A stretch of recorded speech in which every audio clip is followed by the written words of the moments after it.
Testing. Testing. 1, 2.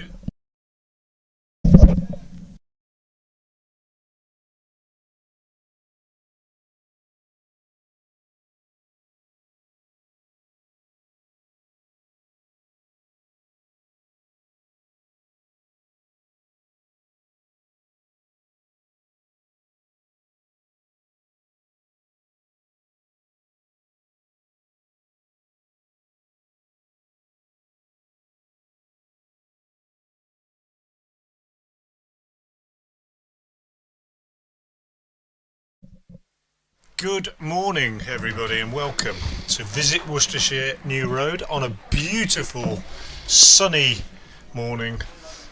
The first cricket of the season here at Worcester, and it is Worcestershire entertaining Kent in the Rothesay County Championship Division 2 game. The umpires are just taking the field, followed by the Worcestershire side in the field after Kent won the toss and elected to bat. And as I say, a glorious morning, as I'm sure it is around most of the country. The weather set fair, not just for the day but for the entire game, and an absolute joy for Worcestershire to be starting their season here at their home, Visit Worcestershire New Road. My name is Frank Watson of BBC Hereford and Worcester, and I'm delighted to say that alongside me is the peripatetic county cricket commentator, have Mike Will Trevel, Dan Whiting. Good morning, Dan. Good morning, Frank, and what a gorgeous morning. The ground staff should be applauded here, shouldn't they? What is it, 6 floods you've had over the winter? Yes, and 6 floods. I mean, I've played snooker on worse than what's out there. It really is. It's fantastic. So, yeah, huge credit to them. So the news is, as Frank's just mentioned, that Kent have won the toss and they have elected to bat.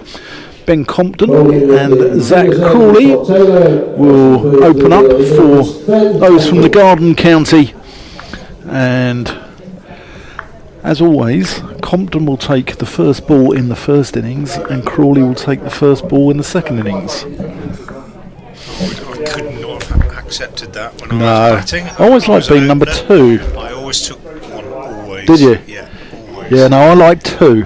I always liked 2 for some reason. But anyway, Tom Taylor with the ball in his hand at the digless end of the ground. 4 slips in place, and he will be bowling around the wicket to the left-handed Compton. Had a very good year last year, Ben Compton, averaged over 60.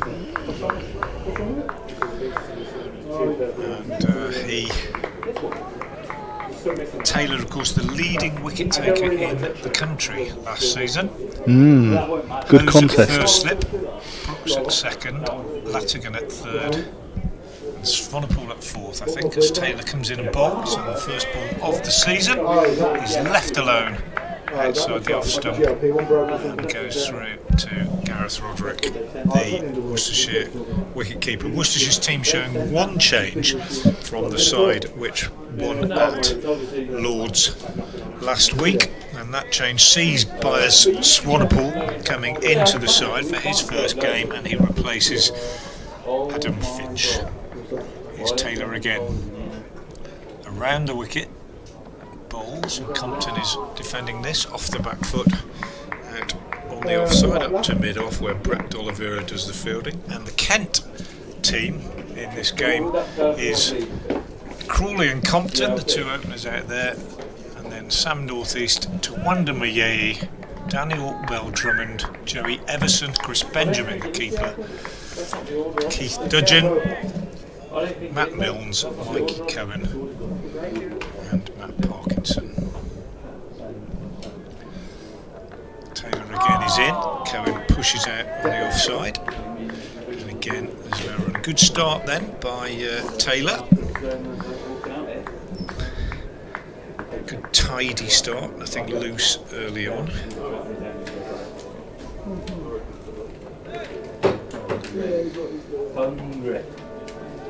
Decent crowd building. I expect it will grow as the day goes on. It really is a beautiful morning here at New Road as Taylor turns once more and comes in towards us and bowls. balls, and Compton is off the mark, albeit rather uncertainly. An outside edge running through the gully all along the ground, but a few moans and groans from the fielders out there, and a suggestion that Compton was not in full control of that at all. Bit of fortune for him. Brings the right-handed Crawley onto strike.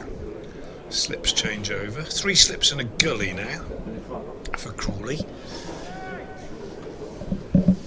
1 ball left in the first over. Sorry, 2 balls left in the first over.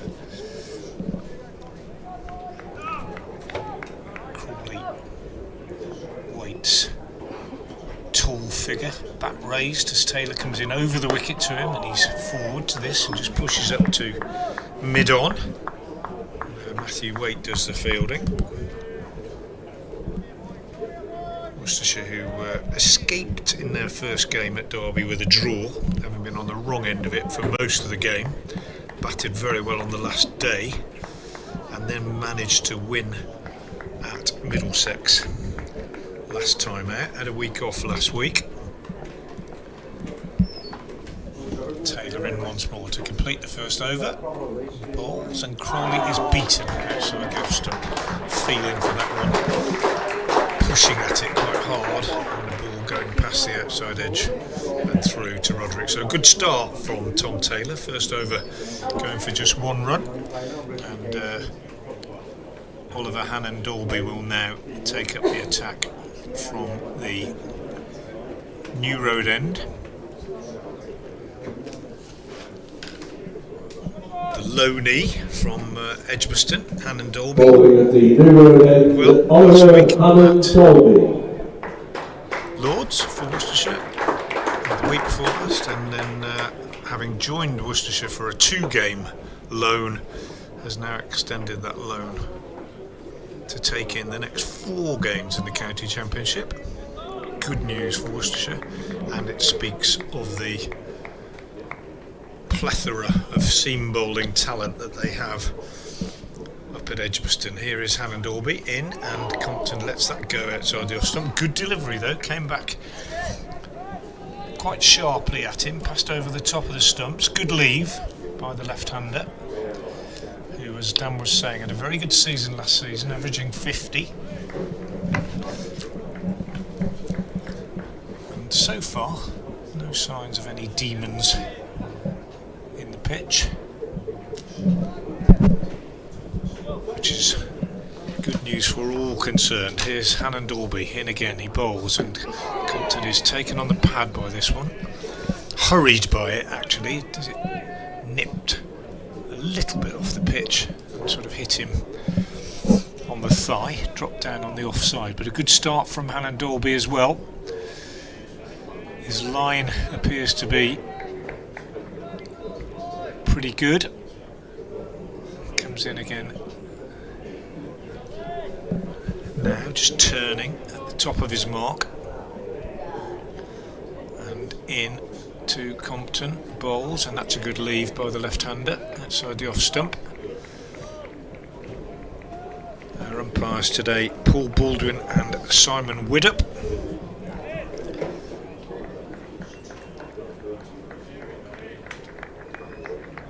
And Kent, having won the toss and chosen to bat, making a watchful start. 1 without loss. We're halfway through the second over as Hannon-Dalby moves in again. Bowls to Compton, who is in behind this, pushing out on the onside. Kashif comes in from mid-wicket to do the fielding, and there's no run. Quite a bit of money been spent on the ground here at Worcester over the winter. The old scoreboard being repurposed, turned into a club shop, having been a bit of a dumping ground for the groundsman's equipment for the last few years. Famous old scoreboard. Hannon-Dalby in again. Compton leaves again outside the off stump, and there's no run. A couple of other new hospitality facilities have been put in. quite a bit of signage around the ground detailing the history of Worcestershire, and some very interesting stuff at the back of the Basil d'Oliveira stand at the Diglis end of the ground, detailing the flooding that has taken place here over the years and how the trends have changed in the last few years, and how much more difficult the ground staff's work has become with the increased frequency of the floods. Another good delivery from Hannon Dolby completes his first over, the second of the innings, a maiden. Kent, having won the toss and chosen to bat, are 1 without loss, and it's been a tidy start by the Worcestershire Seamers. Certainly has, Frank, certainly has. And Oliver Hannon Dolby, you see his name down, don't you? Because people with sort of double barrel surnames are, they're just known as their initials, aren't they? Like JFK, for instance, or whatever. And he's just down as OHD, and whenever I see it, I always think of orchestral manoeuvres in the dark. Yeah. I can understand that. That's played back to Tom Taylor by Zach Crawley. A lot of eyes on him here. Press box is reasonably busy here, and there are a lot of eyes on Zach Crawley at the moment, aren't there, with England starting in about a month or so against New Zealand.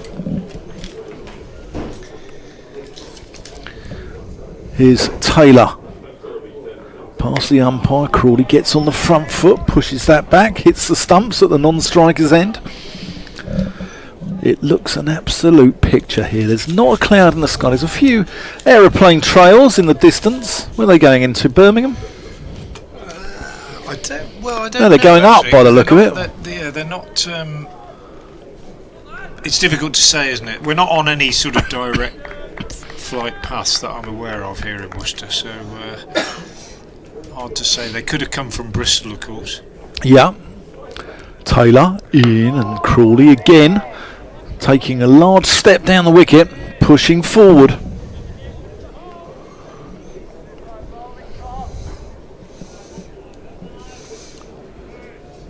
We're asked to turn our microphones up, Dan, so I'm doing so. Yeah. Just is it the mixer? That's just the effect mic. Yeah. Right. Okay. Yeah. Here's Taylor. Again goes forward. Last time I was here covering a 4-day game, and I did this with you, I was covering Surrey for BBC Radio London, and James Taylor at Surrey ran Tom Taylor out, didn't he, his brother? Ah, yes, I remember, that's right, Hasn't played much since, has he, James, I don't think? No. Such a difficult side to get into. Yeah. He's a Stokey, isn't he? He is indeed. Yeah. There's a few of them around. I interviewed Andy Brassington the other day, who's another Stokey at Gloucestershire. Well, Alan Richardson, the Worcestershire head coach as well.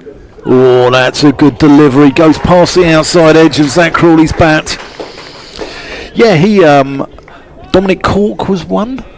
The Steeles, David and John Steele. Bob Taylor, although he's no relation to James and Tom. And another one that I played against, who's a Gloucester man, Phil Bainbridge. Yeah. Prolific. He was an amazing schoolboy cricketer. Exactly the same year as me, I think, and just set records left, right and centre, Phil Bainbridge. Mainly with the bat in those days. Yeah.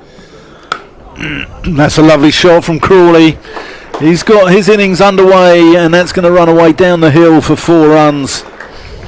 Lovely shot. It's not even a half volley. He's made that, and he's just leant on that and pushed it past extra cover for 4. That's a really pleasant shot, and that's Kent's first boundary of the morning. So 5 without loss at the end of 3 overs. It's been a good contest so far, and an indication that there's a little bit of pace in the pitch with that shot from Crawley hit on the up. Now, regular listeners to the Worcestershire live stream over the last few years will know that I have started to do a quiz question each day, Dan. Yeah. Which I try and involve both counties in if I can. And Dolby bowls, Compton forward, pushes up to mid-off. So I'm going to have a quiz question each day, which will be, I hope, of interest to both Kent and Worcestershire followers. And I will give the question out this over. I'll repeat it 2 or 3 times during the morning, maybe in the afternoon, and I'll give the answer just after tea. And if you'd like to volunteer an answer, then the best way to do so is by X or Twitter. Send it in to us here. Hannon Dolby bowls. Compton is beaten outside the stump. Definitely played at this one. Been a good start by Hannon Dolby this one. He's been tidy. His line in particular, very, very good around about off stump. Not always making the batsman play, but giving him a decision to make about whether to leave or not. Very good line. So you can send your answers in to me at Frank Watson 58 on X. Hannon Dolby again bowls. Compton leaves this time safely, or to Dan, who is at the middle stump, capital T, capital N, capital S, at the middle stump, or at Frank Watson 58. Andrew Ramsey's been in touch. He said, "Are you still doing your daily questions?" Well, that's your answer. I am. And where is Ben Allison this season? He's injured, on his way back, playing as a batsman in the seconds at the moment, hoping to be bowling fairly soon. So shouldn't be too long before we see Ben Allison back in the side. Meanwhile, Hannon Dolby is in and bowls, and Compton again leaves outside the off stump. Good judgment from the left-hander, and Kent remained 5 without loss. So today's quiz question then concerns, and I often do this, a link between a player from one county and a player from the other. So you can go on the internet and cheat. I suppose people do. It'd be a tricky one to get if you didn't, but not impossible.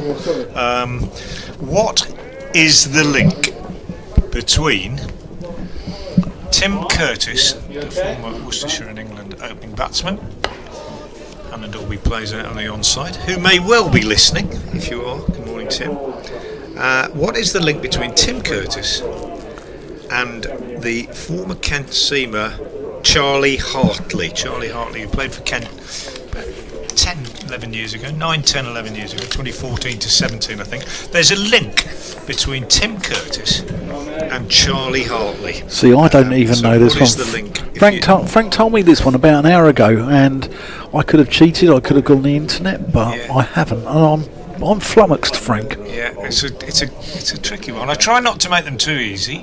Hannon Dolby bowls again. Compton plays that back to him again. It's another maiden from Hannon Dolby. Excellent start from the loanee from Warwickshire. 2 overs, 2 maidens from him. Taylor's gone for 5. Compton has 1. Crawley has 4. And Kent, who won the toss and chose to bat, are 5 without loss. So just to repeat, final time in this session, link between Worcestershire opening batsman Tim Curtis and Kent seamer Charlie Hartley. Send your answers to at Frank Watson 58 or at the middle stump on Twitter or X. I can't reply to those messages because Twitter won't allow me to do that at the moment for some reason, but I will maybe say a reply if people send them in, but I'm not going to give the answer until after tea. Dot ball for Taylor, first ball of the next over. Over to you, Dan. Yep. Hannon Dolby on the money. Now he's a pair. He's not a bear. Well, he's still officially a bear, isn't he? He's only here on loan, but he's started off very well. 2 overs, 2 maidens. As Taylor comes in and Crawley plods onto the front foot. D'Oliveira doing the fielding. I've been told to turn you down a bit. Aha. Goodness knows. Ian Wright, thank you. Is that better? I hope it is. I do apologise.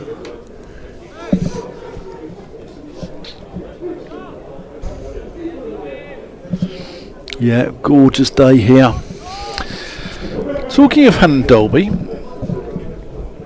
he's also made my poshest named 11 in county cricket. Taylor in and Crawley goes on the front foot, and we want to hear from you who else would be in that poshest named 11. Now I've got a few. I made an 11 up a couple of years ago in one of my books, and Hannon Dolby's in there, Benedict Brodie, Albert Geddes, Tobias Skelton, Roland Jones, both at Middlesex, they both make it. An ex-Middlesex man, Nicholas Richard Trail Gubbins. John Robert Troutbeck Barkley as Crawley whips that one with a hint of bottom hand out to Hannon Dalby, back with a square on the leg side and ambles through for a single. Then we've got Ebony, Jewel, Coralie, Camellia, Rosamond, Rainford, Brent. That's fantastic, isn't it? That really is wonderful. Sir Curtly, Elcon, Linwall, Ambrose. Rory James, Hamilton Brown. There's an opener who used to open for Cambridge University back in the day who went by the name of Quentin Cake. I mean, that just conjures up of a rakish set of front teeth punting down the cam, doesn't it? With Jemima and Felicity in tow and a straw boater hat. Taylor around the wicket, and that's a good delivery. Cries of anguish from Roderick, and the four slips waiting like hyenas around the ailing wildebeest. Then we've got Matthew Valentine Fleming. Now, he was genuinely posh, wasn't he? He was the son of, or the grandson of Fleming's Bank and James Bond Fleming, Ian Fleming, wasn't he? I believe. Then Sir Colin Ingleby Mackenzie at Hampshire, who you got a story about, haven't you, Frank? Compton works that one to Hannon Dalby, just picks up a single. And finally, Oliver James, Hannon Dalby. And I did put this to Jack Brooks once, and Jack went, "No, he's not that posh, he's from Halifax." No, he's not. He's a Yorkie. Yeah, we interviewed him after the first day at Derby, first game of the season, when he made his debut for Worcestershire on loan. And yeah, he's...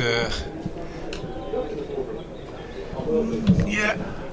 Well, Liam Knight's got it. Coming in. Yeah, Liam Knight's got it at Kent, but we won't give it away yet. No. That's the Curtis and Hartley thing.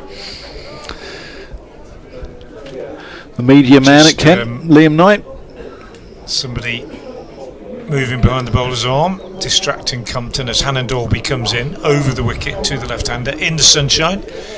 He bowls, and Compton is beaten again by a beauty outside the off stump. Just played at it, pitched around about middle and leg, and moved across him. Good delivery from Hannon Dalby, who hasn't conceded a run yet. Very slim, tall figure. He's Shaven head, sun reflecting off his bald pate. He's a very good broadcaster as well. He hosted Bears Pod, didn't he? Which was excellent. Yeah, with Richard Wilford. Yeah, he's very good. Turns again now, moves in, arms pumping, and bowls. And this time is a good leave by Compton, and a bit of climb, bit of bounce from Dalby. That one climbing through to Roderick, who's standing a good way back. So far, so good with this pitch, I think. Yeah. It looks to have even bounce and a little bit of movement, nothing excessive. And good Early carry. Days, good carry as well. Carry, yeah. So it looks slightly different colour from the pictures that we had here last year. A little bit lighter in hue. As Hannon Dalby moves in once more and bowls, and Compton is very positively forward and punches this one back past the bowler, and that is the first run that Hannon Dalby has conceded. Compton moves on to 3 and the total to 8 without loss. Got a new scoreboard on the Graham Hick Pavilion side of the ground this year. The other one was just beginning, as these electronic scoreboards do, to develop a few glitches. Unfortunately, the new one is not the one that we have the best view of, but I understand that the communication between the two boards will be better this year. So, all being well, the crowd and ourselves will be kept pretty well informed. Hannon Dalby in again, bowls, and that one is a little bit shorter, and the tall right-handed Crawley is on the back foot, plays it out into the offside, didn't really time it, and Kashif Ali at cover does the fielding. Yeah, it's very nice, isn't it? Next to the ladies' pavilion, where they still serve wonderful lemon drizzle cake, I hope. There'll be some cake brought over in the afternoon, I would imagine, Dan. Yeah. Over to the press box. Usually is. I can't guarantee it.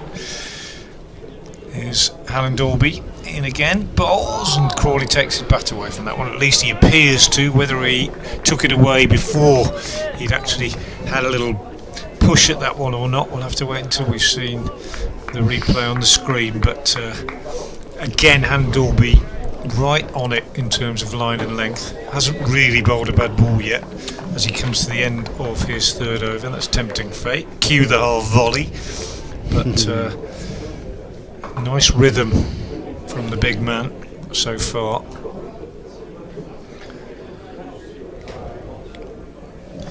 Comes in and Crawley pushes this one back up the pitch. I'm going to give him the benefit of the doubt on that fifth one. I think he did possibly just take the bat away on the curtain rail. 8 without loss at the end of 4 overs. A tidy start for 6 overs, in fact, a tidy start from both sides. Hannah Dalby 3 overs 2 maidens, conceded just 1 run. Tom Taylor 1 boundary, but he's also been tidy.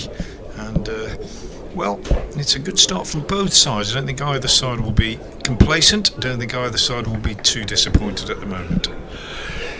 Yeah, if anyone's wondering who Frank Watson and I are, we'll be the ones sitting on the steps as Taylor pulls out of his delivery there. I think there's some movement in the Diglis end. Was Compton pulling out? But yeah, Frank Watson and I will be the ones covered in crumbs from the cakes in the ladies' pavilion, won't we, Frank? I'm not mad on cake, to be honest. Ian Millington's had a go at the question, but he's not right, I'm afraid.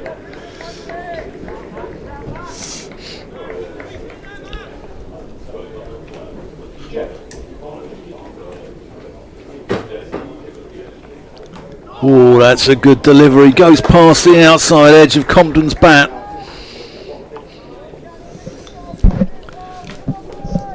So you can drop us a line on X as well to Frank Watson 58 or me, Dan Whiting, at the middle stump. And we want your answers to Frank's quiz, but we also want any players into your Poshers named 11. Does Daniel Bell Drummond make it? Taylor in, and that's a airy fairy shot there by Compton. No foot movement, just having a waft outside the off stump. And there's just 3 slips. No, there's 4 slips in place actually. Yeah, 4 slips for Compton, 3 for Crawley. Yeah. And a gully for Crawley. Obviously fancying that go hard at one of those drives. So we've got Hose at first. Yeah, Brooks at second, Latigan at third, and Swanepoel at fourth. Compton leaves that one alone. Yeah, Swanepoel's played for both counties. Got himself into a little bit of hot water recently though. There was doubts whether he'd be given a no objection certificate here at Worcestershire after he left a game in South Africa, having bowled his 10 overs. It's a limited overs game, bowled his 10 overs and has just gone with 7 overs to go, and his side lost off the penultimate ball, having got 10 men on the pitch. Compton pushes that out to point. No run.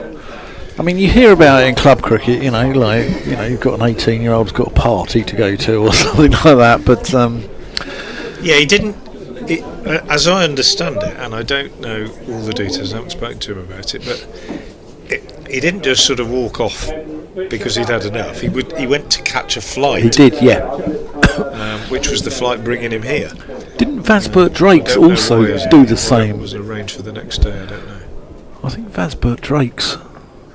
As that's left alone by Compton. Good areas though from Taylor, probing away. And I think Vasbert Drakes was given out timed out in the game, wasn't he? One of the sort of 13 or 15 or so to be given out in that way in first class cricket. And it's fair enough because he was actually on a flight back to back to the West Indies, I believe.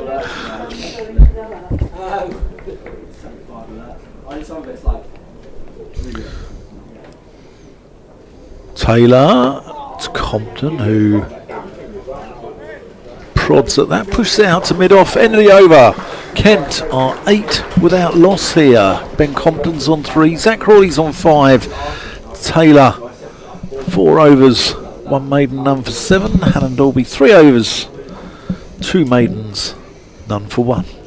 Yeah, good over from Tom Taylor, and I don't think the Worcestershire coaching staff, Alan Richardson, bowling coach, Richard Jones, could ask for much more from their opening bowlers in this first period. They've both been very accurate.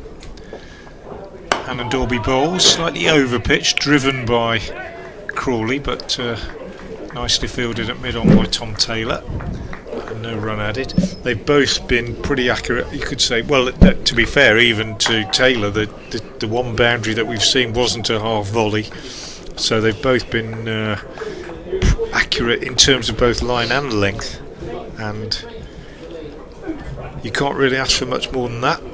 Something or somebody is distracting Zach Crawley behind the bowler's arm at the New Road end, but all has been sorted out, and Hannon Dalby comes in once more and bowls, and Crawley is forward again and pushing up to mid-on where Taylor is the fielder. And I think the measure of the accuracy of the Worcestershire bowlers is the fact that we're in the 8th over and they've only conceded 8 runs, and Zach Crawley has faced 17 deliveries, and you don't often see Zach Crawley face 17 deliveries and only score 5 runs. He does, as we know, like to get on with it a little bit more than that. So testament to the bowler's accuracy so far. Hannon Dalby in once more, bowls. Oh, an absolute jaffer. This one, I think, came back into the right-hander off the seam, bounced a little bit, and Roderick, moving to his left behind the stumps, made the take. That's a really good delivery from Hannon Dalby, who's been pretty impressive so far. Yeah, you don't want too many of those first up, do you?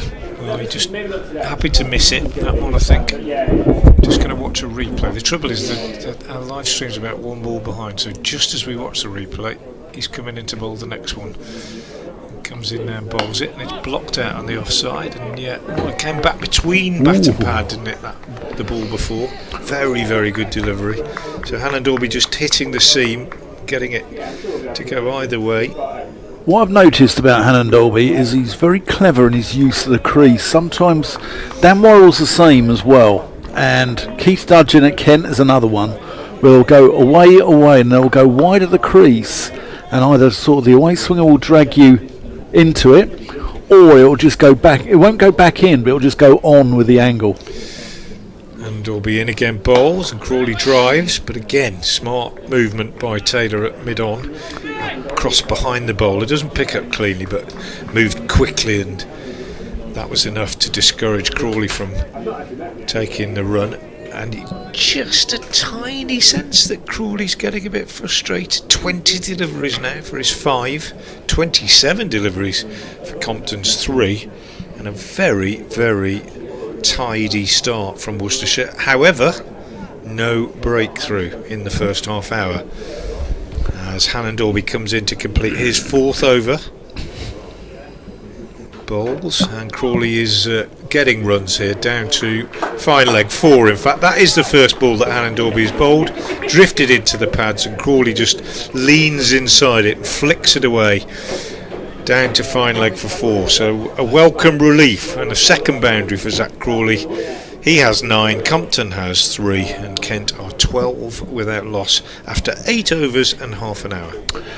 I've worked out, Frank, I think there are 9 players playing in this game with Southern African connections. D'Oliveira, can he be counted? Well, he's granddad. Yeah. Dan Latigan. Yep. As Taylor comes in and Compton rocks onto the front foot, pushes it back to the bowler. Gareth Roderick, he's South African, yeah. By Swanepoel. Yeah. And then you've got Ben Compton, who's got Southern African connections.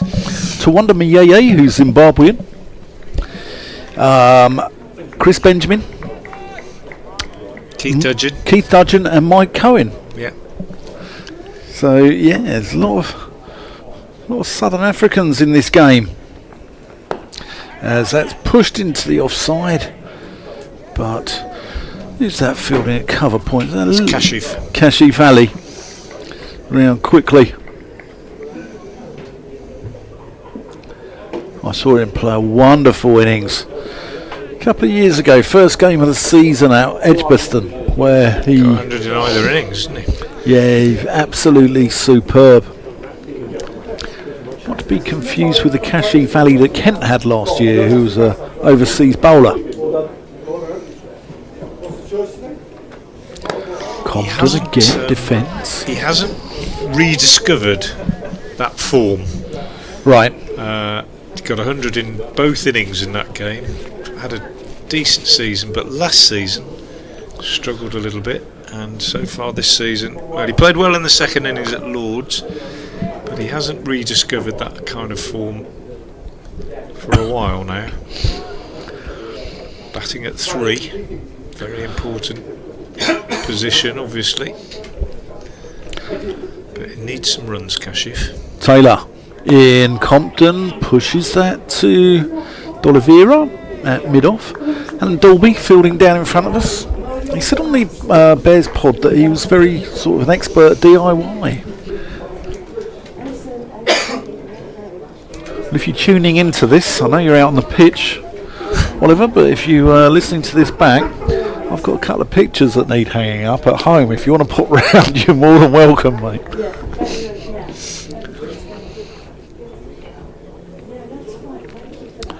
Taylor from the Diglis end, full. Compton pushes that out into the covers, and they'll amble through for an easy single. The most languid of singles. The Cathedral at Worcester here, poking its head over the River Severn to have a look at the action.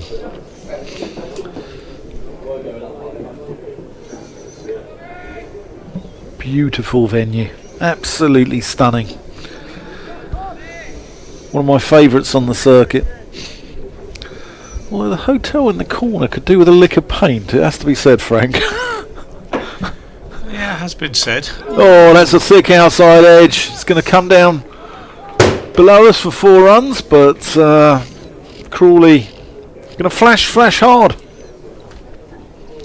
Crawley moving into double figures with that, now on to 13. Is that? Oh, it's not owned by the club, is it? The hotel? It's no. No. They sold the ground to the Premier Inn. Richard Morgan's got the right answer. He says he cheated. He looked at the internet. Well, yeah. He said, I don't think you'll get many correct answers from folk who haven't cheated. Well, that's not exactly right, Richard, because somebody in the press box who plays a bit of local cricket who knew the answer because he played against one of those people. Luke says, if Worcestershire is staying at New Road for the long term and the issues with the square, Hannah Dolby bowls, Compton leaves, no run, are hybrid pitches the only way forward? Yeah, well, there's a place for them, I think. The trouble with hybrid pitches is that I think they can be almost, for me anyway, at times, I mean it's difficult to make a blanket statement, but almost they can be too good. They don't deteriorate, so you don't get the deterioration, and you don't get spinners coming into play on the 4th day, etc. A bit like the Kookaburra ball games, isn't it? Yeah, not always the case. Hannah Dolby over the wicket to the left-handed Compton, pushes out on the offside, and there's no run. But I think Worcestershire, well, they do want to. They will stay at New Road, but they are still seeking an alternative ground, and that definitely is something that is being pursued seriously. It's not just a pipe dream. 2 potential venues at the moment, I don't know where they are being investigated, but New Road will be retained as an HQ, and it'll be in bowls. Compton on the back foot, pushes out on the offside. Libby comes from backward point to do the fielding, and there's no run. 17 without loss. It's been a really good contest so far this morning. We've had 9.5 overs. Compton has 4 off 35 deliveries.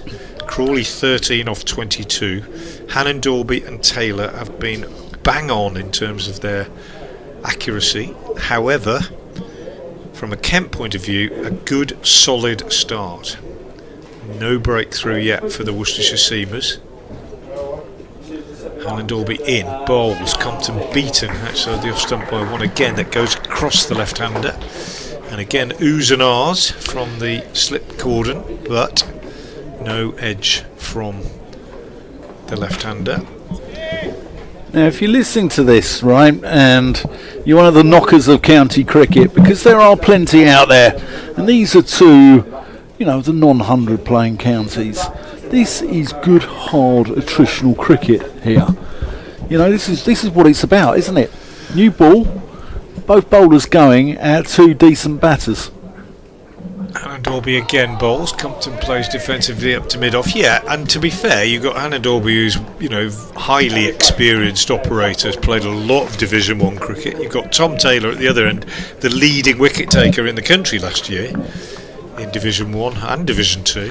And a test batter. And a test batter at one end. Yeah, so... And a guy who averaged 60 at the other. Exactly. So, yeah, you, to be fair, one would expect a decent quality.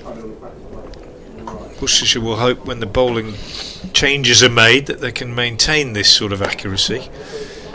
Compton plays defensively off the back foot. That's another really, really good over from Oliver Hannon Dorby. 5 overs, 3 maidens, no wicket for 5 from him. And Kent, having won the toss and chosen to bat, 17 without loss on a glorious, glorious New Road morning. Not a cloud in the sky, hardly a breath of wind disturbing the St George's flag on top of the cathedral as we look across from our position at third man, with the right-handed Crawley on strike, and the bowling change that I anticipated has been made, and we're going to see the first sight of Byers Swanepoel in a Worcestershire shirt bowling to his former teammate Zach Crawley. Yeah, St George's Day yesterday, wasn't it? Shakespeare's birthday and his death day as well. Yeah. Here's Swanepoel. Ooh, that was quite brisk for the, you know, to ease himself in. Goes through into the gloves of Gareth Roderick. Yeah, we don't like to talk about Shakespeare here on the Worcestershire stream, though, do we? Being a Warwickshire man, you know. Sorry for swearing, Worcestershire fans. We'll have Ofcom on to us.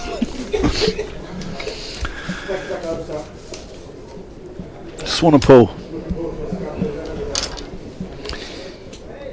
And he comes. 4, and that's glorious there from Crawley. Don't bowl there, Zach Crawley.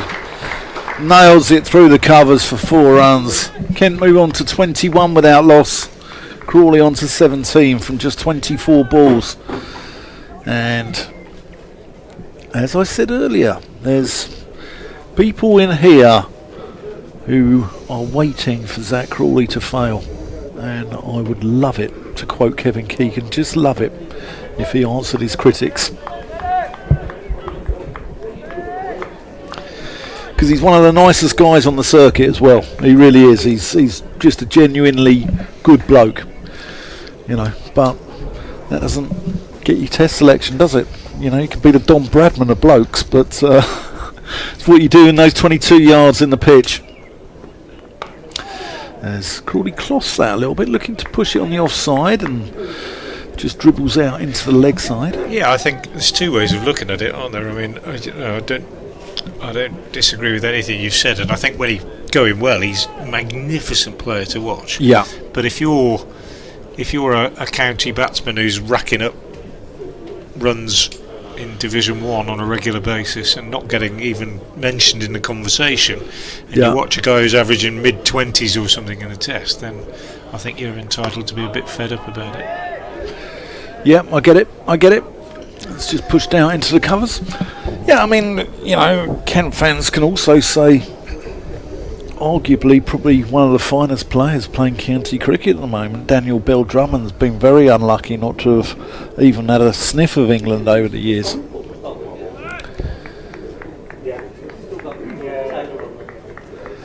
Wonder if he'll be one of those players like James Hildreth, for instance, who... Oh, Crawley looking to work that leg side. That's a leading edge. Pokes out to extra cover, where Kashif Ali does the fielding. Don Shepherd, they reckon, was one of the finest, wasn't he, at Glamorgan? Definitely. No question. I think he got 2,000 plus wickets, didn't he? Yeah. Did he bowl like off cutters, like sort of quick fast off breaks? Yeah. And he was a lovely man and a good commentator. Did quite a bit of work with Don on Glamorgan and Worcestershire games at the end of the 80s. Lovely chap.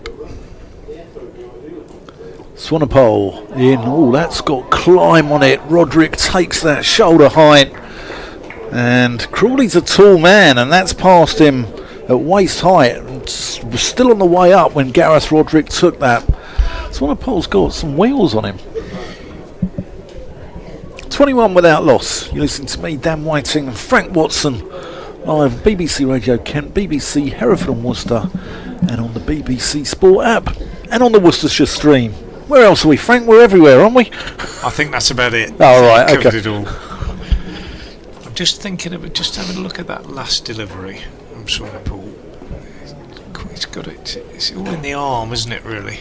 Yeah. It was pretty short, to be fair. He didn't need to play it. Maybe we got a little bit more excited than we should have done as Hannon Dalby resumes from the Diglis end, and his first ball is on the money and just played out on the offside by Ben Compton. Just let you know about some scores elsewhere, shall we? Just a quick resume. Lancashire are playing Durham at Chester-le-Street, and Durham won the toss and chose to bowl first. Lancashire are 52 for 2 in the 10th over, so a bit of a flyer for them, but 2 wickets down as well as Hannon Dalby bowls, and Compton edges and is out. Caught at second slip by Brooks. A low catch, and Hannon Dalby gets his reward for a very, very accurate spell. Second ball of his 6th over, 3 maidens, and now 1 for 5. Looked like a good low catch from Brooks, and a good breakthrough as far as Worcestershire are concerned. Kent 21 for 1 in the 12th over.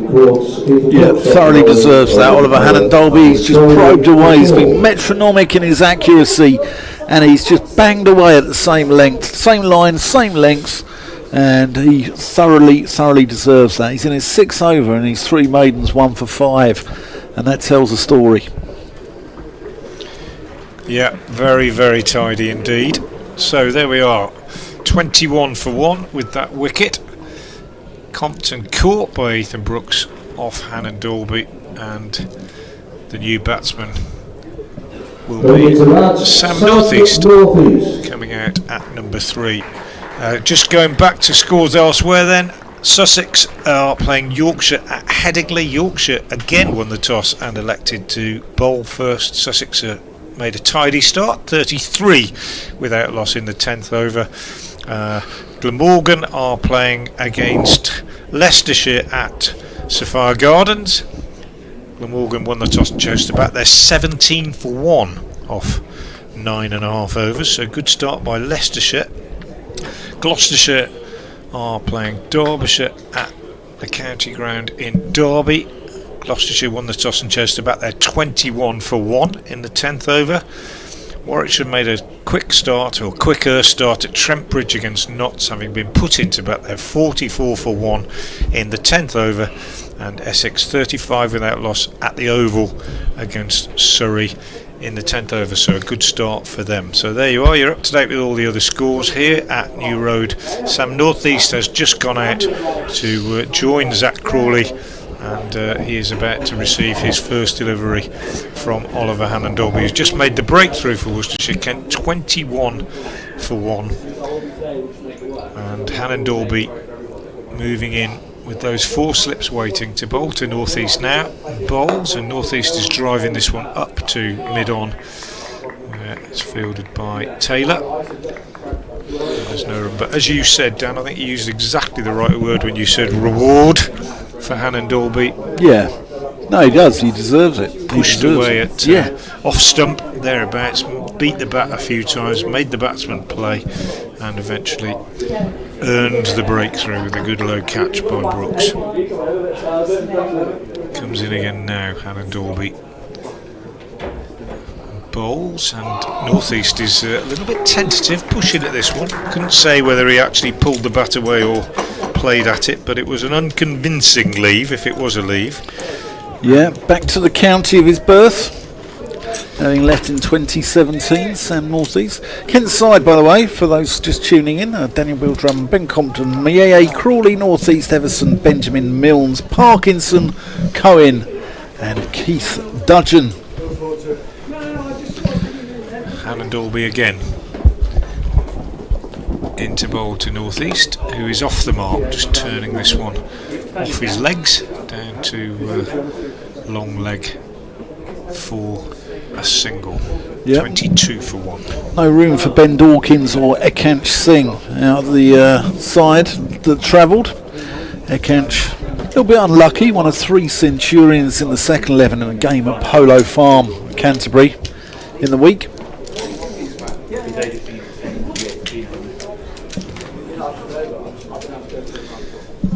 Here comes Hannon Dalby again.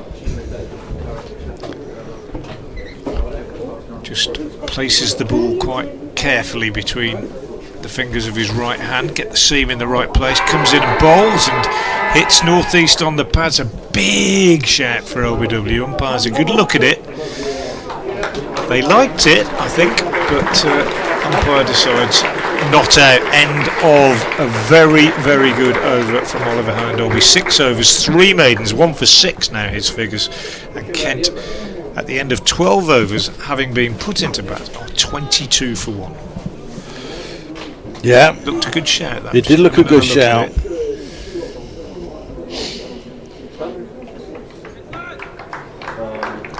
Just having a look at the replay now. I think he's got outside the line now, isn't he? Yeah, maybe. Yeah, umpire's call perhaps. Yeah. Good shout.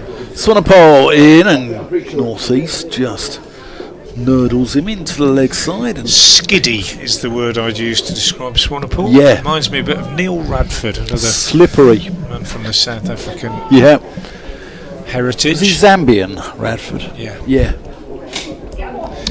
Still very much a Worcestershire man, still lives in the county. Part of that wonderful Worcestershire side, wasn't he? Sort of end of the 80s. Yeah. Full, and that's glorious from Zach Crawley, straight down the ground. No need to run for that, and punishes Swanepoel. That was a lovely shot, wasn't it? One of yours there, Frank. Well, I wouldn't have minded that half volley.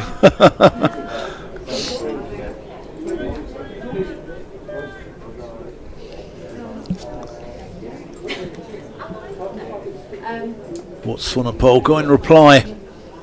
But the next one won't be a half volley. Well, it is. And that's really good fielding. Kashif Ali throwing himself. That had 4 runs written all over it as well. And he's managed to...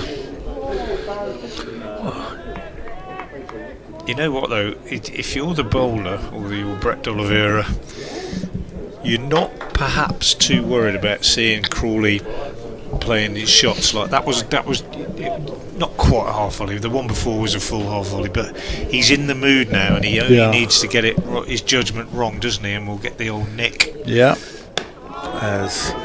So from a Kent point of view, it's good to see him do that, play forward solidly and push that. Yeah.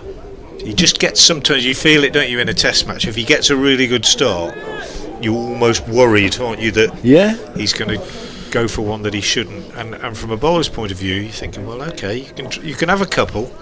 If you then nick the next one, that that might be what Swanepoel will be thinking. At the same time, they don't want to relieve all the pressure that the other two bowlers have built up. Oh, that's a thick outside edge. He's going to get 4 runs, but he wasn't in control of that, and it was in the air for quite a long time through the point region.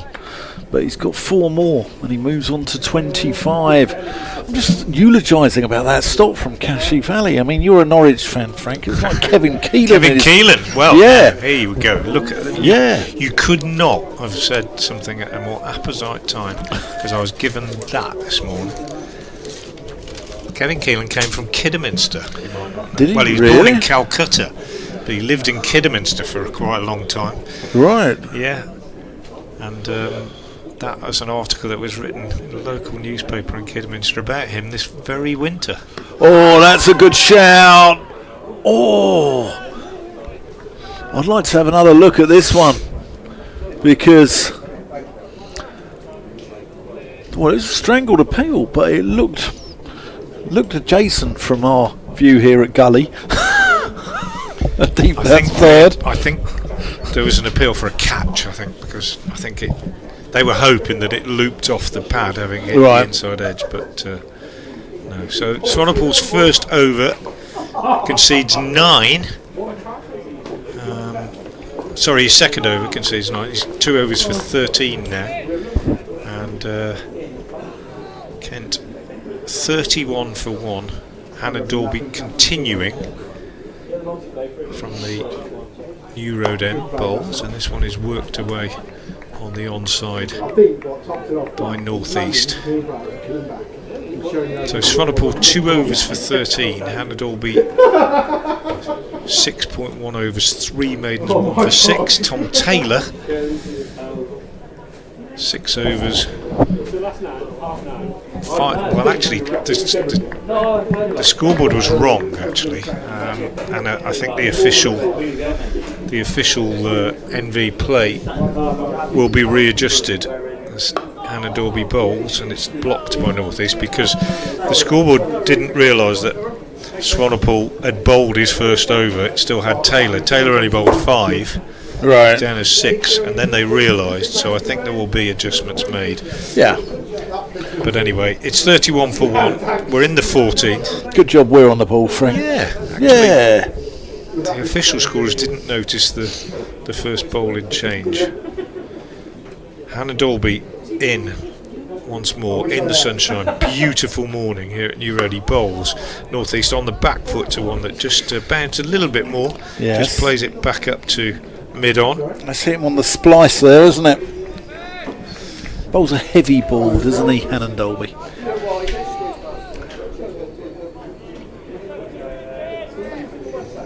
Just interesting that the scorers had got the bowling figures wrong. Just checking on 1 or 2 other sites. I think we were right that Swanepoel bowled that over. Yeah, Taylor 5 overs, 1 for 12. That one tucked away by North East off his legs for a single. Just having a read of Kevin Keelan here, Frank. Yeah, there you go. Kidderminster, man. Yeah, yeah. A Kidderminster man. Daryl Mitchell comes in. No, Daryl Mitchell's from the other end of the county. Oh, is he? Yeah, he's from Badsey, which Does is he play for Evesham. Kidderminster? Yeah. No. No.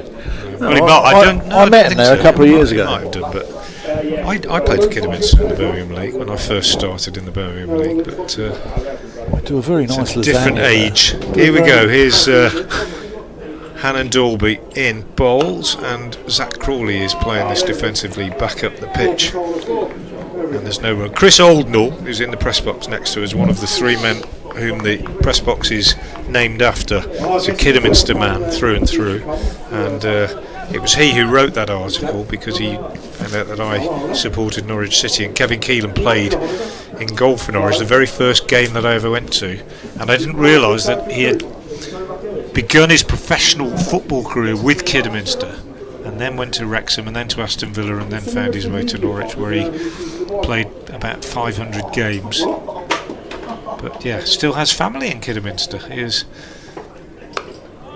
Hannah Dalby again, and this one played out on the offside by Crawley. So Hannah Dalby continues to bowl extremely accurately. His figures bearing justice to that. 7 overs, 3 maidens, 1 for 7, the 1 wicket to go. Ben Compton caught low down at second slip by Ethan Brooks for 4. Sam Northeast has a quiet 3. Zach Crawley is beginning to find his feet out there and has taken toll of some over-pitch deliveries from the debutant Bias Vonapol, who will continue now from the Diglis end. Crawley has 25. Kent put into bat 32 for 1 off 14 overs. Swanepoel in, and Northeast rocks onto the front foot. Yeah, parsimonious stuff from Hannon Dolby. I hope he's more generous down the pub than he is with the ball in his hand, I tell you. But then again, he is a Yorkshireman. Yeah. Reminder, we want answers to Frank's quiz question. Drop us a line on X to Frank Watson 58 or me at the middle stump. What's the connection? Yeah, sorry, go on. What's the connection between Tim Curtis and the former Kent seamer Charlie Hartley? As that one's left alone from Northeast and crashes into the gloves of Gareth Roderick. Yep, so drop us a line, and if you've got any additions to our posh named 11 as well, which we mentioned earlier, we want to hear them. Richard Lecesney Savage, LeQ Savage, Oxford University and Warwickshire, I think, off spinner. That's out. Yeah. Could have given that from here, I think. Yep, Swanepoel strikes. And the umpire's finger went up straight away, didn't it? I don't think there was any question about that one. No, that was... he fell over it, didn't he? Yeah. Hit him on the shin. Right in front. And that's another good wicket for Worcestershire, building on this excellent start. Just having a look at it again now. Oh, yeah. Absolutely dead, as they say, I think. I think the only way that umpire Simon wouldn't have given that if he thought it was going under. Paul Baldwin, the other umpire out there with your match referee, and a name will be familiar to Kent fans in Simon Hinks. Yeah. Paul Baldwin at this end, is it? Yeah. Simon Hinks. I played against Simon Hinks a couple of times. Well, here we go. Tawanda Miyeye at 4. So Daniel Bell Drummond will be at 5. Which will be interesting.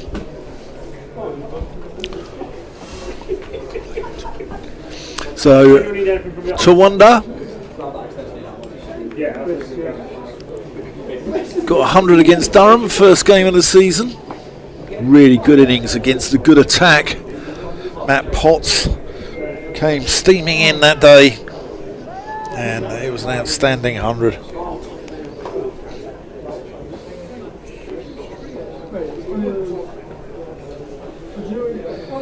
Swanepoel then strikes against his former county. Here he comes, South African to Zimbabwean. Oh, and Tawanda gets himself in a little bit of a tangle. He can be a slow starter. He can look a little bit rusty perhaps at the beginning of his innings, but once he's in full flow, he's a wonderful player to watch. He really is. I'm a sucker for a pretty player, and he's one of the prettiest on the circuit, Tawanda Miyeye. Some of his cover driving is an absolute joy to watch. It really is. Swanepoel in from the Diglis end. Oh, and that's a waft from Miyeye. Perilously close to his outside edge. And it's just saying, Frank, he could be a bit of a nervous starter, perhaps, Tawanda. Yeah, well, we should be hoping now that the patience they showed in the first half hour when they didn't make a breakthrough will pay off. Crawley's a big wicket now, obviously, having got in. But good effort so far from the bowlers. full, and that's whipped beautifully from EAA through square leg. Lovely shot. Full and angled into the pads, but he's still got to put them away. Tawanda does with aplomb. I'm going to update people from the Garden of England.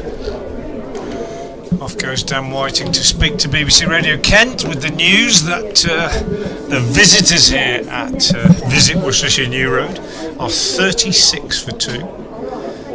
15 overs. It's been tidy stuff from Worcestershire, and a second bowling change is now being made. Matthew Waite is going to come into the attack at the New Road end, the fourth seamer then, as far as Worcestershire are concerned. Waite, who's had a good start to the season with the ball in the first 2 games, been pretty tidy. Tends to move the ball away from the right-hander. Comes in now and bowls to Crawley, who's on the back foot driving through the covers. Doesn't quite time it. Picks up 2 runs as fielding is done by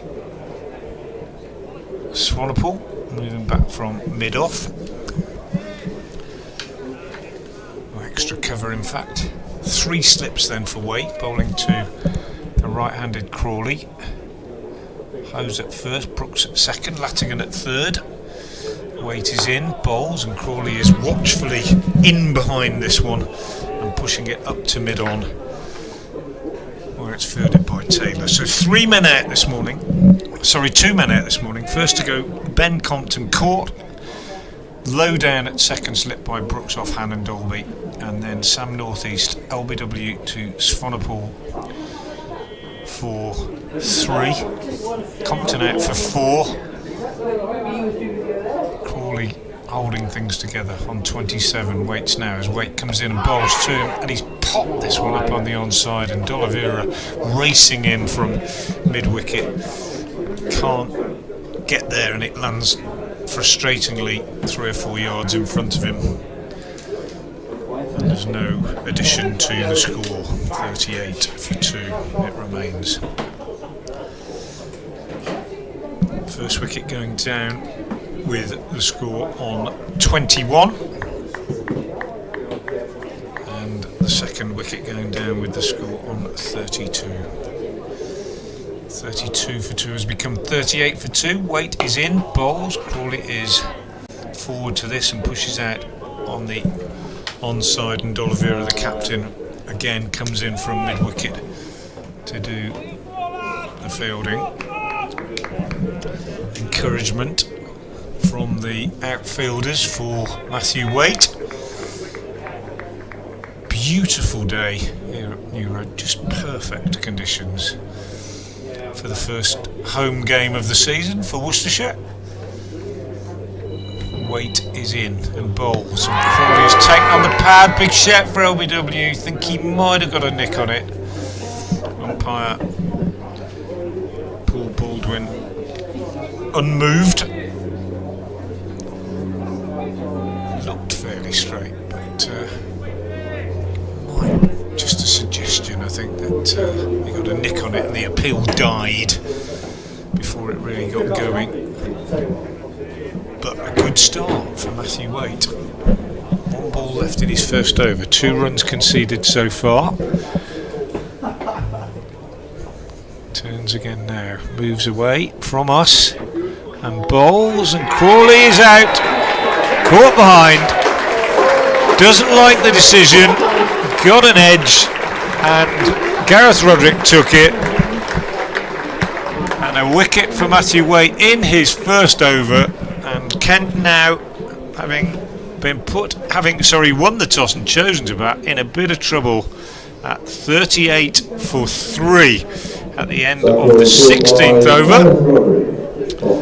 Zach Crawley, well, whether he's disappointed with himself or whether he's disappointed with the decision, I'm not sure, but he has dragged himself from the crease and shaking his head as he walks off. But an LBW shout turned down earlier in the over, but that one has been given, and he has gone for 27. So Worcestershire on top now in a very good morning session, a very disciplined morning session on what looks to be a reasonably trustworthy service. Daniel Bell-Drummond, the Kent skipper, coming out to join Midday with the score on 38 for 3. Just watching the replay of it. Crawley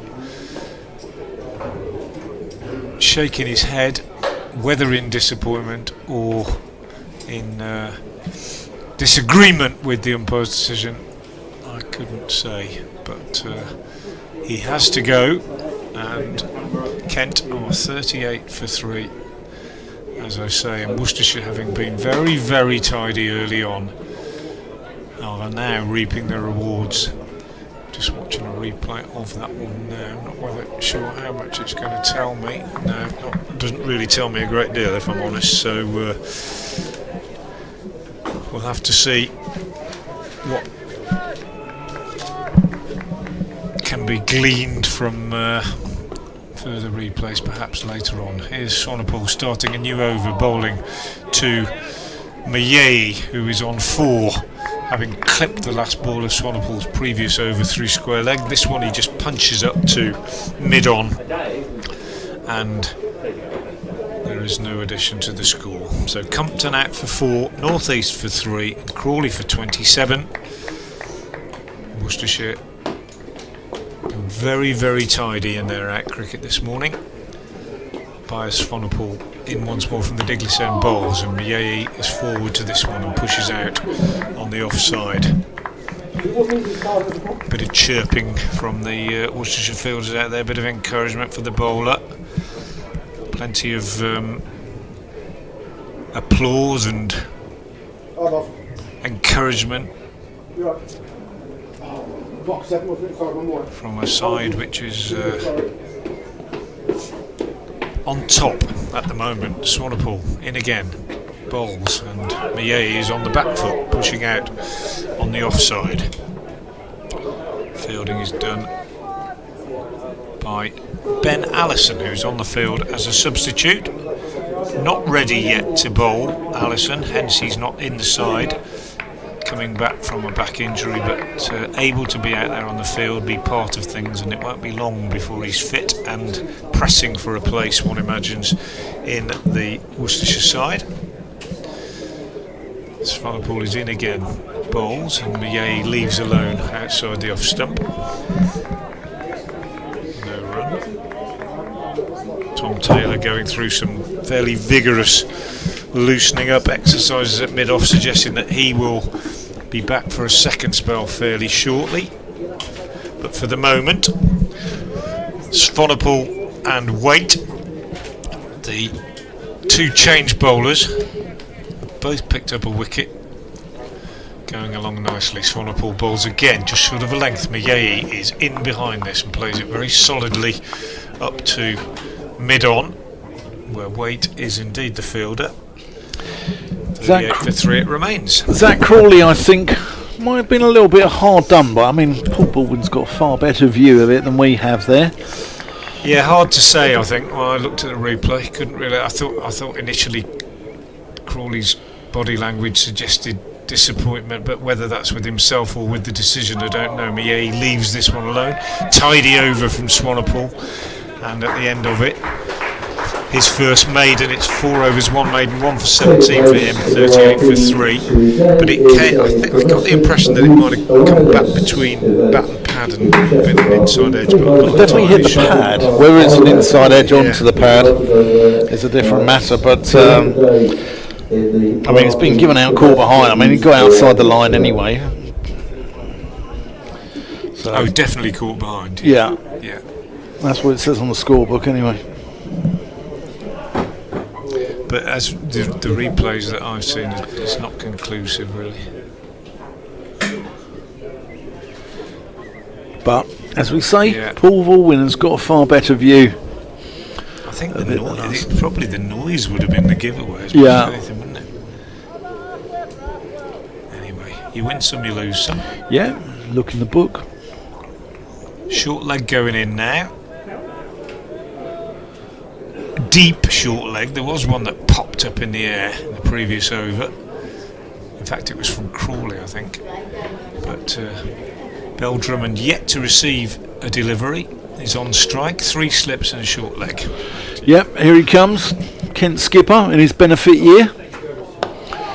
Gets on the front foot and plays it to the aforementioned short leg. Who is that in there? Is it Latigan? Probably. Yeah, it looks like Latigan.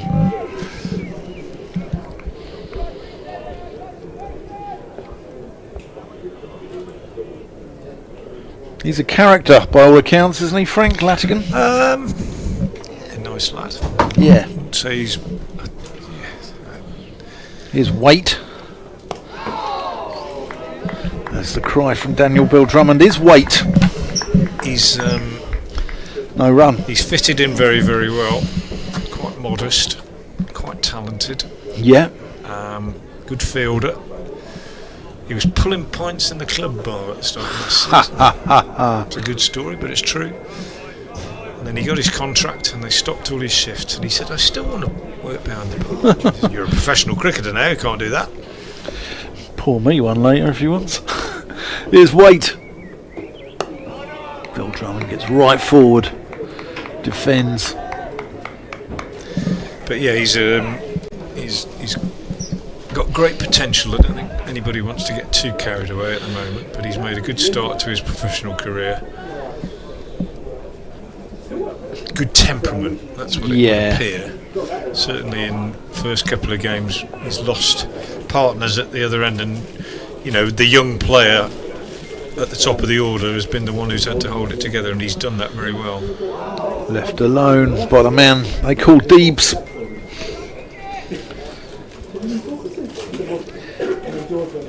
Daniel Bill Drummond is the type of person that the benefit system was designed for, wasn't he? Good, solid county pro. Been at one county, been loyal to Kent. And, you know, the benefit system shouldn't be for the likes of Ben Stokes, for instance, who, you know, nothing against Ben Stokes, but they earn enough money, don't they, those guys? Whereas it's the county pro who deserves the benefit system. As I almost withdraw that statement after that shot from Daniel Bill Drummond outside the off stump. I think, but he's still there. It'll be a thing of the past, won't it? Fairly soon, I think. The testimonials. Do you think so? Yeah, I do. I think with the way the game's going, I think it'll be you know, as you say, it was designed for players who were finishing a fairly short career and didn't have anything to go on to, and you know, they took their benefit money and maybe set themselves up in business or something like that. I don't think they need to do that these days very often. Forward defensive from the Kent skipper. That completes a maiden over from Waite. 2 overs, 1 maiden, 1 for 2. Tidy as always. I think the other thing is you just don't get players staying with one county, do you? No. Really. No. I think there will be another one here. I think Brett D'Oliveira probably at some point will have a testimonial. Joe Leach, of course, had his in 2024, but Jake Libby's been around a long time here, hasn't he? Yeah, but not well. Yeah, I mean, you know, there's possibly a few years to go, but I don't think it's a system that will last for very much longer. Swanepoel starts a new over and finds the edge of Bell Drummond's bat. It'll bring him 4 runs. You could say he was just about in control of it as it ran down to third man for 4, but it was not a shot that have him filled with confidence. He'd be glad to be off the mark, but it was it's Midday, but the scoreboard hadn't changed over. Yeah. It's his second boundary, his first a lovely shot, but yeah, it was. He's played it with the old Nanette Newmans, hasn't he? He's played it with the soft hands. It was perhaps not as soft as it might have been, but anyway, it's 4 runs. He steers this one down into the gully where Libby fields. One which the kids won't get there. Beautifully, he played beautifully here a couple of years ago in a one-day game. Can't remember exactly how many he got, but really, really played well. But obviously very different situation to be going into here. Came to the crease at the fall of the first wicket, the second wicket. Takes his bat away from that one as it bounced outside the off stump. 32 for 2 when he came in, 42 for 3 now, and a little bit of work for these two to do, Midday and Bell Drummond, after that very good start by Worcestershire. You get 3 wickets in the morning session. I always say 80 for 3 is my lunchtime par score, but I think if you get 4 in the morning session, you've had a really good morning. And Worcestershire, well, with still 40 minutes to go to lunch, I'll be hoping they can pick up another couple, you would have thought. That's driven beautifully off the back foot by Midday. Lovely timing and a nice piece of work in the covers by Kashif Ali diving to his left. When you watch players come into the game, particularly if they come in relatively late like Kashif did, having come through the SACA, the South Asian Cricket Academy, you saw him get those 200s at Edgbaston a couple of years ago. The season before that he broke through mainly in white ball cricket. I think it's always interesting watching them develop. Swanepoel bowls outside the off stump, left alone by Midday. And Kashif, when he came in, his batting was up to scratch and clearly very impressive, but his fielding was way off it, and he knew it, and he had to work on it, and it's improved and improved and improved and improved to the point where now, obviously, as he's shown this morning, he's just been dispatched to the deep square leg boundary. Actually, he looks an outstanding fielder. He's a good fielder, but he was very, very ordinary at the beginning of his career in the game. This one pushed out on the offside, bit of a bluff there as he was sent back to the boundary, and Swanepoel bowled the last ball of the over very full outside the off stump. Tidy over, just 4 runs off it, down to third man off the edge. 19 tidy overs have gone from Worcestershire, and they have Kent at 42 for 3. Yeah, he's one of a few come through the SACA, the South Asian Cricket Academy. Zaman Akhtar, who's now at Essex, he's another one that's come through there. Here's Waite to Daniel Bell Drummond, who whips this one through square leg. I think he's only going to get 1. As Kashif Ali, who's everywhere at the moment, comes round and does the fielding. There's possibly 2 there, but Kashif got across the ground really quickly. Looks a fine fielder. So Daniel Bell Drummond came through Catford Wanderers Cricket Club, South East London, just sort of at the bottom of Beckenham Hill. For those who know the game or know that part of London, as that's defended back to Waite. You ever been to Beckenham, Frank? No, I don't think so. I might have been there. I haven't played there. It's a nice event. Well, Beckenham Cricket Club, which was Rob Key's cricket club, they play at Foxgrove Road, but where Kent now play was the old Lloyds Bank ground at Beckenham. Yeah, I might have played there actually. And it's next to Crystal Palace training ground, and Crystal Palace Academy is over the road now. But you had all the bank grounds down there. As Midday rocks onto the front foot and pushes that one out to the covers. Park is one of those. That was the Lloyds Bank football ground, I think, at one time. Yeah, they've got a few down in South West London. Roehampton, I think there's a few, isn't there? But Beckenham's always had a few. HSBC, Kawako, the insurance company, they had their. They're all going now. They're all sort of. I mean, HSBC used to play Kent Premier League cricket, and I think they're called New Beckenham Cricket Club now, as that's pushed to mid-on.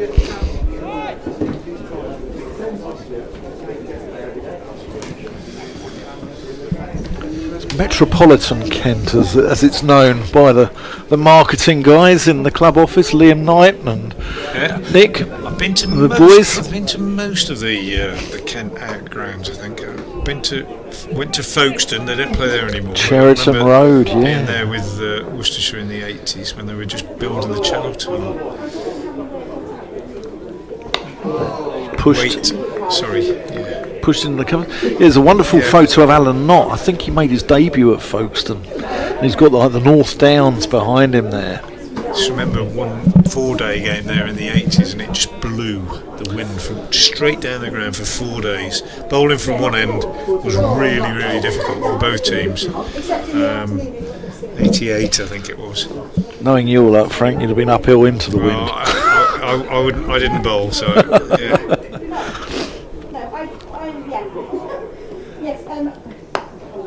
Nurdled into the onside. That completes the over. 43 for 3 with about 40 minutes left till the luncheon interval. But I've played at a few different Kent ground. Played at Tunbridge Wells. Played at Sitting Bull. I've played at Dover, the Crabble. No. To Dover. Played at the Moat at Maidstone. Yeah, that's nice. Been to, I haven't played at Canterbury, been there commentating obviously, but it's such a shame, isn't it, that there's not so many outgrounds are used these days. I think it really is. Oh, they've used a few. I mean, they've used Blackheath, Gravesend, I think they used at one point. Anyway, Worcestershire, who only really play here now at New Road, occasionally at Kidderminster when needs must, but no longer at Stourport or Dudley or Stourbridge.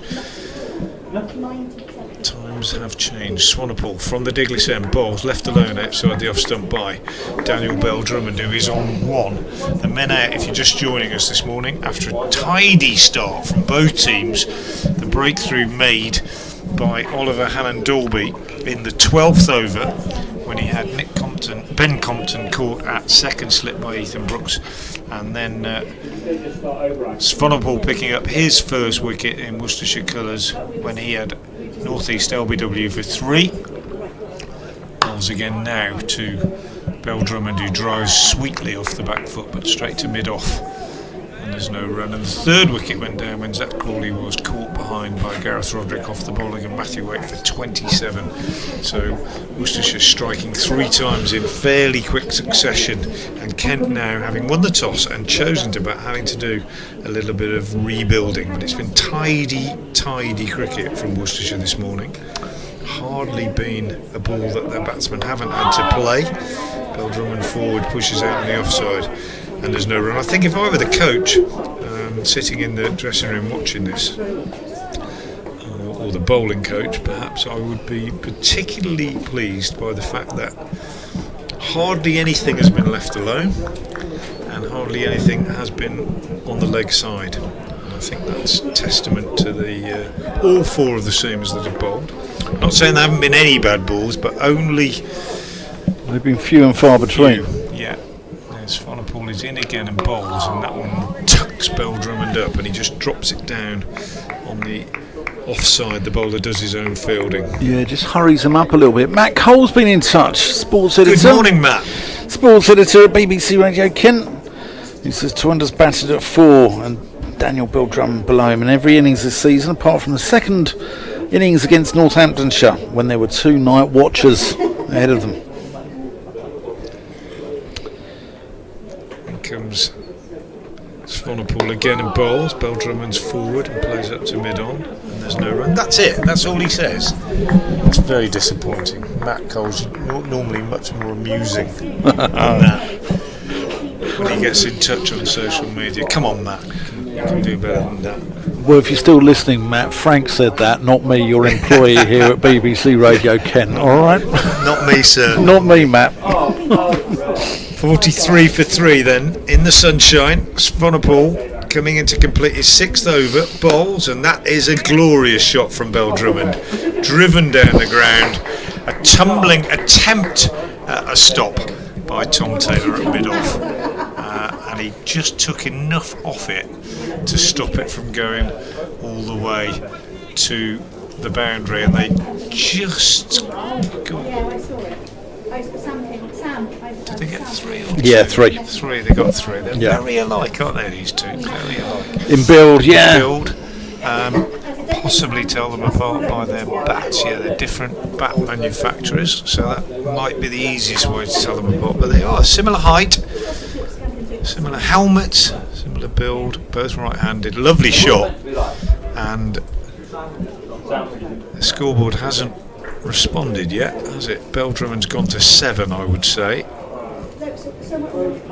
Because he was on 4, wasn't he? Yeah, he's gone to 7.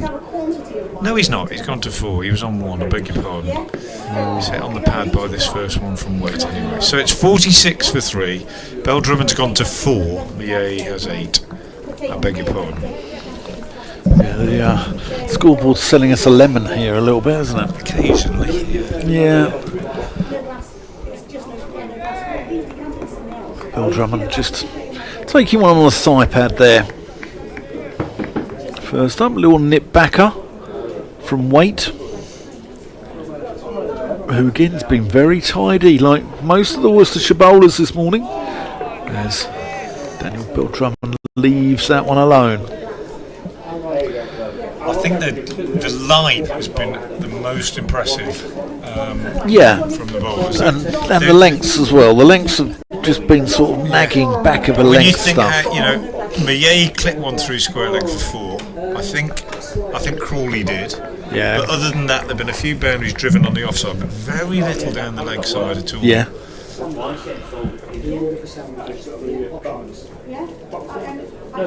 Waite in, and Bell Drummond defends. Pushes it out into the offside. 46 for 3. The Cathedral bathed in sunshine across the River Severn here from Visit Worcestershire New Road.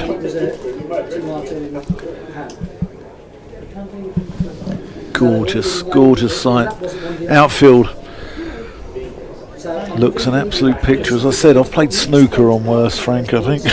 It's that good. So that's defended, pushed out to mid-on. Well, it's another thing that last year was not the case. This area in front of our commentary position here was very, very rough last year. Was it really? And terrible. And that area there where the helmet is, just beyond the rope there, that is a bit lower and held a lot of water for a lot of the summer last year. So okay. It really is beautiful to see it as it is today after such a long time.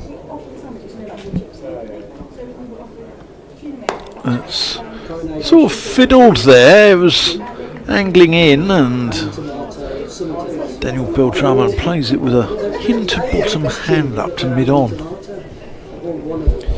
don't know whether anybody else has. That's 2 people.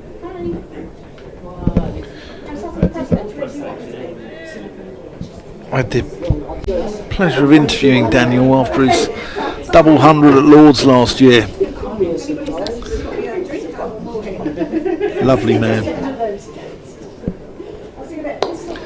Driven pleasantly. Waite's got something on that. I think it's only going to be 1 as Helen Dolby's in pursuit and shapes to turn, and Daniel Bell Drummond for the second over in a row retains the strike with that single.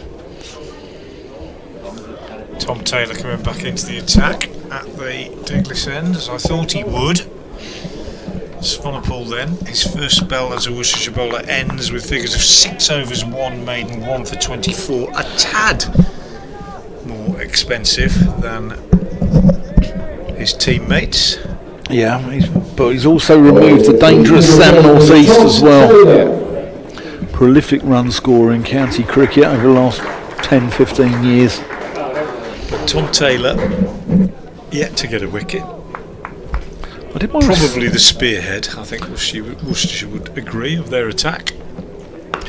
Comes in now and bowls, and Bell Drummond, who kept the strike with that single, plays this defensively on the onside. Looking back on Sam Northeast's record, as a schoolboy, he got 1900s in a term once when he was 13 years old. I mean, that's some going, isn't it? It really is. I think I referred to him as the Broadstairs Bradman. And he chuckled at that one. Taylor turns again and bowls to Bell Drummond, who drives firmly up to mid-off, but can't beat the fielder there. And there's no run. There's a good shot, nicely timed, but straight to Swanepoel. The one player I haven't quite got used to his movements and his gait and so on helps you to pick players out in the distance. Yeah, but it'll come, I'm sure. So Who's that? Swanepoel? I almost know that if I don't know who it is, then it must be Swanepoel. If that makes sense. As Taylor is in again and bowls, and Bill Drummond is forward again to a good length delivery on off stump. Pushes into the covers. Kashif is the fielder, and there's no run. 47 for 3 then. And I'll just go through the other scores as well while we have got the chance during this over. Lancashire Durham. Lancashire still only 2 down, having been put into bat at Chester Street. They're 88 for 2. Sussex similarly 73 for 2 at Headingley, where they were put into bat. Taylor in again, bowls. Bill Drummond is forward, pushing out on the onside, no run. Glamorgan slower, but still 2 down as well. 49 for 2 against Leicestershire at Sophia Gardens, and Gloucestershire at Derby also 2 down. 52 for 2 against Derbyshire. Warwickshire 75 for 2 against Notts at Trent Bridge. So Worcestershire have taken the most wickets this morning, because at the Oval, Essex, good start for them, 91 without loss off just 21.2 overs. Taylor in again, bowls, lovely shot from Bell Drummond, punched off the back foot just short of a length. Kashif is in pursuit, pulls it up just inside the rope, and they come back for 2. But that was a really nice shot from Daniel Bell Drummond, on his toes, high left elbow, straight bat. Lovely shot. It's interesting at the Oval, there were some grumblings, well, not real grumblings, but just slight whinges from Surrey fans saying it's too good a wicket for their last home game against Leicestershire. Yeah, I heard that. Yeah. Can be the case. Yeah. 49 for 3 with those 2. Bell Drummond waits again. Taylor bowls, digs out a Yorker, squeezed back up. Shout from the bowler and from the keeper, as though maybe they just hoped that it might have just hit his foot before he got his bat down onto it and squirted it up to mid-off. Umpire not impressed. End of the over from Taylor. Good return for him, just 2 runs from it. Midday has 8, hasn't seen the strike for a while. He's faced 20 deliveries, and Bell Drummond has faced 25 for his 7. It's hard work for the batters out there at the moment. 49 for 3 off 23 overs.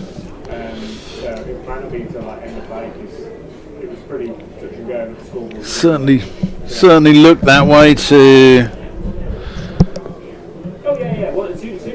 me, with the ball scooting out to mid-off there. That hit his foot first, as it's worked towards mid-wicket.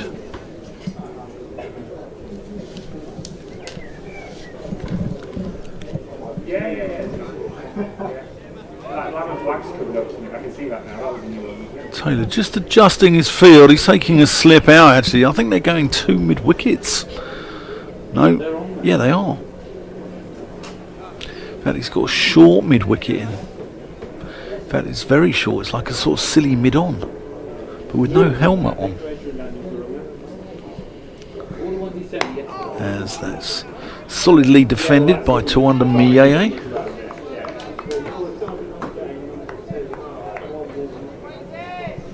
Yeah, just occasionally gives the impression that he might fall inside the line and lift that one on the leg side. I think VA, that's what they're hoping. Put it in his head as much as anything.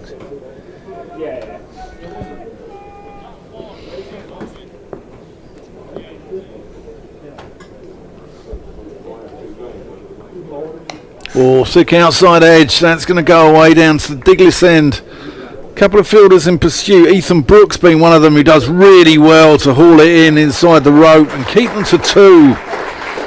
Superb work. Worcestershire look well up for this morning, Frank.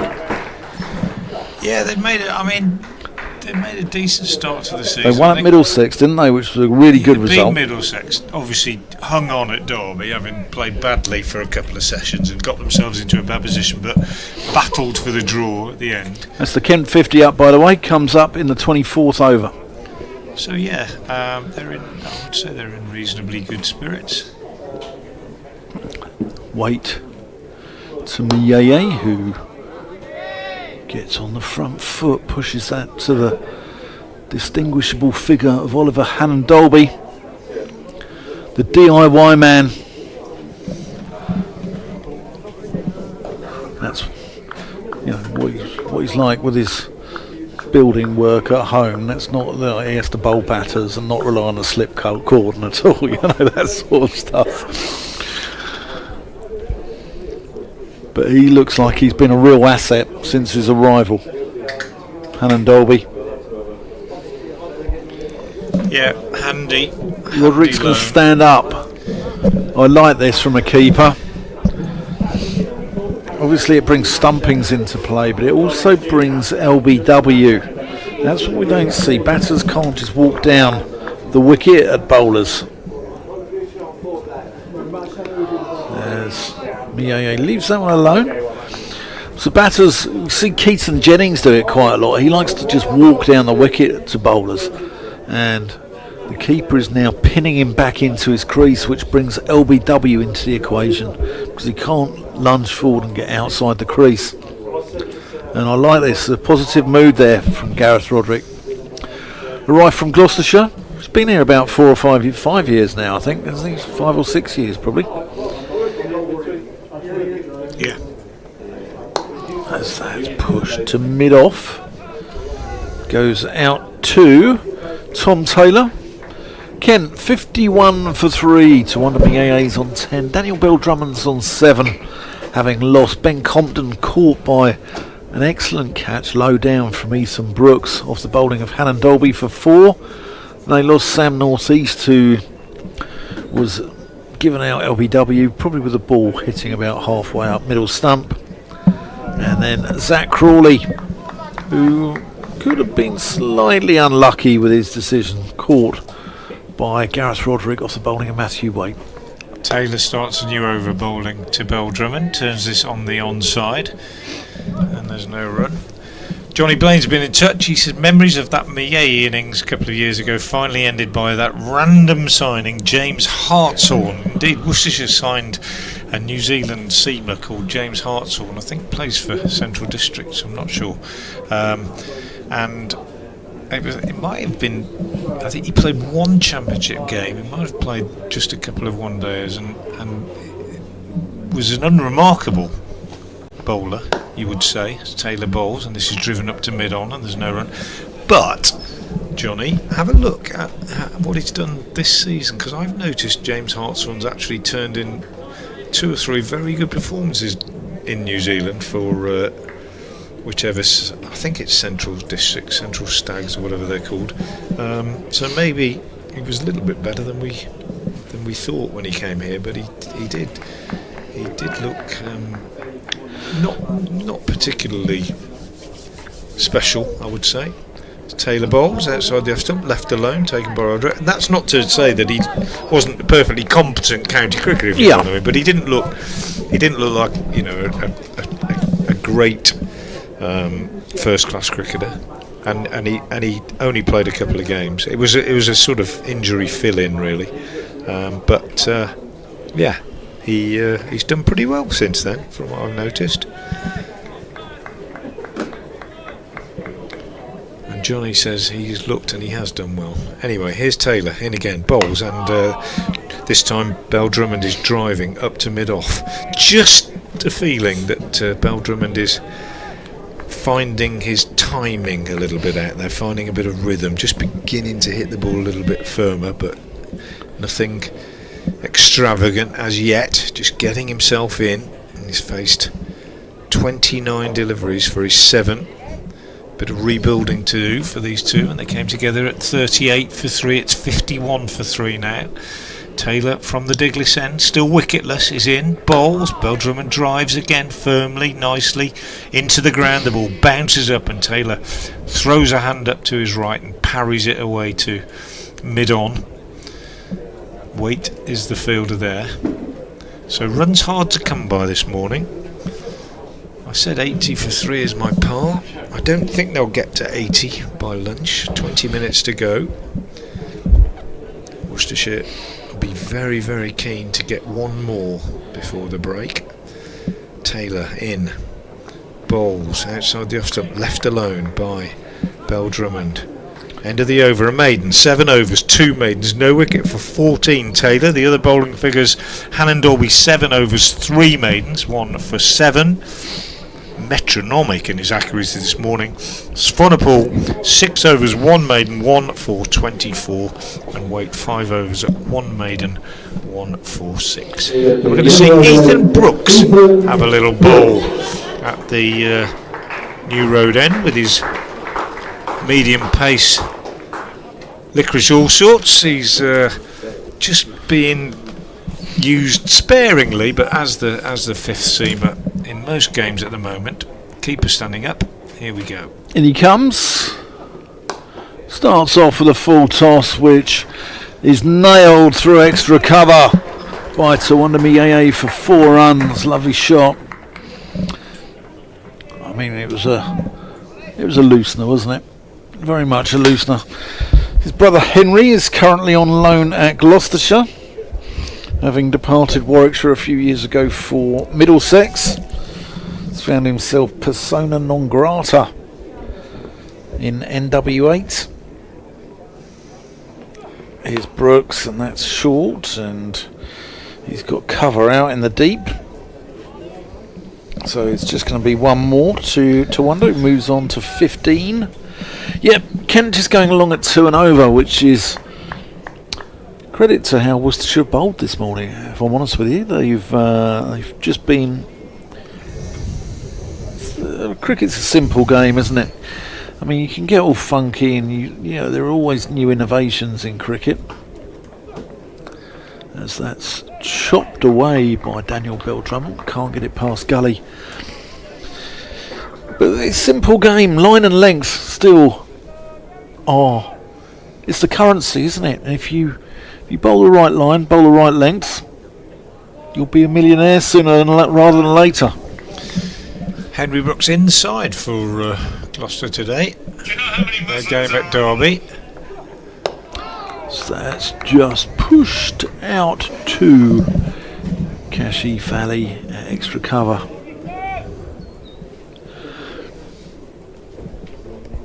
I bet there wasn't much grass on the Brooks lawn. There's an older brother as well who plays. Ben, yeah, he doesn't play anymore, but he was club cricket, left arm seamer. Yeah, I think he even stopped club cricket. In he comes. That's defended. Dead bat. Daniel Bell Drummond just being watchful here, being very circumspect, being conservative. Knows that Kent can't afford to lose one more before lunch here. Last ball over. Ooh, that's nipped back. And surprised the Kent skipper somewhat. End the over. Kent off 56 for 3. Yeah, Ethan Brooks is a part-time bowler. Bowls in the white ball game where he mixes it up. Think of Ravi Bopara, that sort of thing. Lots of back of the hand balls, knuckleballs, that sort of stuff. But wanting to do a job as a fifth seamer in the red ball game and being encouraged to bowl a little bit quicker, hit the seam a little bit. But it's an interesting one from Brett D'Oliveira's point of view. I'll just break off as Taylor comes in and bowls, and this one is worked away on the onside by Millet to mid-wicket. In that, if you're those batters out there now, you've got 15 minutes to go to lunch. Brooks comes on. You know he's a part-timer. You know he's obviously going to probably bowl the odd loose delivery by comparison to the other 4. Yeah. And so you're thinking, well, here's an opportunity to score, and there's the danger. Yeah. Here's the opportunity to score, but he also bowls a good one, gets one to nip a little bit, and you can perish. Do not want that to happen. And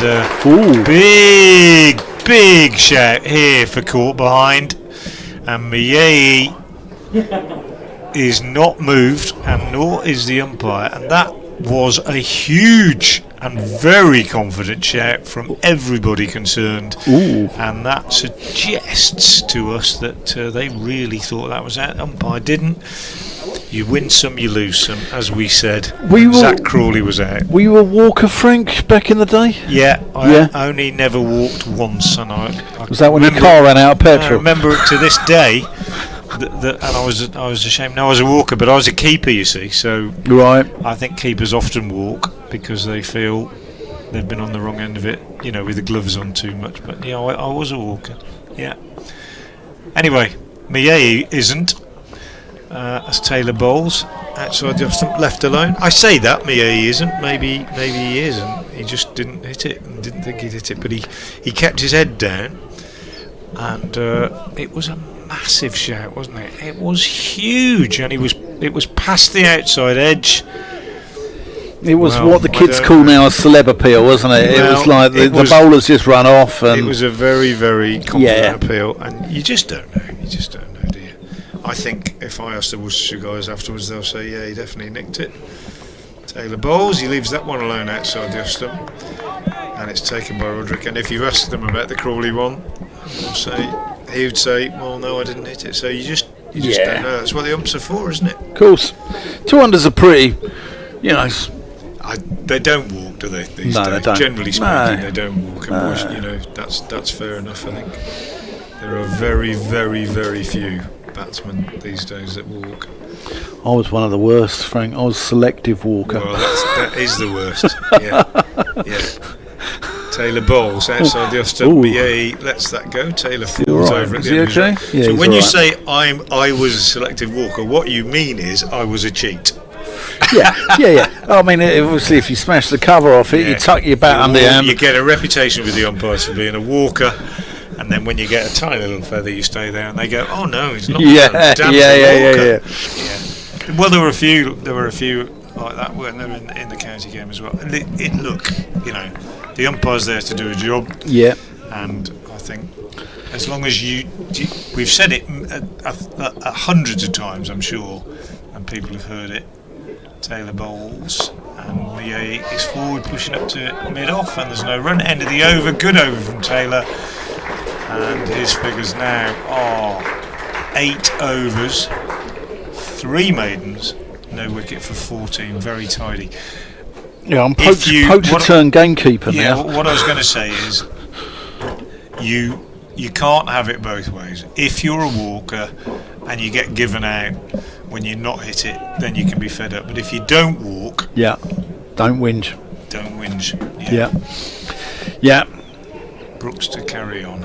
In he comes. Whipped pleasantly there by Daniel Bell-Drummond. He's going to get 4 runs. That's new, that building down there, isn't it? Yeah. With The one with the green shades isn't new. That was there last year. But the one just to the right of it, the lower one, the Captain's Club as it's called. all right, Bottom, that's new. Yeah. yeah. Okay. But the one with the green shades on was there last year as well. Oh, was it? Okay, yeah. I came and did a game from here, actually, for England Disability. First ever mixed disability series. As Bill Drummond just covers up and plays that into mid-wicket. And from where the scorebox is now, under the ladies' pavilion, that's where we commentated from that's then. where we do the live stream from. Yeah. But maybe not this year. Might be moving. And England won that one pretty easily against India. So that's left alone, goes through to the bowler. They've got a series this summer against South Africa, and it's the first time ever you've had a mixed disability series. So the 3 forms of disability, which are deaf, physical disability and learning disability, and played at some lovely grounds. Here, one of them, Wormsley, Lords,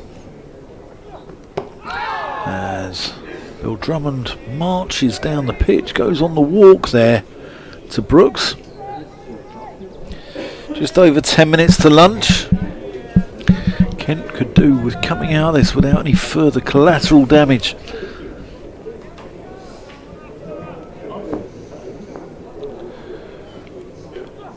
Short, and Bill Drummond leaves that one alone.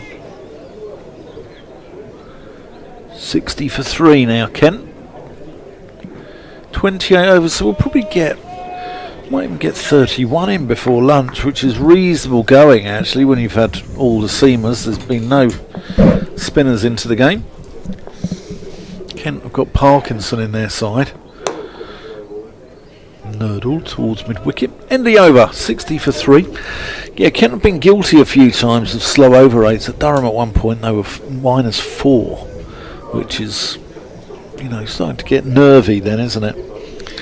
Worcestershire would dock 2 points actually at Middlesex for a slow over. It's silly. It's avoidable. Yeah. And there's no excuse for it really. At Derby we had a situation where there was a wind blowing and about a dozen times bowlers aborted their run up running into the wind. Yeah. And I can understand how that can slow things down. Yeah. But there haven't been any extras this morning, which is another testament to Worcestershire's accuracy. Taylor bowls outside the off stump, left alone. Nobody's overstepped. There haven't been any wides. I think that's, they've been very disciplined this morning. Oh, they've been superb. I think Worcestershire really good. And that helps. But it's just infuriating to lose points for a slow over rate. It's just infuriating, really. And I think it shouldn't happen. It just shouldn't happen. Too much messing around. Taylor in again. Bowls. Midday forward, pushes out on the offside, off the back foot. He's being really examined here, is Midday. He's had that big shout for caught behind, got away with that, but he's having to work really, really hard. And look where we are, 60 for 3. You've got to say Worcestershire, if they keep it below 70 at lunch and they've got 3 down, it's a good morning. Yeah. Get another one, very good morning. Can't get up to 80. I think you're getting up towards par. Have Worcestershire got any spin options? I mean, Dolliver, does he bowl off breaks? Both leg breaks. Leg breaks. Taylor bowls and forward Midday plays back to the bowler. Libby bowls a bit of very, very gentle off spin. Dolliver, a leg spinner, not as much of a bowler as he used to be. No. Partly because he's had a bad shoulder and partly because he's captain, and captains never bowl themselves as much as they should. And as a leg spinner as well, it's hard because you can be expensive as a leg spinner, can't you? Yeah, you he's not a great big spinner of the ball. He bowls in white ball stuff sometimes, quite sort of flat and quick. Taylor bowls again outside the off stump, left alone. Fateh Singh is the finger spinner, the left arm spinner, but struggling to get into the side. Certainly, you rare to play a spinner here at New Road last season, and as yet hasn't played in the red ball side this season. So yeah, it's Worcestershire are not overly blessed with spin options at the moment, let's put it that way. As Taylor comes in again and bowls, and Midday is forward playing up to mid-on again. Tidy again from Taylor. Look at his figures. 1 ball left in his 9th over. He's conceded 14 runs so far. 3 maidens. Very, very impressive. Just feel that Tom Taylor has matured in the last couple of years at Worcestershire, having been at Derbyshire, then at Leicestershire, then at Northamptonshire. Seems to have just sort of found his home here and settled down at his best. Bowls again, another good delivery, pushed out on the offside, another very, very tidy over, another maiden. Taylor 9 overs, 4 maidens, no wicket for 14. Sure, he knows the service stations of the M1 intimately, doesn't he? Absolutely. He's played for all the East Midlands clubs before coming here, but probably I would suggest playing the best cricket of his career now. Brooks. Just back of a length, left alone by the Kent skipper.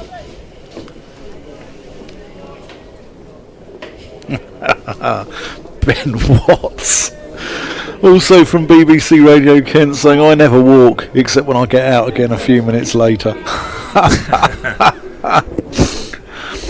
Good to hear from you, Ben. As that's left alone. Sure, Matt Cole will be. Well, I'm hoping not to fall out with Matt tomorrow because Gillingham, who he covers for BBC Radio Kent, are playing my club Barnet, and I hope I don't lose a load of listeners from BBC Radio Kent by supporting the Bees. It's played up to Hannon Dolby at mid-on, and they'll scamper through for a single. Midday now on to 15, Beldrummond on 12, Kent 61 for 3 with 5 minutes left till the luncheon interval.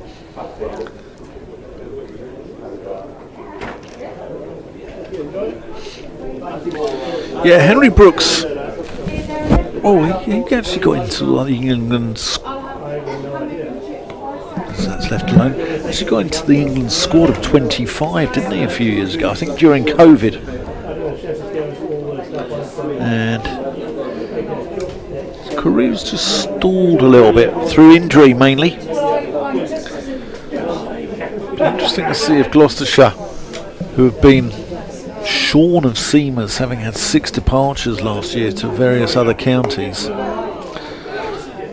Pushed into the onside, no run.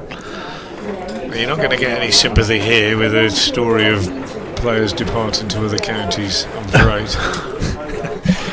No, because you could name an almost an entire team of players that have gone from Worcestershire in batting order. Pushed up to mid-off. Well, that is with a keeper.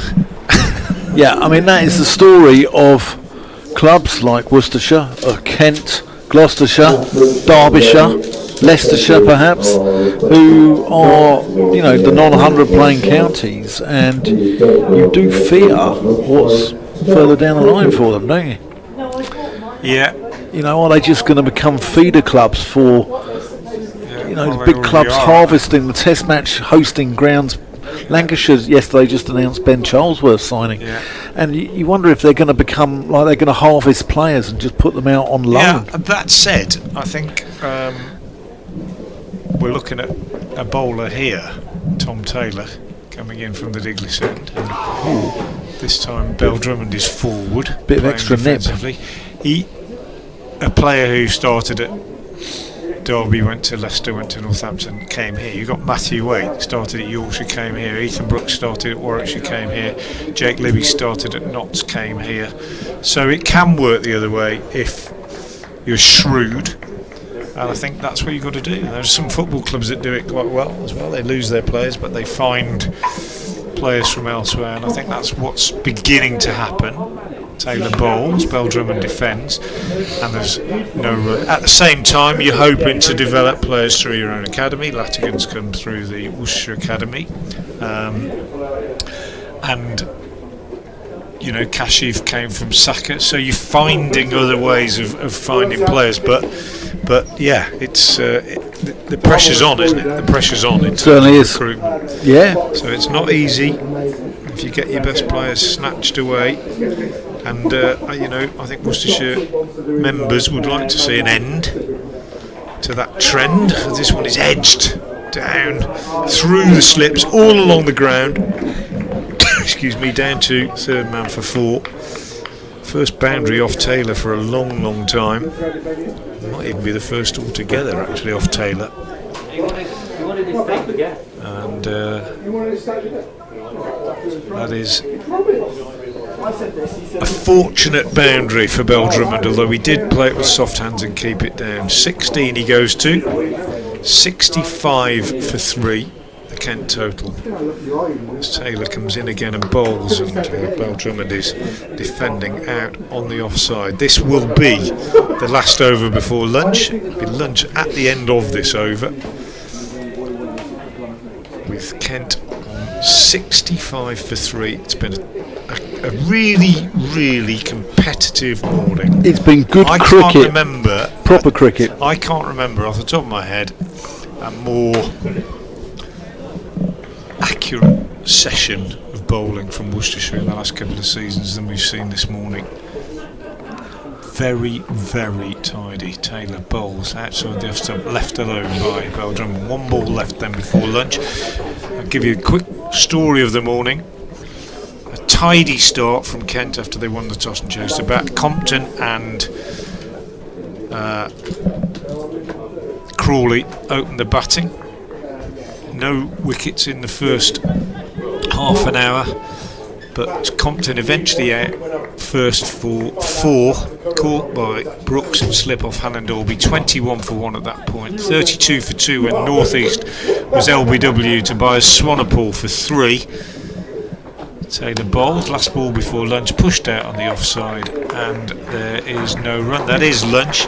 So Crawley out then for 27, 38 for 3 at that point in the 16th over, and since then in another 15 overs these two, Midday and Beldrum, have taken the score on to 65 for 3 at lunch. Midday has 15, Beldrum has 16. Very tidy bowling from Worcestershire this morning. Taylor 10 overs, 4 maidens, no wicket for 18. Hannah Dolby 7 overs, 3 maidens, 1 for 7. Swanepoel 6 overs, 1 maiden, 1 for 24. Waite 5 overs, 1 maiden, 1 for 6, and Ethan Brooks 3 overs, no maidens, no wicket for 10. A very, very good session from the Worcestershire bowlers. Equally solid batting from Midday and Beldrum to recover from 38 for 3 to the lunchtime position of 65 for 3.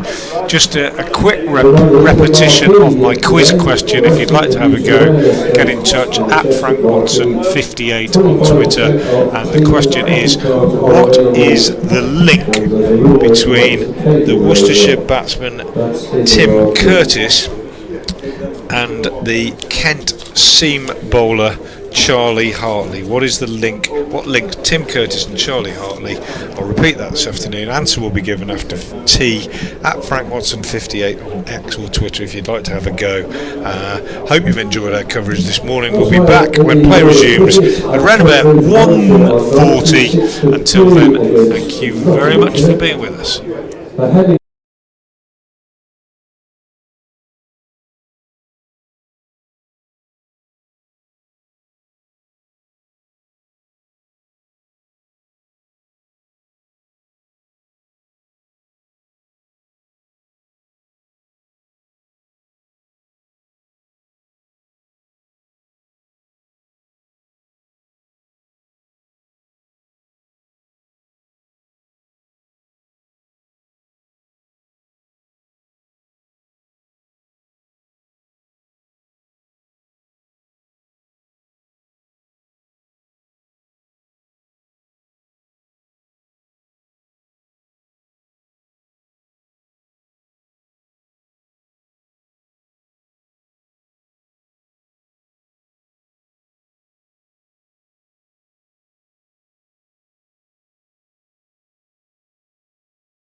Good afternoon, everybody. Welcome back to New Road in Worcester, where play is about to get underway after lunch.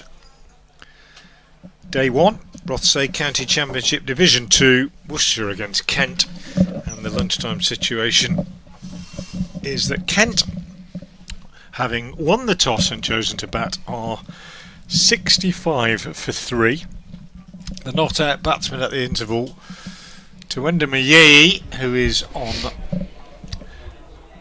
15 not out, and Daniel Beldrum, the captain, on 16.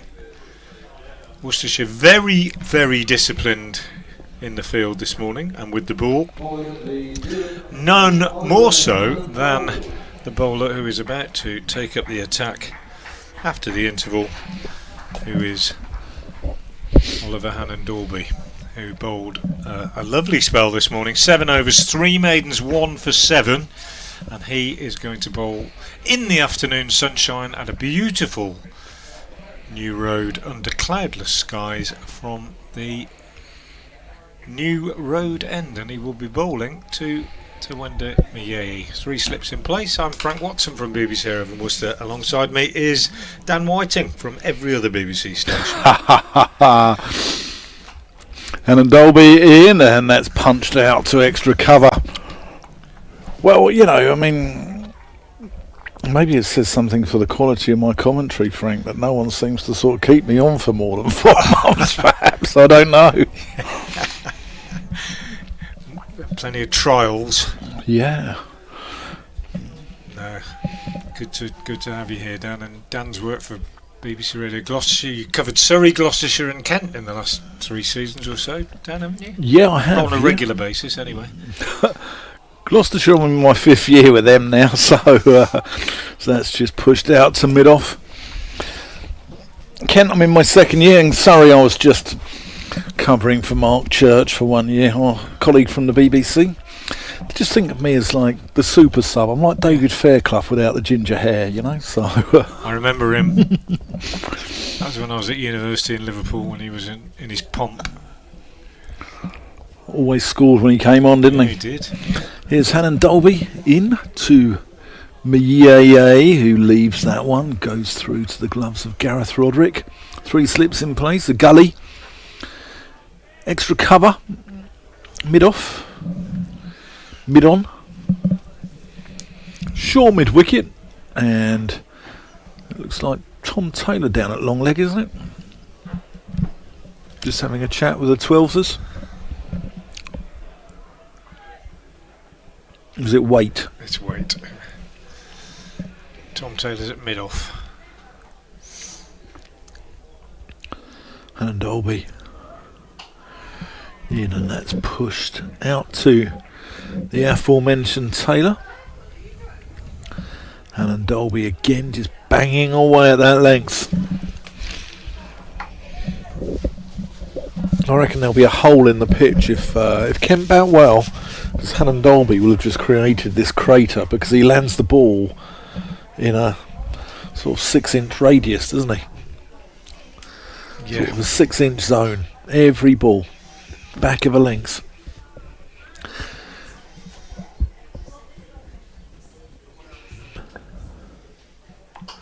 Again on the money. Pushed out to mid-off. He's dropped his mid-wicket back to deep square leg. And I think Mr. Hannon-Dalby, we know it's the double bluff because you haven't changed from that back of a leg's length all day. You're not going to bang a short one in.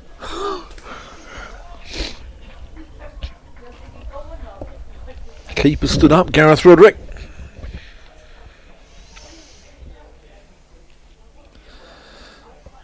Again, nagging away. Kel Surprise, a maiden over. 8 overs, 4 maidens, 1 for 7. Yeah, very good from Ollie Hannon-Dalby. Just the job for as far as Worcestershire are concerned, with Ben Allison out injured and Hannon-Dalby on loan from Warwickshire. I don't think he would have been given to Worcestershire if they were in the same division as Warwickshire. No. Do you like my French there, by the way? Now I'm working for BBC Radio Kent and based in Canterbury. I'm almost in France, you see, so I've got to throw the odd one in. Swanepoel from the Diglis end took 1 wicket before lunch. Little bit more expensive than the other bowlers. His first ball outside the off stump, left alone by Bell Drummond. Swanepoel 6 overs, 1 maiden, 1 for 24 this morning. So he was going at 4 and over. Nobody else really going at above 2 and over. But he did pick up the wicket of Sam Northeast. LBW for 3. Comes in again now and bowls, and that's short and wide. Hit away off the back foot. Not timed perfectly by Bell Drummond, but he'll pick a couple up as Kashif chases back from cover. First runs after the lunch interval. Is the manual scoreboard on the 7 side of the ground ever used at all? Next to the main scoreboard? No, not. I can't remember the last time I saw that being used. There's a lovely old scoreboard where the club shop is, sort of behind the D'Oliveira stand. Yeah. And it's only just become the club shop. Not even quite finished yet. Swanepoel bowls, and that's 4. That's short and wide. That really is a gimme, and Bell Drummond on this occasion does not miss out on the back foot. Square drive, and the first boundary of the afternoon session. 71 for 3 as the 2 young Kent stars, Dawkins and Singh, go back from the nets. Saw Dawkins play here last summer for the England under-19s and made runs in one of the games I did against India. Yeah, he Very got 200. talented. 200 in the twos the other week. He's a good player. Swanepoel in again, bowls better, straighter, fuller, and pushed out respectfully on the offside by Bell Drummond. Yep, Kent have got some good ones coming through with Jaden Denley as well. He's Is he injured at the moment? I thought he'd be in the squad today, Joe. no, he got 100 in the, well, I don't think so. He got 100 in a week for the second 11, and he was in the side 2 weeks ago. Yeah, I was surprised he wasn't here today. Swanepoel again from the Diglis end in, right arm over, bowls, left alone outside the off stump by the watchful Bell Drummond. He's on 22, Midday on 15, hasn't added to his lunchtime score. Men out this morning, Compton 4, Northeast 3 and Crawley 27. Yeah, very encouraging for Kent was coming through. Kent's problem though over the last 20 years is not bringing through their own bowlers. Yes, Swanepoel again bowls, and Bell Drummond is driving out on the offside. Kashif Fields end of the over, 6 runs came from it, and that's been Swanepoel's problem in this game so far. His debut for Worcestershire, he's only bowled 7 overs to be fair, 1 for 30, but when I say that's been his problem, what I mean is he's bowled 3 or 4 good balls in that over, but he's also released the pressure with a couple of looser ones as well. 71 for 3. Yeah, Kent have, well, they've got Jazz Singh at the moment. He looks like somebody who can come through. The man known to all and sundry as Neil Diamond because he's the jazz singer. But really, Kent haven't produced anyone of any note probably since Matt Coles, which was 15 years ago now, probably, or even longer, 18 years ago perhaps. And it's a surprise because the Kent Premier League is a strong competition. Hannon Dolby in and defended watchfully there by Tawanda Mieye. But you've got the trinity there I mentioned coming through batting wise in Denley, Singh and Dawkins. The Holy Trinity.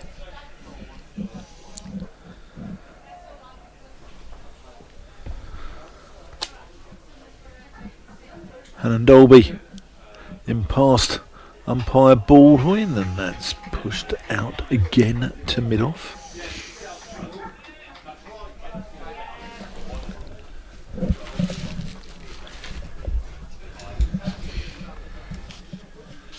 beautiful day here.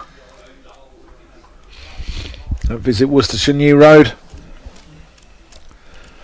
little bit of wind's picked up though. I mean the flag is limply flying now as opposed to like just hanging by its side. Hannah Dolby into Midday, who this is a commentator's nightmare, Frank. I mean, all that's happening is Hannah Dolby banging away on the same length, and I'm trying to describe as many different ways of Midday playing a forward defensive out to mid-off. There's 3 people playing in this game at the moment. Tom Taylor, Hannah Dolby, and 2 under Midday.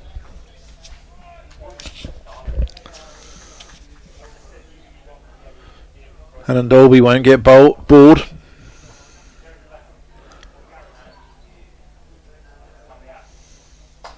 So that's driven nicely, and great stop there by D'Oliveira.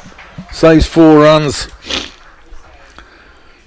Hannah Dolby holding his hands up, apologising.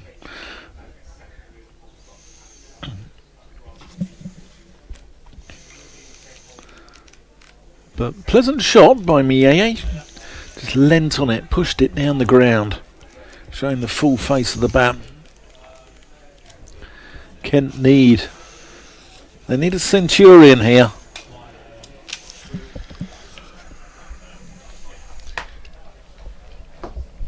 Everson can bat, Benjamin can bat. They will be missing Grant Stewart, who can counter-attack prolifically. Here is the Halifax Hurricane. Again, back of a length.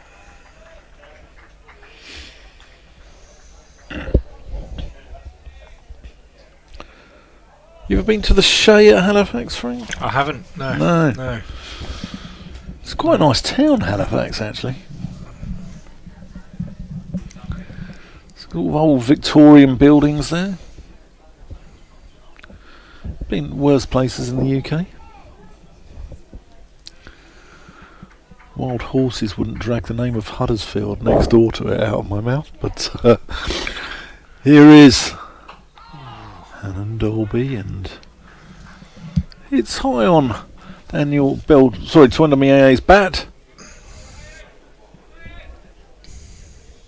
That's Daniel Bill Drummond there, actually. Good over from Hannah Dolby. 72 for 3. 9 overs, 4 maidens, 1 for 8. Goodness me. That is top economy, isn't it? Yeah. And opposed to Swanepoel, 7 overs, 1 maiden, 1 for 30, who will bowl now from the Diglis end. Beautiful afternoon, bright sunshine, cloudless sky, decent crowd in, and a mirror or a seat or something shining very, very blindingly straight into my eyes from that Diglis end. Oh, yeah. Look at, that one square on the offside from me for a single. Oh, that is bright. I feel like St Paul on the road to Damascus. If it was at the other, I mean, goodness me, I don't know. It's never happened before. I don't know what it is. Is it a car window? No, it's not a car. It's not. Is it? No, it's actually it is, but it's behind the stand. Yeah, it's actually in the car park behind the stand. There's Swanepoel again bowling, and this one is driven into the covers, and Kashif Ali is the fielder. Gosh. Yeah, it's a car windscreen behind the stand, and it's mid on or long on as we look from our position at third man directly down the ground, and it's absolutely in our line of vision. Never happened before. Swanepoel again is in and bowls, and that is hammered back by Bell Drummond, but fielded at mid-off by Taylor, and there's no run. 73 for 3. I can't look at that. No, I can't look at it. It's Try and keep it out of my eyesight. I think I've got a cap in my bag, actually. Swanepoel again. He's in and bowls. No, I'm fine, thanks. Blocked that one. So tidy this over from Swanepoel, who has bowled with a fair amount of pace and reasonably accurately, but has also just occasionally eased the pressure with a short wide one. He comes in again now and bowls, and again that's nice and straight. Might just have popped a little bit on Bell Drummond, that one. He's indicating to his partner that it just bounced a bit more than he thought. Could be that the effects of the roller are just wearing off a little bit in this post-lunch period. Just a little bit of extra bounce there for Swanepoel, who does hit the deck quite hard. When the ground staff were doing their, pitch repairs, there was a lot of dust coming up from the pitch, I thought, at lunch. Swanepoel again bowls down the leg side, just tickled away down to long leg. Hannah Dolby will field. They will take a single. That is the end of the over. 74 for 3. And Bell Drummond goes to 23. Millet has 17. And Swanepoel now 8 overs, 1 maiden, 1 for 32. Yep, I'll do one more over before I go and have to update the good and the bad people of BBC Radio Kent.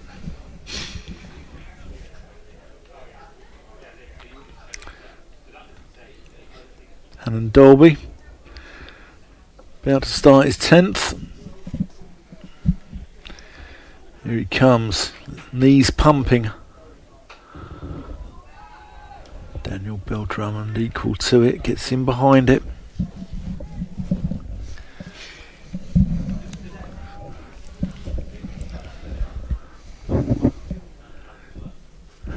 I'm actually feeling ill looking at that thing. It's actually weird, isn't it? It's that sort of shining light. I hadn't even noticed it until you pointed it out, and then when you can't unsee something. I've never noticed it before. Here is Hannon Dolby to Bell Drummond to adjust. It'll probably go in about half an hour when the sun's position moves. It's a windscreen on a car parked directly behind the Buzzer Oliveira stand, and it just looks like the brightest headlight you can possibly imagine. Yeah. In the old days, there was a regular announcement: could owners of cars parked at the Diglis end please put blankets on the windows? And the Oliveira stand was erected and got rid of all that problem. Left alone by Bell Drummond. Where did you used to park your Rolls Royce then, Frank, back in the day? Well, funny you should say that, because when I first started commentating here, which was in 1988, my preferred vehicle was a Citroen 2CV. Oh, really? Okay. With a stripy roof and a starting handle. How very bohemian. Hannon Dolby defended yet again by Bell Drummond. We got married, and my wife and I, we had a car each, and we got rid of one and just kept one car. And then when I started doing the job down here, I was living at the other end of Worcester, and I said, I need a car just to get backwards and forwards. I'm going to open the paper and buy the cheapest car that is advertised in the paper, and I did. It was a Citroen 2CV, and it cost me £350. Wow. And I sold it 2 years later for £350. I had a Citroen about the same time, actually. My very first car was a Citroen Visa. That is again defended. And it had a stripy roof that leaked when it rained. It had a starting handle. Was it like a green and white stripy roof? It roof? was cream and brown. Oh, okay. And when I used to go football, had a starting handle. Yeah, starting handle to crank it. So if in the cold or if it wouldn't start, you just used to do the old turn the handle at the front, and the tyres were about as wide as bicycle tyres. And if I went football training, I used to take £5. I had enough to put some petrol in and have a drink afterwards. Brilliant. Defended again by Bell Drummond. Kent are 74 for 3. And as much as I love discussing your old automobiles, Frank, I better go and update the people of Kent. You had. Off goes Dan, and I think Brian Halford might be coming in to join us shortly from Warwickshire and the Midlands generally. Brian coming to do a little bit of a guest appearance for us this afternoon. He's here working for the Press Association, so we'll have a chat with him shortly. Great follower of cricket, Warwickshire and Worcestershire. Brian be coming alongside me in a few minutes. In the meantime, Bias Vonapole from the Diglis end in to bowl to Midday, who is forward and steering this one out square on the offside. Picks up a single, and the total moves on to 75 for 3. 3 slips still in place. These two came together when the score was 38 for 3, so they've been watchful. Had 1 or 2 difficult moments along the way, but generally they've acquitted themselves pretty well. Vonapole in bowls, and Bell Drummond is forward, pushing up to mid-off, where Taylor is the fielder. Kent winning the toss and choosing to bat this morning. And the pitch so far appears to be true. A little bit of movement, a little bit of carry, but generally a good surface. As Vonapole is in again and bowls, and forward comes Bell Drummond and plays out on the offside. And Kashif Ali comes in from cover to do the fielding. And a suggestion that, well, this is as I say, a good trustworthy surface. Did see that one in the previous over from Vonapole bounce a little bit more, but generally good. And given the difficulties that the ground staff had in preparing pitches here last year, it's very, very encouraging from their point of view and from Worcestershire's point of view that we've got a better surface. So it would appear. Vonapole bowls again, left alone outside the off stump by Bell Drummond, and through it goes to Gareth Roderick. Good crowd in, lovely afternoon. If you're in the area, if you're thinking of coming down, I would make the most of it. Free entry after tea at New Road, I think, so you could come down and have a couple of hours in the evening sunshine watching county cricket free of charge. Here's Vonapole again in bowls, and he's bowled him! That is a big wicket. Bias Vonapole celebrates.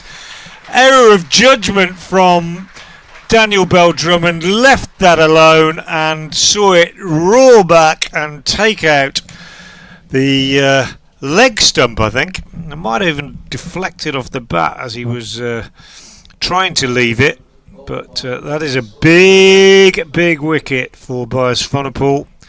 It's his second of the innings, and it is indeed the leg stump which has been removed. And Daniel Bell Drummond's vigil is ended. He faced 73 deliveries.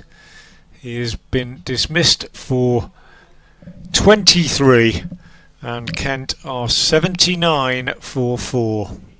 That is a big wicket, and Bias Vonapole celebrated very, very excitedly, I can tell you, after taking that one. Having played, of course, for Kent in the past, Bell Drummond dragging himself from the field. It's a very, very good breakthrough from a Worcestershire point of view. Bias Vonapole's second wicket, reducing Kent to 75 for 4, and an impressive performance so far from the Worcestershire seam bowlers. They've been very, very disciplined. There have been no extras, and very few deliveries that have been scored off on the leg side. Their line has been extremely consistent throughout the innings so far. 75 for 4. The new batsman is Joey Everson, and the new commentator alongside me for the first time, good afternoon, is Brian Halford.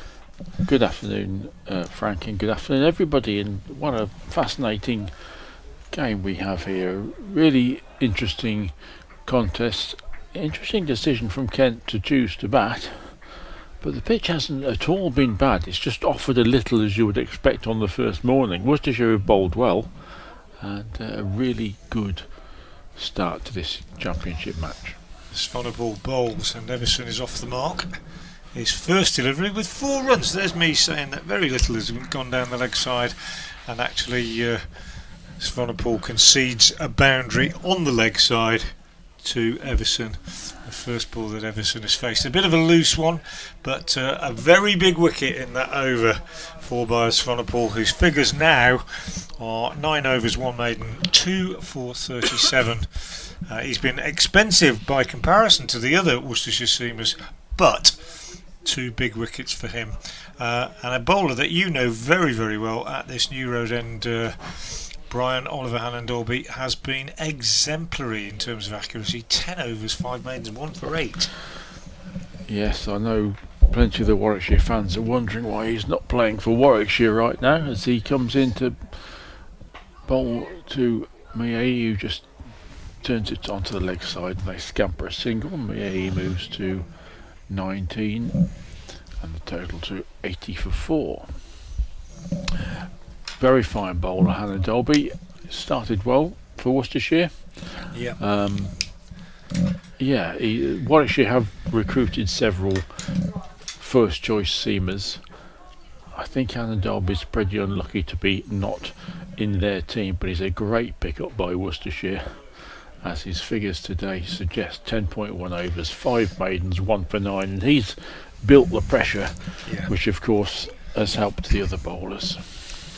Yeah, he struggled a little bit for rhythm at Derby in the first game. He hadn't had much bowling. He was bowling into the wind, and it wasn't quite it wasn't him, it just didn't quite look right as he was battling to get to the crease. But bowled well in the second innings, really well at Lords in the second game, and he's been absolutely superb today.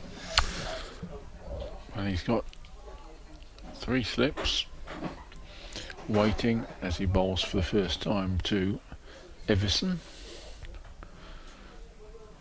And this is on off stump, and Everson just tucks it away to point, and they'll scamper a single. Everson started with 5 from 2 balls, and Kent just need a solid partnership, 70 or 80, just to get the innings back on kilter again. Yeah. Midday and Bell Drummond added 43, the makings of a recovery from 38 for 3, wasn't it? They added 37. But a big wicket in the last over. Hannon-Dolby is in again, and very solidly forward comes Midday. It's after those first 2 days at Derby, Frank, it's been good stuff from Worcestershire this season. Yeah, they weren't good in those first 2 days. There were lots of things that weren't good about those 2 days. Conditions weren't great to bowl and field in either, but they played well at Lords. They've been disciplined today. Here comes Hannon-Dolby, keeper standing up now, and he takes the catch. And what a fine piece of wicket keeping that was. Midday has gone for 19, just jabbing at one that moved away from him a little from Hannon-Dolby, smartly caught by Roderick, who had only, I think, just moved up that ball to stand up and took a super catch. Hannon-Dolby has 2 for 10 in 10.4 overs. Midday is on his way for 19, and it's 81 for 5. Yeah, perfectly described by Brian. Beautifully bowled, beautifully caught, and the 2 men who had played so well before lunch to recover things, Bell Drummond and Midday, have both perished shortly after the interval, and now Kent in a bit of a mess really at 81 for 5, having won the toss and chosen to bat. I was just about to say, Brian, before that delivery, just watch the replay of the Swanepoel delivery that got oh, that's not the one, I'm sorry, I'm showing you the wrong one. The Swanepoel delivery that got rid of Bell Drummond, and that came back a mile. and took the leg stump. I mean, he's left that alone outside the off stump. Well, we were watching it in the other room. Took the leg stump. We were thinking, if it's the leg stump, it must have come off his glove maybe or something, but it didn't, did it? I thought he was pulling his bat away or something, but no, that has just mighty roared back and taken the leg stump, and that explains, actually, to some extent, the belligerence of the Swanepoel celebration, because I thought it was, well, not excessive, but he was very, very excited, and that would explain why it's an absolute snorter of a delivery to come back that far. Left alone outside the off stump, it was a tight one to leave, but it's come back and uprooted the leg stump. So tremendous stuff. Well, another man you know quite well is the new batter, Chris Benjamin, Kent keeper, and he's come in at a difficult time. Yes, this is an interesting little duel, because Anna, Dobby and Benjamin will know each other very well, indeed. And I'm pretty sure they're good pals as well. So an interesting matchup. Indeed. Here comes Anna Dobby, and Benjamin is forward, getting most of the middle of the bat on that, just scuffing it out onto the leg side. 81 for 5, Kent. I was surprised they chose to bat. Frank I was surprised. I don't think it was an easy decision, and they will have been well aware of what the pitches were like here last year. Don't think anybody knew what to expect, Brian. I came down yesterday morning and chatted to some of the players and indeed to the ground staff, and nobody really was sticking their neck out and predicting what this surface was going to be like. And Derby, and again solidly comes forward comes Benjamin. No, it's not by any means a devil of a track. No, I'm not suggesting that. What I mean is in terms of making the decision about what to do, really. Absolutely. It could just be it could just be that the pitch will continue to do a little bit. That's all it has done. It's offered something. No, it's looked good to me. It's looked a good surface. The carry's been good. I think it's done a bit, but the bat hasn't been passed excessively. It's not been too up and down. I don't think there's been anything really, but I think Worcester have just bowled very, very well. It's been very disciplined. Very disciplined attack indeed. And when you think of what Stephen Mansfield and his team have to deal with, absolutely, it's absolutely brilliant. It's just amazing what they've done here. Looking at it, it's fantastic. Well, in comes Swanepoel, and his first ball to Everson is out past the outside edge, 81 for 5. It's been a good. I ventured to suggest that this morning's session was Worcestershire's best session with the ball in terms of accuracy and consistency for a long, long time, and I'll stand by that. Really, it's been a good effort, good disciplined effort. They've not given runs away today. Swanepoel is in, bowls, and Everson is out, dropped at first slip by Adam Hose. Edge to first slip. Hose got both hands to it, couldn't hold on to it. He's annoyed at himself, but Joey Everson gets away with one there, and Swanepoel be disappointed. Could have picked up his third wicket. Adam Hose, normally a pretty reliable slip fielder, and unable to hold on to that one. It was about knee height, got both hands to it, juggled it, almost grabbed it at the second attempt, but unable to do so. So Everson has a life, and Swanepoel is in again to him now, bowls, and he edges again, this time all on the ground, to third man for 4. So frustration for by Swanepoel, a second boundary for Joey Everson. He moves to 9, and it's 85 for 5. I'm going to repeat my quiz question, Brian, before the end of the over. So my daily quiz question, I usually try and do one that has something to do with both sides, and today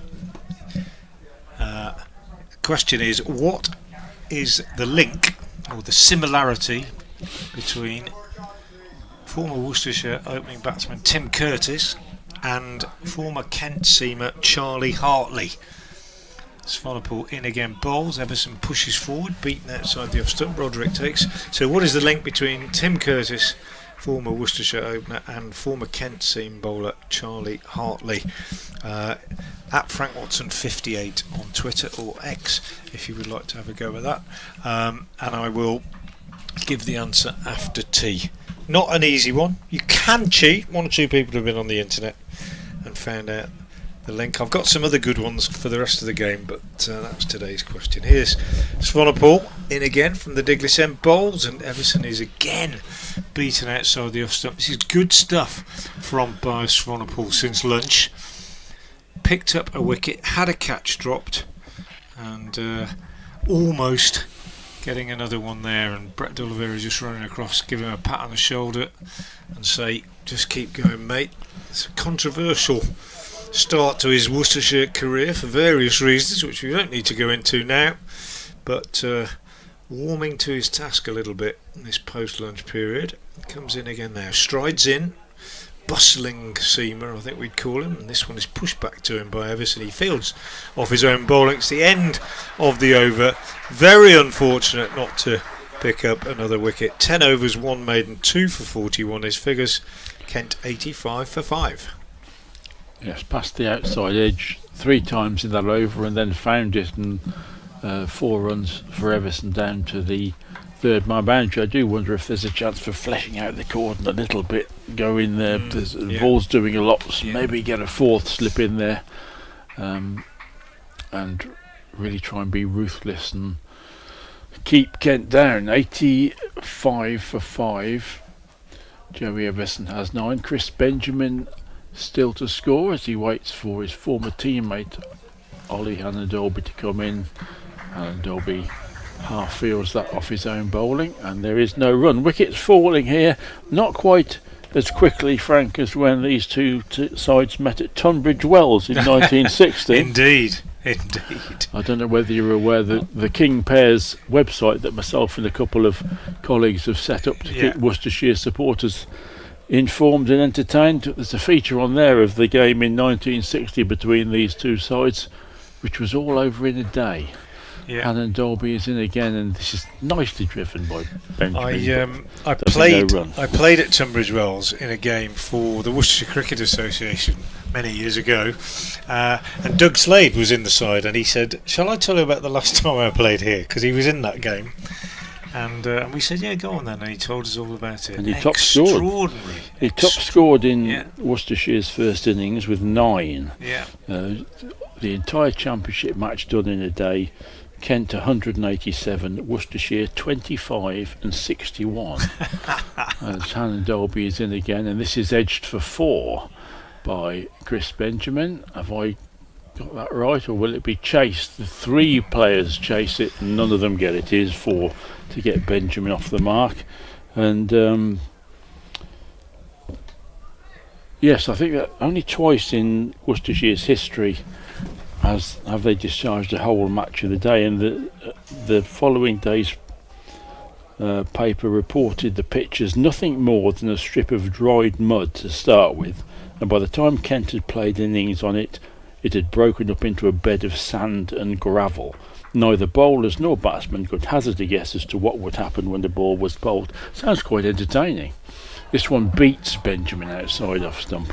But the full story of that match and lots of other Worcestershire interviews and features is on King Pairs website on the Counterpress platform, so please do have a look and sign up, because myself and a couple of colleagues are really trying hard to support county cricket in that way. Some very, very good writing on that website, I can assure you. King Pair, Kingpear. King Pairs. King Pairs, yeah. Thank you very much, Frank. Hannon-Dolby is in again, and this is solidly defended by Benjamin. That we must also thank the club for their cooperation, because we're not in any way trying to rival the club and all that they do to keep Worcestershire fans informed and entertained. We're just trying to fill the gap that local newspapers have left by pretty much retreating from county cricket. So let's hope Worcestershire can give us lots of good stuff to write about. They've certainly started the season well, and they've started this game well. Kent 89 for 5. Hannon-Dolby is in again. This one lifts, but it's well played by Benjamin, who pushes it out to point. Chris Benjamin, by nature a forceful player, but at the moment Kent just needs someone to dig in. Well, I've mentioned the fact that they haven't bowled many down the leg side. Runs have been hard to come by. There have been 4 boundaries through third man, which I know is an area of some discussion in terms of coaches and captains and supporters about whether it should be left vacant. If you're trying to attack the top of off stump, you are going to find the outside edge. When you think that there's only 89 on the board and at least 16, but I think it's more like about 20, including twos. This one played away on the onside by Everson, and there's no run. Have come through third man off balls that have found the edge. The argument is you've got to find a fielder from somewhere else, and that of course is absolutely right. There's 3 in the ring on the offside, Frank. I wonder if one of those could just pop into full slip. Yeah, I do, yeah. And that in a way might cut off some of the ones that go to third man, but it's a balancing act for any skipper. Swanepoel again bowls, Everson is forward, steering down into the gully where Libby fields, and there's no run. 89 for 5, but it frustrates me when the ball disappears through third man. I do what I can't get my head round really, and I think this is, you're in danger of being called old-fashioned, but you've got 3 slips in, you're bowling at the top of off stump. Generally, you're trying to find that outside edge. Why would you not have somebody back where the ball is likely to go?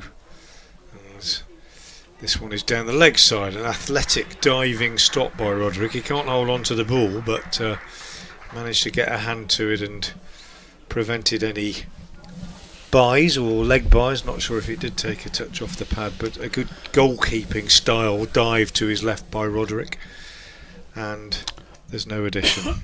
89 for 5 it remains. The men out just joining us this morning. Compton for 4, North East for 3, and Crawley for 27, and since lunch Beldrummond 23 and Midday 19 as Everson drives sweetly into the colours, but a very good sure piece of fielding by Kashif Ali at extra cover, and Everson is unable to add to his 9.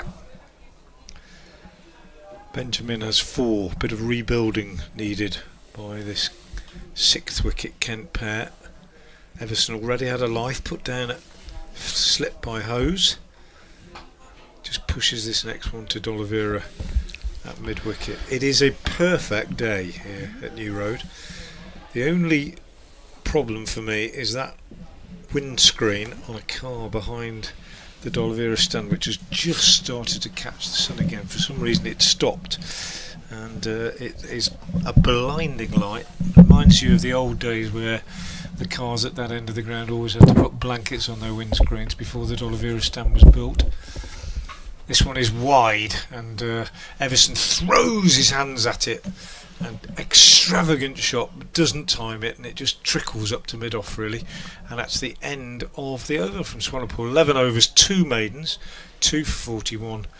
Everson still on 9, Benjamin on 4. It's 89 for 5. Everson clearly not shy of chasing them outside off stump. The ball after he was dropped, it was another wideish one which heads down to third man, and again a couple in that over he really went for, and obviously a very positive batter, which again I wonder if Worcestershire could just go for broke and attack with the extra slip. 3 of them now wait for Hannah Jolby, and this is a good ball on middle stump which Benjamin just plays up to mid on. Hannah Jolby will be well aware that Chris Benjamin likes to keep the scoreboard moving, and every dot ball will have him thinking, "God, blimey, I want to get some runs here." But Hannah Jolby has bowled an awful lot of dot balls today, 2 for 14 in his 13th over. Turns at the top of his run at the New Road end, and again another good measured solid forward defensive shot from Chris Benjamin out to cover, no run. Delightful day, as Frank has just said. Perfect cricket watching day for the return of first team cricket to New Road in 2026. Barely a breath of wind, and the forecast set fair for the whole game. which is lovely at this stage of the season to Yeah. think that a cricket match can unfold without everybody looking as well, are we going to get any rain damage? And the Dolby's in again. This one comes in to Benjamin and just takes him high on the pad. And again, there's no run. He's bowled really well, hasn't he, today, Hannon Dolby? He really has. I mean, I think Taylor's been a bit unlucky not to have got a wicket. 10 overs, 4 maidens, no wicket for 18. But Hannon Dolby has been an absolute miser. Really bowled beautifully. 2 for 14, halfway through his 13th over. Extraordinary economy. Here he is again, and Benjamin drives this one crisply, but it's well fielded by D'Oliveira at running round from mid on, and again frustration for Chris Benjamin. No runs there. OHD has throttled the scoring at one end, and Swanepoel have taken the advantage at the other. The debutant went for 9 in his first over, took a little while just to hit his rhythm, but then produced a great ball to get rid of Sam Northeast LBW, and has just added the wicket of Daniel Baldrummond, a big wicket that as well. So Worcestershire's seam is dovetailing really nicely. Here comes Dolby again, edged another wicket.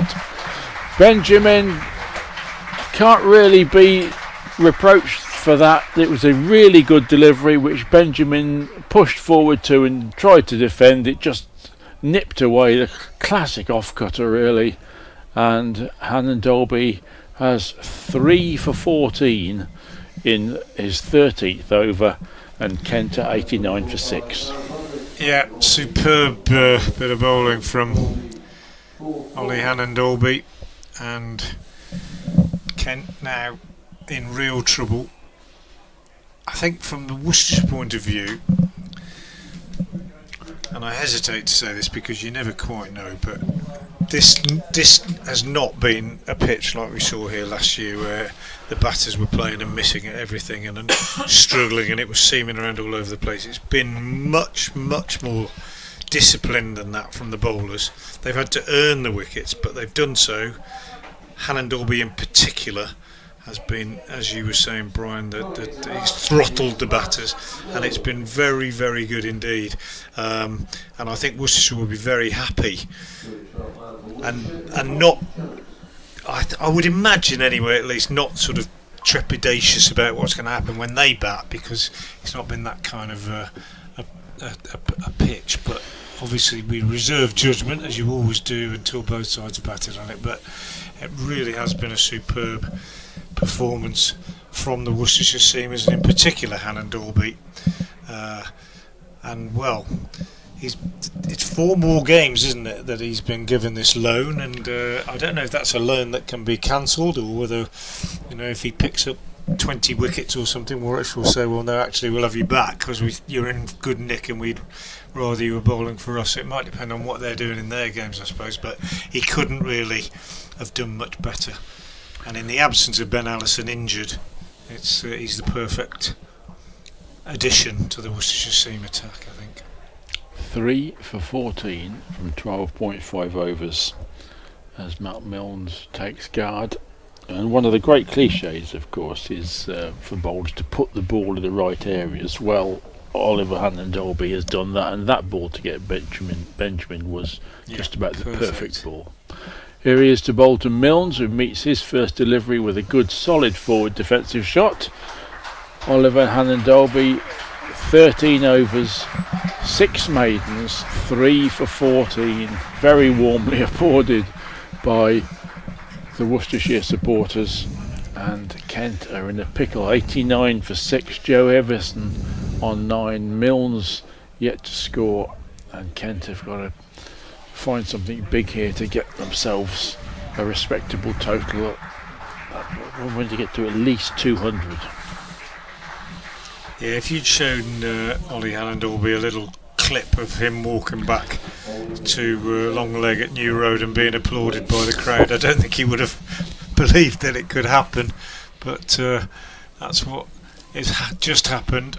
and the reason is the replay I'm just watching on the screen, an absolutely beautiful piece of bowling, and Matthew Waite has been reintroduced into the attack at the Diglis end. He is wicketless. No, he's not. He got one, hasn't he? He got 1 wicket so far. 5 overs, 1 maiden, 1 for 6. He's another one who's bowled with extreme accuracy.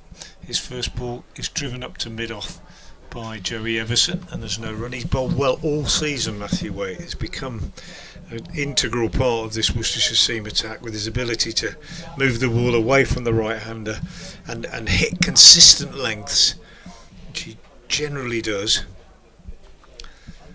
Comes in again now.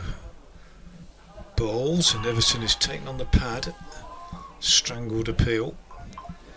Waite, who isn't as quick as the others, comes in off a shorter run up. A couple of big strides just to get himself going, and then straightish approach. Big strong boy, hits the deck quite hard, gets the ball to bounce and leave right-handers, and he nags away. Matthew Waite doesn't bowl many loose ones, asks a lot of questions of the batters. He's in now, bowls, and that one is left alone. A little bit wider than he would have liked outside the off stump, but a really good, consistent performer for Worcestershire. Good batter as well. Has become an absolutely vital member of the lineup over the last couple of years. And still Ben Allison to come back in, And of still course, Ben to the Allison to attack. come back, yeah, with his 40 wickets last year. Out there briefly as a sub this morning, not ready to bowl just yet. This one from Waite is on leg stump and just flicked down to Hannon Dalby at long leg for a single. 90 for 6 then.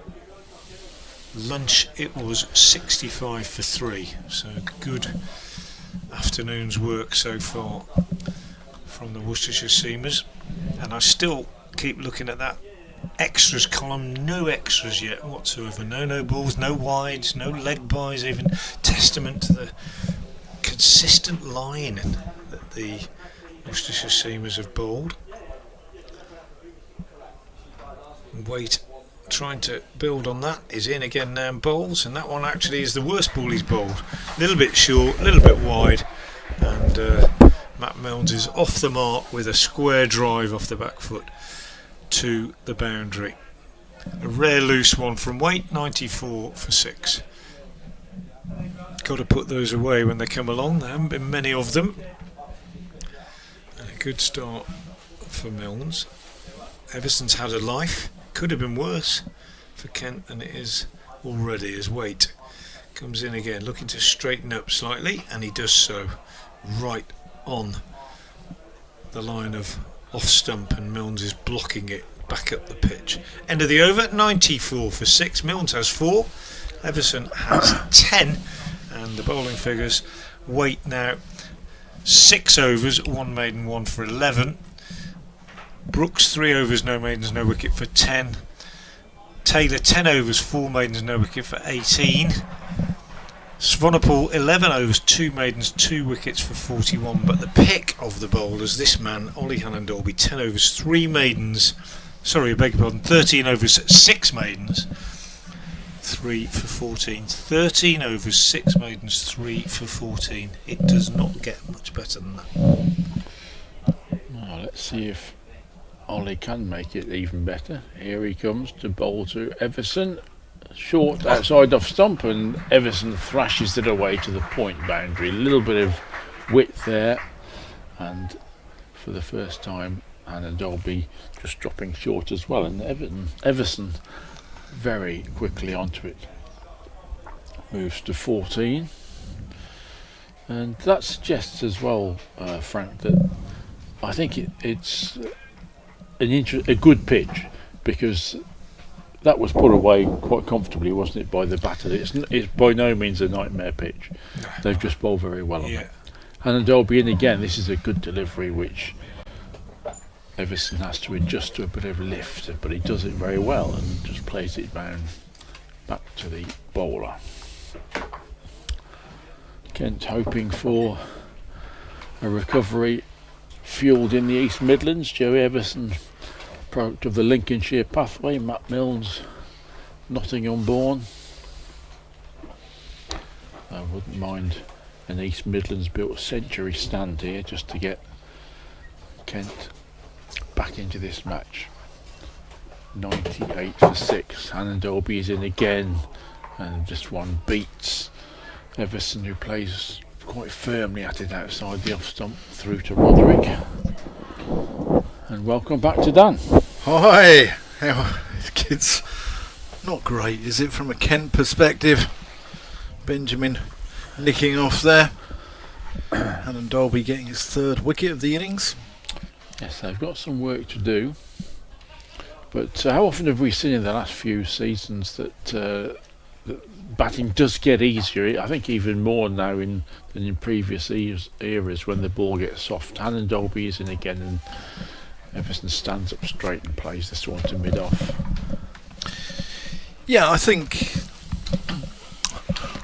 I don't know, is the pitch starting to do a little bit more, perhaps? The effects of the heavy roller wearing off? I don't know. I don't think it's doing masses. No, it's not. I think just the odd one, perhaps, which plants a seed of doubt, doesn't it? It does indeed. You know, plants a seed of doubt into the batter's mind. And Worcestershire's bowlers have planted the ball in the right place to make that to bring that doubt into play. Because Silly Mid-on has come in now for Everson, who just plays this one out into the covers. 98 for 6. It remains, but if Kent can just get a couple of 50 partnerships or one good partnership to give them something to bowl at, because clearly there is a little bit in the pitch and their seamers will fancy having a go at this as well. Yeah, Dudgeon, Milnes, Mikey Cohen, Joey Everson, they'll fancy getting with the ball in his hand. I just saw Keith Dudgeon. Here comes Anna Dolby from the New Road end, and this is a good delivery which Everson adjusts well to the movement, plays it out onto the offside. I think that may be the end of Hannah Dolby's spell. A couple of handshakes there, a couple of high fives, and Hannah Dolby goes off to graze for a little while with figures of 14 overs, 6 maidens, 3 for 18. He's earned a graze. Parsimonious. He's I just saw Keith Dudgeon upstairs actually, and he said he'll be trying his best. Said no guarantees. Said, but I will give it 100%. And Keith will try his weight from the Diglis end. Coming in past umpire Simon Widdop. That's short and punched off the back foot by Milnes. Out to Kashi Valley patrolling the deep cover boundary in front of the ladies' pavilion. We've just sent over some rather nice cake, Brian. Yes, it's their 70th anniversary this year. Really? The ladies in the pavilion have been doing teas for 70 years, and anyone who visits New Road, if anyone from Kent is coming along any of these 4 days, highly recommended. Oh, that's out. LBW. I thought it had been dropped. I was watching Roderick there, and he spilled the ball, but it's come straight off the pad. And Joey Everson has to depart for 14. And Kent, like Mark Knopfler, they're in dire straits. 99 for 7, and Everson again, quite extravagant drive at that one, and Joey Everson has been dropped. Was dropped on 5, of course, and 4 of his runs came through an edge of catchable height through the empty 4th slip. He did live quite a charmed life, but he continued to attack, and that one just nipped inside his drive, and I think it was a fairly emphatic LBW decision, and Mr. Dudgeon has now got a chance to give himself something to bowl at. Yeah, he can bat. He's no mug. He's I wonder if Kent might be better off counter-attacking here than someone just going in and just trying to put the Worcestershire bowlers off that line and length that they're sort of sticking to, which is, it seems to be working for them. I don't know whether it's worth someone, just having a dip. And Keith can bat. Behind him, Parkinson and Cohen. So could be up against it here, but we'll see what they've got. Any side led by Adam Hollyoak won't just roll over. 99 for 7. It's an interesting point you make there, because of course if you do go for it, which Everson did to some degree, and it doesn't work, then you look a bit silly. You look reckless, don't you? You do. Yeah. But then on the other hand, I think it's a good point you make, because if you just defend, you can occupy the crease and not go anywhere anyway. Yeah. So that's the eternal dilemma, isn't it? Certainly.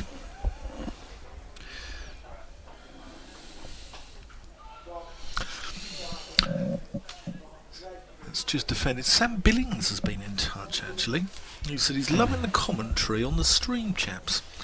He said regarding players moving, thinks the sooner a transfer system comes in, the better, so teams can reinvest the money. Ensure that non-host counties can get proper money for producing top talent. So just an idea. I'm totally with you, Sam. The only problem is then our agent's going to come in and start taking money out of the game. That's the real issue, but that's just pushed out into the covers. Cashy Valley sprawling away. But I'm with you on that. I mean, it'll be interesting to see what people think out there, especially fans of Kent and Worcestershire, who are non-100 hosting counties. Do you think the transfer system would protect your guys a little bit, perhaps? Food for thought. Drop us a line at the middle stump or at Frank Watson 58. Wait in, and Dudgeon gets forward, pushes it out to Cashy Valley. It's an interesting point Sam makes, and he's someone who thinks about the game. I like Sam Billings. We haven't always seen eye to eye, we haven't always agreed on everything, but he thinks about the game, and he thinks he's got some interesting ideas on the game, and I've got no issue with that at all.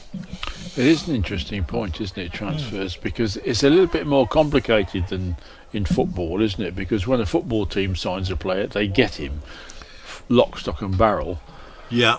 As this one is just played out into the covers. Whereas, for example, let's just take Jake Bethel. I mean, if he'd gone to a bigger county for a big transfer fee, and then that bigger county doesn't have him for a portion of time because he goes off to the IPL. Yeah. So cricket's just such a... Or goes off to the 100. Indeed. Yeah. So it's such a fragmented world, isn't it, county cricket? Which then makes the players valuable who are non-100 players, doesn't it? Yeah. So we are seeing Hannon Derby come off, and Tom Taylor is going to replace him for the new road end. You listen to me, Dan Whiting, Brian Halford here, live from New Road. There's the picture of the cathedral on your screen. Doesn't it look great? Here comes Tom Taylor, starting a new spell from the new road end, and Matt Milnes stands up straight and plays him away to cover. Yes, one of the most glorious cricket grounds in the world, and I think we spoke earlier on, didn't we, Dan? I think this and Hove, two of the greatest on the county circuit. Yeah, we're both fans of Hove, aren't we, Brian? Yep. That Spen Karma pavilion down the side with the hanging baskets, something quintessentially English about it, and that's beautiful. Here comes Tom Taylor, and this was a super delivery. That's unplayable, which rises past the outside edge of Milnes' bat and thumps on the rise into Gareth Roderick's gloves. And Kent Seamers will be looking at that and thinking, well, yes, I'll have a bit of that. Yeah. But they need a few more. They need 180, 200 just to give themselves a foothold in this game. 99 for 7 at the moment. Here comes Taylor again, and this is wide and slapped for 4 to point. Nicely picked up by Milnes, very quickly onto that short delivery and square cut it up towards the cathedral. Yeah, they need to. They'll be looking to remove the limpet Libby, They will. who just occupies the crease, doesn't he, for time, hour after hour. He's a fine player, He Jake is Libby. very fine player. Not many have come from Cornwall over the years. I'm trying to think. Jack Richards. There's a lad at Gloucestershire at the moment called Joe Phillips. There's another one at Gloucestershire, the wonderfully named Jack Crapp. Do you remember him? He was an umpire Yes, indeed. later in life. That 4 brought Kent's 100 up. Taylor in again, and this will be more runs, probably just a single there. It's half stop in the gully as Milnes drove again. He moves into double figures onto 10, 104 for 7. Top scorer so far today, Zach Crawley with 27. Looked a bit disenchanted to be given out. Yeah. Caught behind off Matt Waite. I think Crawley was suggesting the ball came off his pads, if anything. And he had batted jolly well, actually. Crawley got his nut down this morning and batted through a very difficult first hour. Waite is in again, just errs this one onto a leg stump, and that's just tucked away for a single by Milnes. Dudgeon, sorry, he's off the mark. 105 for 7. Compton 4, Crawley 27, North East 3, Midday 19, Beldrummond 23, Everson 14, Benjamin 4. Andrew Harrison, long-time Ken fan, he's been in touch as well. Here comes Taylor. This is a wide delivery, almost the first extra there, almost a wide, but the umpire does not give his armpits some air. The end of the over, Taylor none for 24 off 11, Kent 105 for 7. You should see me umpiring games in the Hertfordshire League, Brian. I feel like that statue of Christ the Redeemer in Rio with my arms just outstretched like that, giving wides all the time. Andrew Harrison's been in touch and saying, not sure about Frank's old 2CV, but the wheels have come off the Kent Jalopy again. Enjoying the commentary and the beautiful scenes nonetheless. Andrew, great to hear from you, pal. Wait in, and Dudgeon prods forward. Every time I say wait, I feel like it's a command rather than describing the bowler.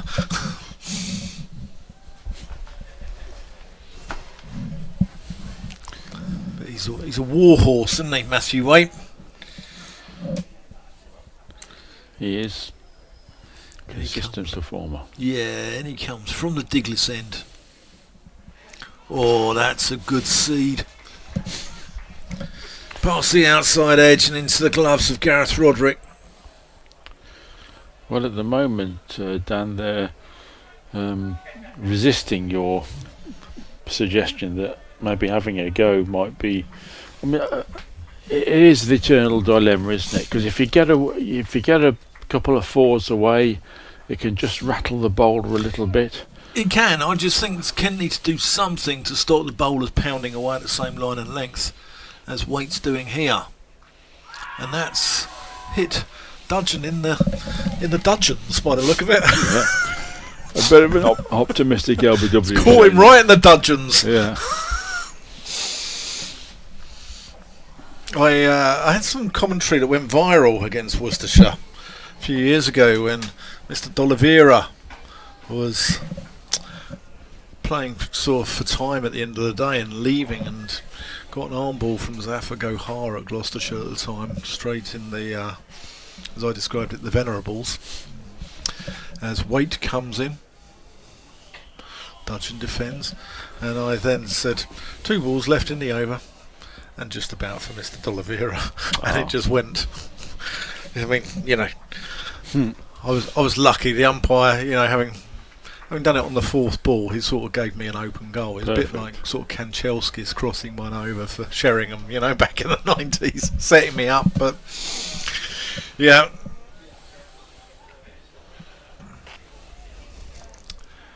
Couple of the Worcestershire players just having a little wonder.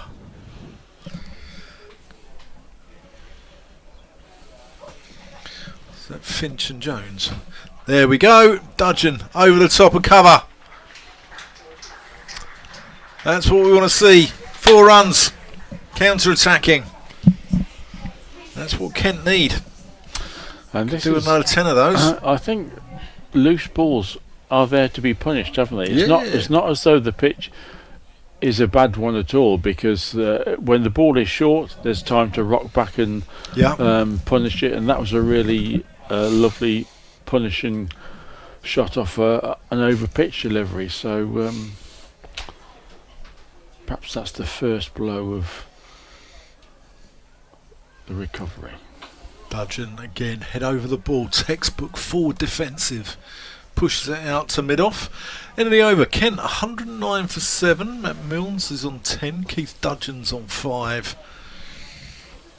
And it's been a miserable start to this game for the visitors, with Zach Crawley top scoring so far on 27. Daniel Bill Drummond also contributed with 23. With 19 from Tawanda Miyeye and 14 from Joey Everson.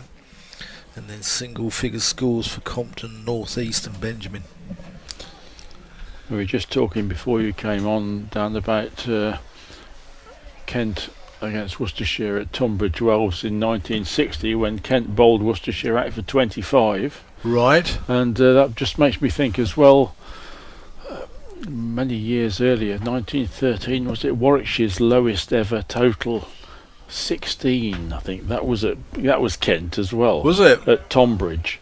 At Tonbridge, So, yeah. So Kent have obviously got big bowling performances in them. Especially on the Weald. Yeah.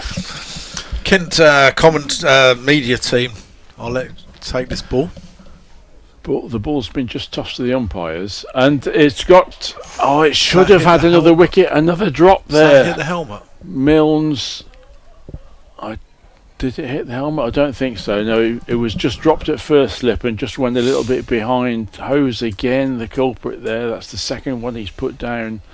A lifting delivery from Taylor, edged, and it was a relatively comfortable chance. And Taylor, frustrated again, got a none for, and he deserves better than that, and should have had his first wicket there.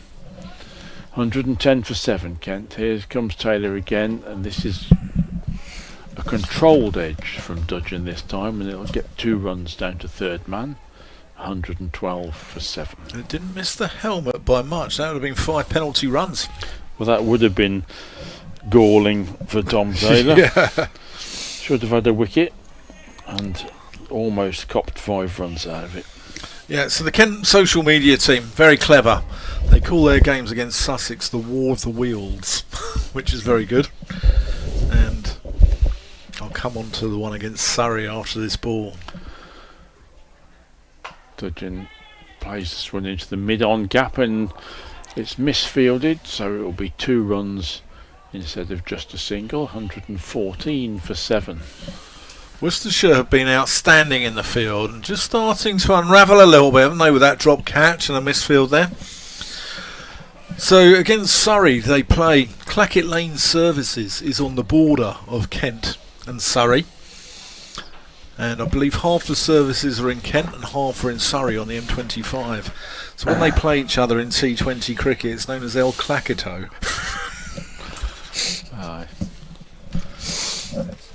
Here comes Taylor again, beautifully driven, but straight to mid-off. A gorgeous shot that from Dudgeon, but he will get no runs for it. 114 for 7.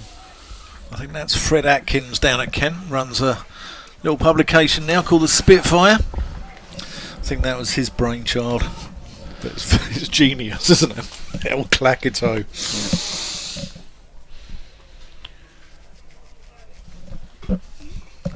Here comes Taylor again, and a little bit short, and Dudgeon thinks of pulling, but it's too close to him, so he adjusts well and just sends it back down the wicket to Taylor. 114 for 7. This 8th wicket has added 15. Hardly monumental, but it's a start, and Will they take advantage of that reprieve earlier in the over? Yeah, in the context of what's gone before it, 15's valuable. Here comes Taylor again, and another big drive, and this will be 4 more for Dudgeon. Not quite in the direction he intended. He was aiming for the covers. He got it to backward point, but I think he is taking on your suggestion because there was a lot went into that shot.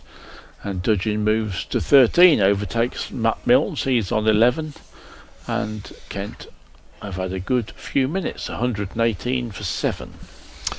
Yeah. Certainly, I think the people at Kent want you to stay on air. That Frank Watson keeps coming on. Wickets keeps clattering away. Whereas you're on, Brian. Kent is starting to do well. I like to even things up. I like a good game of cricket. Here's Matthew Waite, 2 for 16 off 8. As Milnes head over the ball, pushes that to mid-off. I wonder if Byers Swanepoel might be back in the attack quite soon. He's looks like the sort of bowler that could get into a lower order. He's skiddy, quick. This may sound ridiculous because he's not quite on this level, but the way he approaches the crease does remind me a bit of Malcolm Marshall. He's slippery, isn't he? Yeah. He's not a big guy, he's just a slippery, skiddy bowler. Waite, as that's thumped into the pads, and fine leg, who's more of a long leg, sort of towards deep backward square really, than fine leg. Comes running in.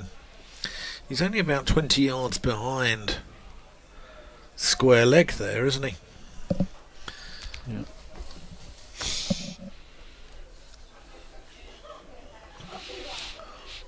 Wait. So that's pushed by Dudgeon into the covers. Wade's got his sort of like stumble, hasn't he? As the start of his run up, he sort of looks like a sort of a man exiting a pub drunk at the, at the start of his run up, and then sort of it's quite smooth after that. But the first couple of steps are quite interesting.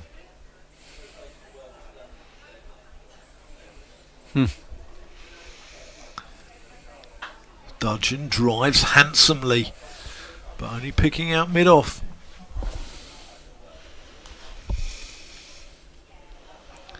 Keith Dudgeon, been a good signing. I think he's got the ability to light the place up. He took 7 for 34 or 7 for 36 against Northamptonshire on his debut last season. Got injured, did his ACL, had to go back to South Africa.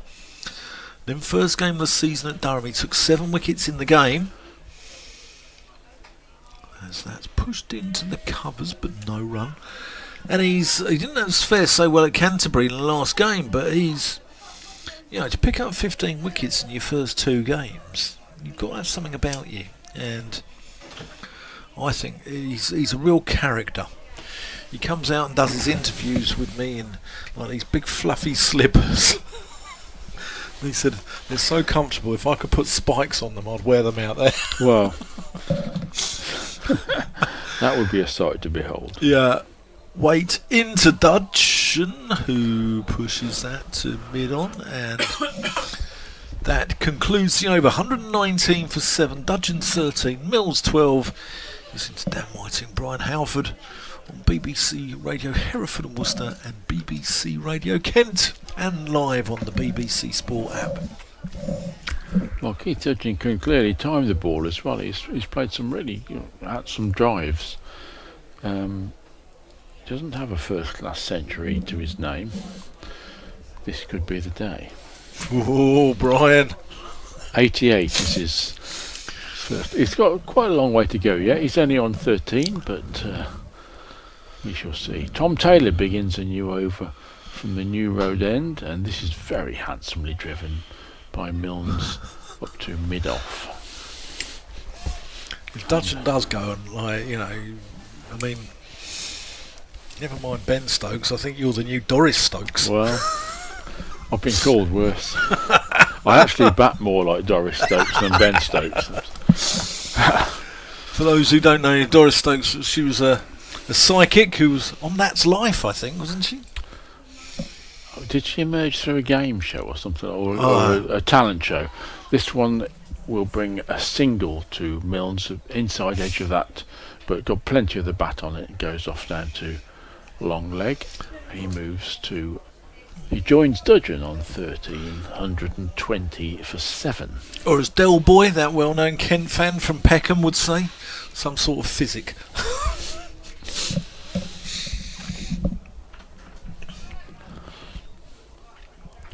Tom Taylor, none for 34.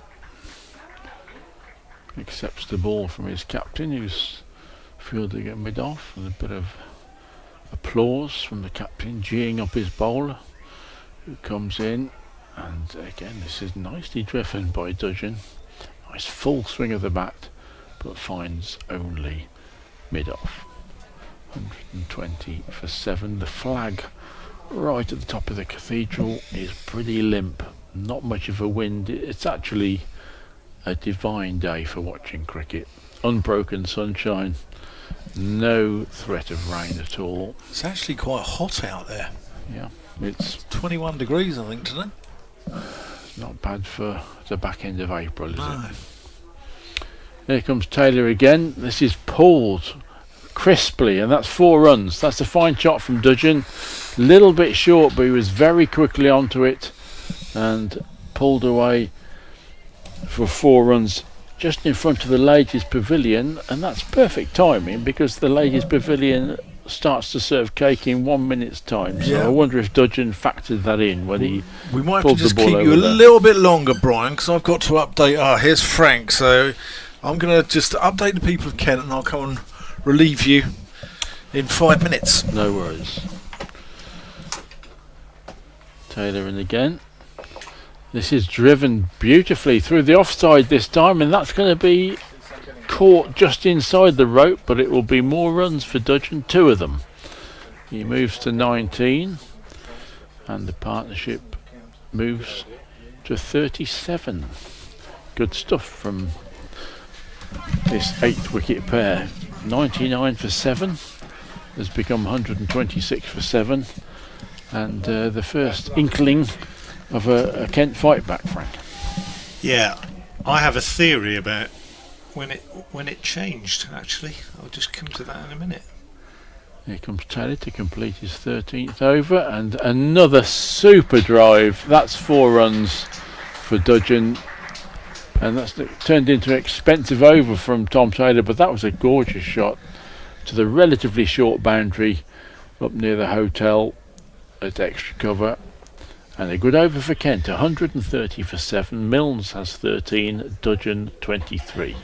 Yeah, there was the over that Taylor bowled. It was when he had the catch dropped at slip. Then there was an edge through third man. Then there was a misfield at mid-on when they got 2 when they shouldn't have done. The last ball of the over went for 4. That over, I just felt the whole mood changed just in 5 minutes, 3 minutes. Yep. And it sometimes happens like that.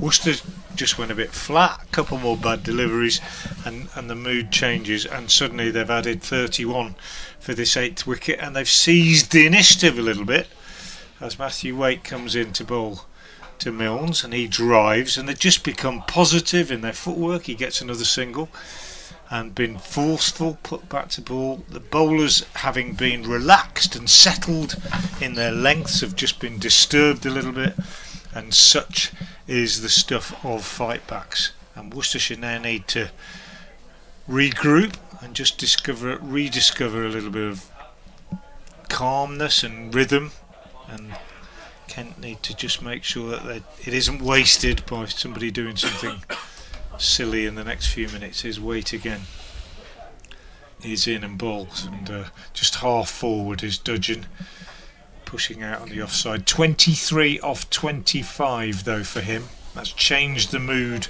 completely, and that's all it takes. Good little counter attack, shall we call it? Absolutely. From these 2 for Kent. 131 for 7 remains the score.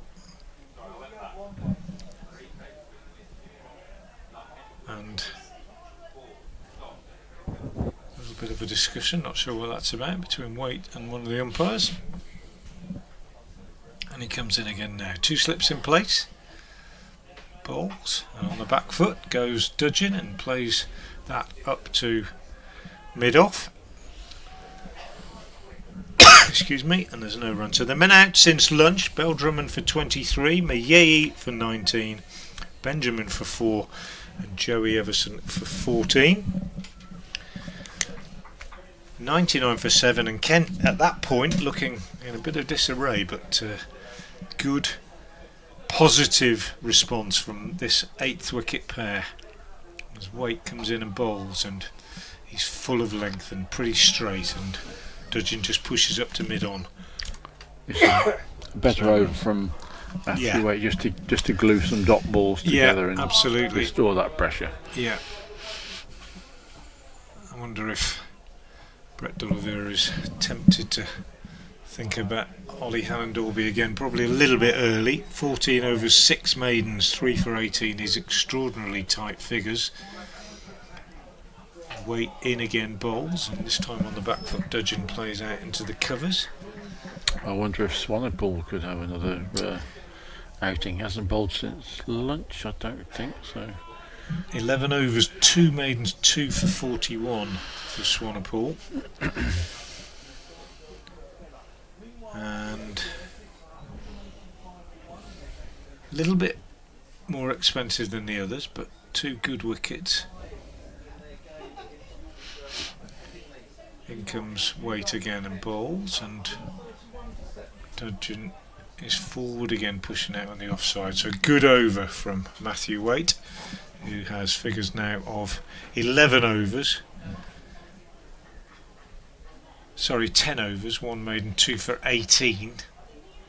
Taylor, 13 overs, 4 maidens, no wicket for 44, is going to continue from the New Road End, despite the fact that his last couple of overs have not been his best. In fact, his last 2 overs have cost him 20 runs, but he is going to continue. Just having a bit of a chat with Ollie Hallandorby now about his field.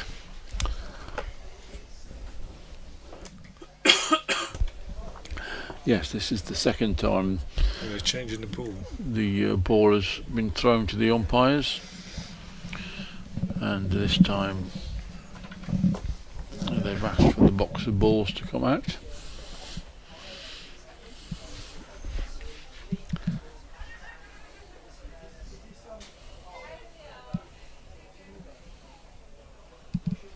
And they're not happy with the box of balls that has been brought out, I don't think, are they? They're asking for another box to be brought out, because obviously there's not one in that box which corresponds in terms of use and age to the one that they're looking to replace, or at least that's what you would think.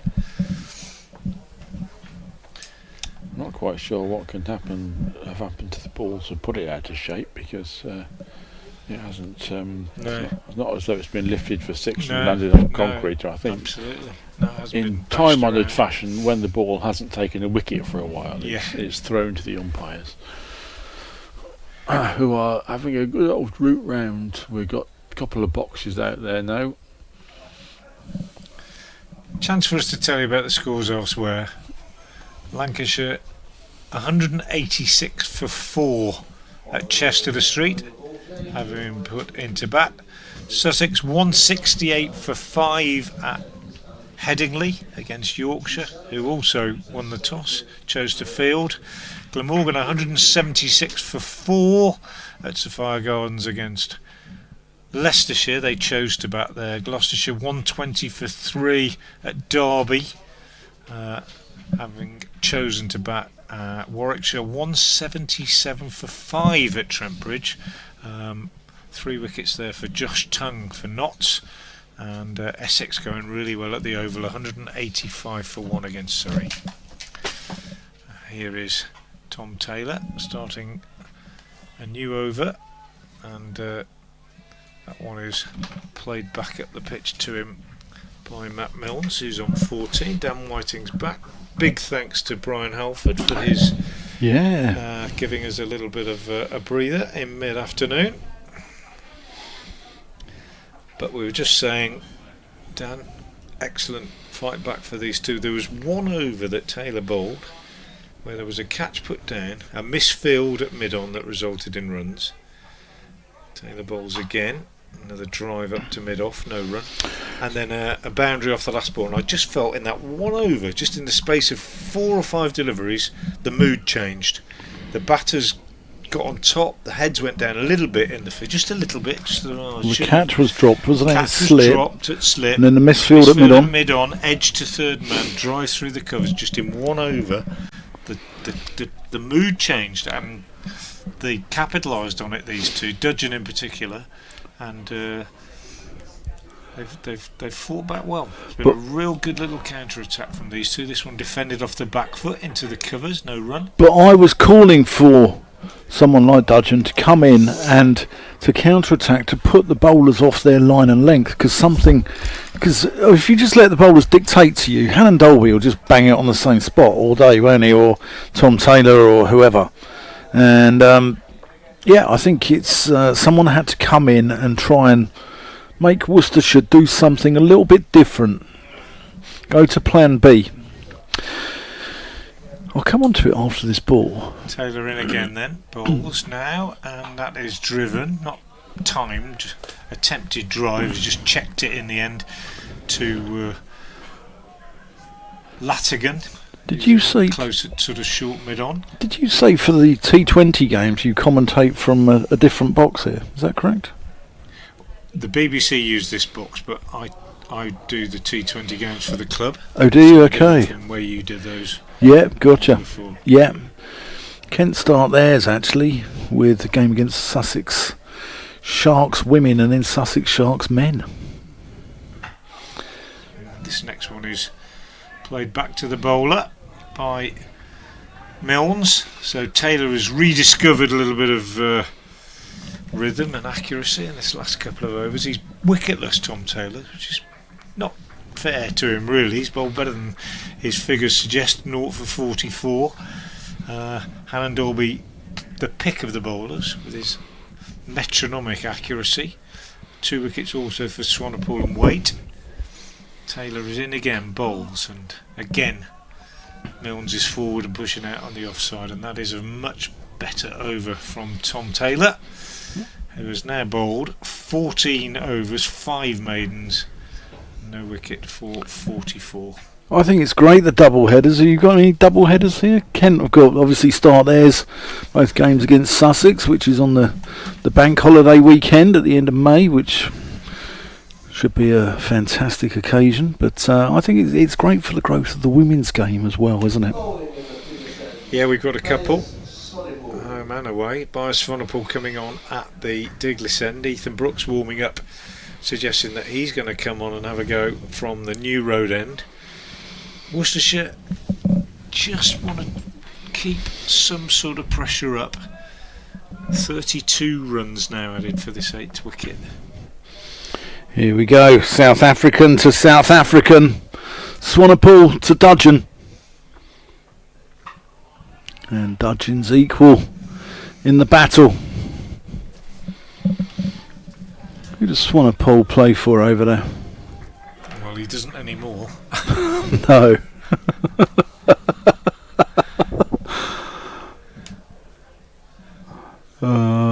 He was Lions, playing. was it? Gauteng, was it Lions? Gauteng Lions, yeah.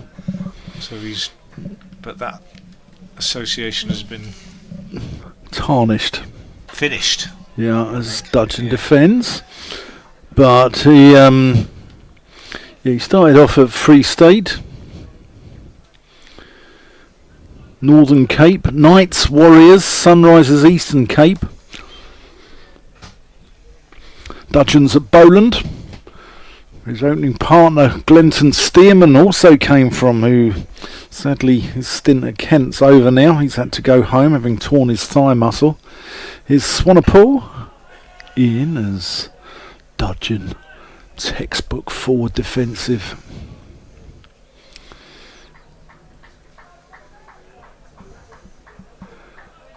As I said earlier, he's a real character, Keith Dudgeon.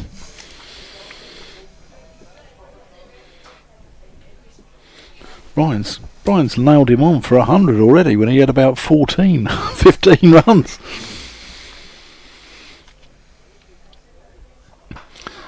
Dudgeon defends again.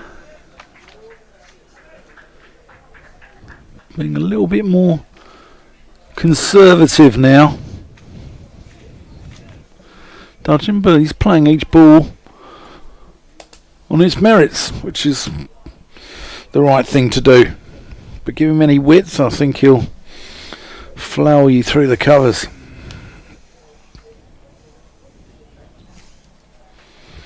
Shorter from Swanepoel. Dudgeon adjusts, punches it into the offside.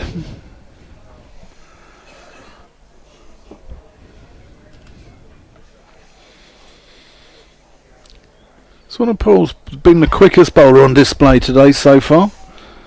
Quite slippery, skiddy, not of great height, but he attacks the crease. Here he is as Dudgeon pushes that one into the vacant point area and scrambles through for a single.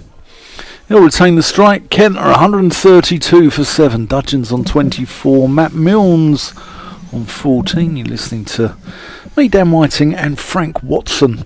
And Frank had a quiz question earlier as well, which I don't think you've given the answer to yet, have you? No, should we give it one last airing before? Yeah, can do. Go on. So, quiz question connecting the two counties. I've had one or two people who've got it right. Have a go on Twitter at FrankWatson58 or at the middle stump for Dan's Twitter. If you want to have a go, I can't reply to any of those messages, but I will give out the answer just after tea. What is the connection? What is the similarity between Tim Curtis, Worcestershire opening batsman, and former Kent seamer Charlie Hartley? What is the connection? Charlie Hartley and Tim Curtis. Worcestershire batter, Kent seam bowler. There's a link there. You can cheat if you like, but if anybody gets it without cheating, they've done very well. There's been a couple of fairly good guesses so far. Dot ball, Ethan Brooks, first ball of the over, comes in now for the second and bowls, and that is a big hit down the ground, just slapped down the ground by Dudgeon. He's not going to mess about with Brooks's gentle medium pace. He's decided if it's in the slot, it's going to go. And Worcestershire just losing control in this last half an hour or so. Fair play to the Kent 8th wicket pair, who have added 37 now, but I do feel it all changed in that one over when the catch went down, and Worcestershire just need to get a breakthrough really as Brooks bowls, and this one is tickled down to long leg, and they're going to get another couple of runs. Matthew Waite, the fielder down there.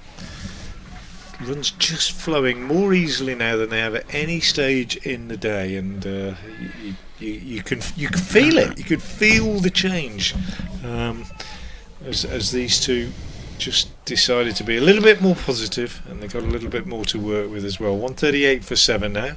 Brooks in again, bowls, and this one's a little bit shorter, and off the back foot Dudgeon just punches up to mid-off, and there's no run. I had a friend of mine tell me a story about Worcestershire actually. He was playing for Hertfordshire against Worcestershire in a Nat West first round game at Balls Park in Hertford. Brooks again, he's in and bowls, and this one is off the pad. Little suggestion from the batter that it's he's run his hands over the top of that one, a little sort of leg cutter, and it's just gone off the pad down into the gully. Anyway, my friend is a guy called Scott Ruskin, has got, I think, Singh out as the opener. He was getting no congratulations from his teammates, and he thought it was a bit off, you know. He's just got a first class cricketer out. Brooks again in, bowls, driven up to mid-on, no run. End of the over, 138 for 7. And basically it turned out that they thought he was an idiot. They said, you bird brain. Well, I didn't actually use that term, but you bird brain. You've now gone and got in Hick earlier than we thought, and Hick took him for 190, I believe. That would have been Anurag Singh. Yeah. He briefly came here after playing at Warwickshire. I went to the same school as he did. Well, he went to the same school as I did, I should say. Yeah. Became a very successful lawyer in Birmingham. Probably still there, I think. Very talented cricketer. Here is Swanepoel. Full square drive. It's only going to be one because Ali's quick across the ground and gets the ball out of his hand quickly, which always plants the seed of doubt in the minds of the batter looking for that second run. Get it out of your hand quickly.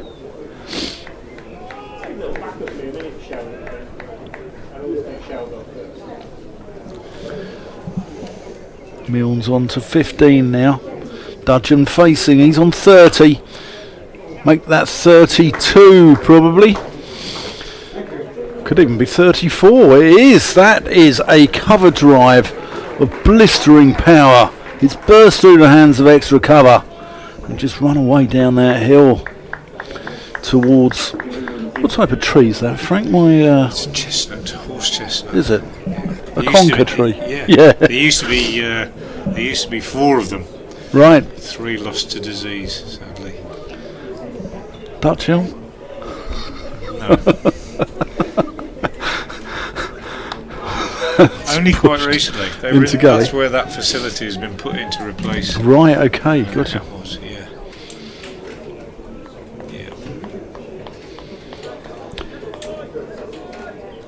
Not as famous as the tree at Canterbury though, the lime tree. No, indeed. Which again, that blew down. But what's there now is a cutting from the original. But it's outside the boundary now. Dudgeon pushes that one into the offside. They'll handball through for the most languid of singles. 144 for 7. Dudgeon on to 35. Milne's on 15. Brian Halford's prediction of a Dudgeon 100 going to come true.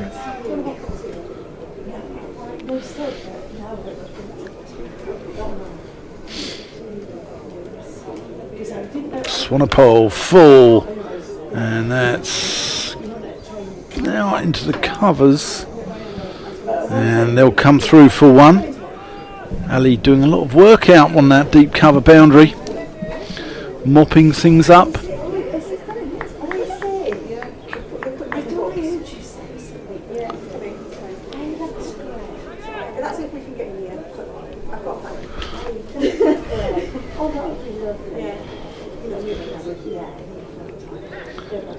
You wrote one of those grounds which is always the ball goes into the boundary boards with a resounding thump here. You know, there's certain grounds around the country. Back and watching the John Player League back in the day. Again, one out to Ali on the deep cover boundary. Northampton was another one of that. You know, Wayne Larkins absolutely thumping the ball into the boundary balls at Wantage Road. And this is one of those as well, isn't it? Where, you know, the ball hits the boundary balls with like a resounding thump. Maybe it's just smaller grounds, is it? I don't know. Possibly, yeah. Colchester's, not Colchester, Chelmsford. Yeah, Chelmsford. Well, Graham Gooch, when they all used to give it a whack there, didn't they? Gooch, Brian Hardy, Kenny McEwen. Showing your age now, mate. Yeah, I know. I'm no spring chicken, Frank. Some of the suggested answers on the live stream are brilliant. They've both been in prison. Well, not as far as I know. Dot ball here as Brooks bowls and Dudgeon tries to drive. I can't think of anyone more unlikely to go inside than Tim Curtis. I don't know about Charlie Hartley. I don't really know him, but I was to tell you said that. I'd be very pleased. Yeah. 146 for 7. Worcestershire just have lost control during this partnership. That's nicely played off the back foot by Dudgeon out into the covers, and they've added 47 now for this 8th wicket. At 99 for 7, you're thinking, oh, they could get bowled out for 130 here, something like that. Yeah. They've dispelled that, and Worcestershire now, well, it's just looked a lot easier in the last 20 minutes or so batting. As Brooks bowls down the leg side, misses it. Dudgeon taken by Roderick. It's looked easier, and it probably has been easier. You've got Swanepoel, who's not quite as fired up as he was just after lunch. You've got Brooks, who's very much the fifth seamer. Yeah. And there's been more to hit. Field spread a little bit. Sun on the pitch has probably made it a little bit easier. It's just become a little bit more straightforward to bat out there in the last half an hour or That so. one's popped a little bit. But is Dudgeon. D'Oliveira flexible in his thought process? Because at the moment I think it's time to possibly recall Hannon Dolby. But Well, it seems maybe, like he's but got at the a same- game plan of bowling Hannon Dolby is 7 at the start and then he goes off to Grays. Well, maybe he's certainly flexible. I think all captains are flexible. They Yeah. have to be, don't they, these days? Yeah. Down the leg side, this one from Brooks, and I think he's shown that in the past that he can think on his feet. Well, you just have to, don't you? But at the same time, Hannon Dolby has bowled 14 overs, as has Taylor. Swanepoel 13, weight 10. You've got to share it around. I think that's probably the thinking. Brooks in again, bowls, and that one turned away for a single by Dudgeon. 141 for 7, 146 for 7. I beg your pardon. I think the other thing is at the end of the over from Brooks, by the way. So he's bowled 5 now. 5 overs, no miss, no wicket for 17, which is perfectly tidy for your fifth seamer. But I think the other thing is, it's a 2 innings game, isn't it? So it's all very well thinking, I'll bowl my seamers through and try and knock them over, but tomorrow afternoon or the morning after that, I might have to bowl again. So there's a bit more to it than it's not like a 1 innings game where you just bring somebody back and try and knock them over. You've got to think long term, haven't you? Here's Swanepoel, full of length, driven up to mid-off. Yeah, I agree, and also it's about management of more than that as well, isn't it? Because there are a lot of games shoehorned into April and May, isn't there? And it's quite tough on the bowlers. 8 games back to back, 7 games back to back. Dudgeon nurdles that one towards mid-on, no run.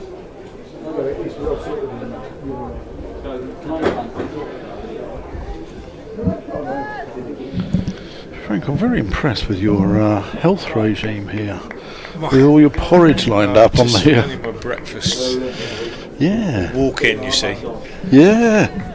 and then have breakfast when I get here. But It's impressive. not always the same. Oh, that's a good delivery past the outside edge of Dudgeon's bat. So you'll be joining me in the calf tomorrow morning? No, I won't. No, I came down yesterday and got everything prepared and brought my little porridge pots down ready. Very nice lunch here today, thank you to Worcestershire County Cricket Club. Very nice fish and chips. Friday. Yeah.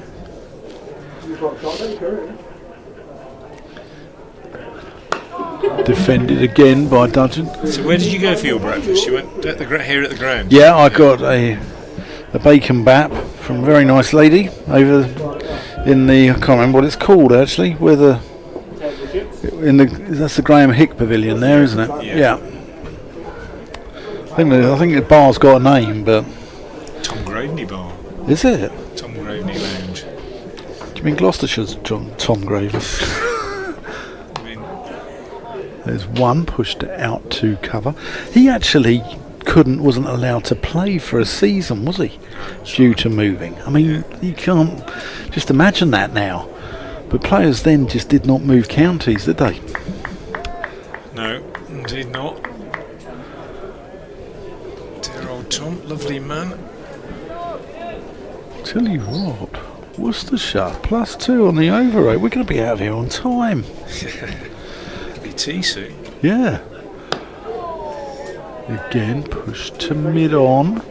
In the over, 148 for 7. His partnership worth 49 now. Dudgeon on 38, Milnes on 16.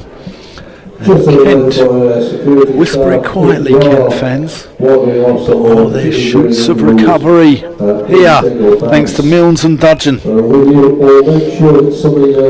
had a drop catch to help them along the way, but they've nonetheless played well and seized the initiative. Yeah. Brett D'Oliveira, for the first time as he wanders in for a mid-wicket, is a man with a few headaches. On 48 for 7.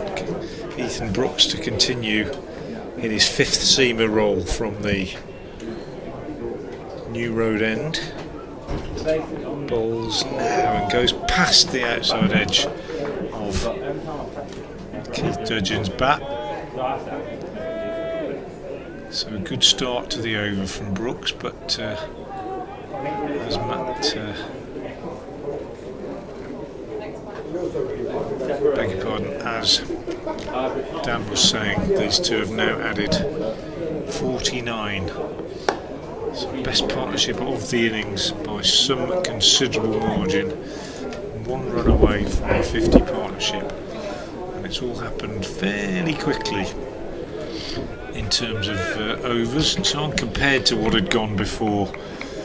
The economy rate of the particularly of Hannon Dolby and Waite has been exemplary.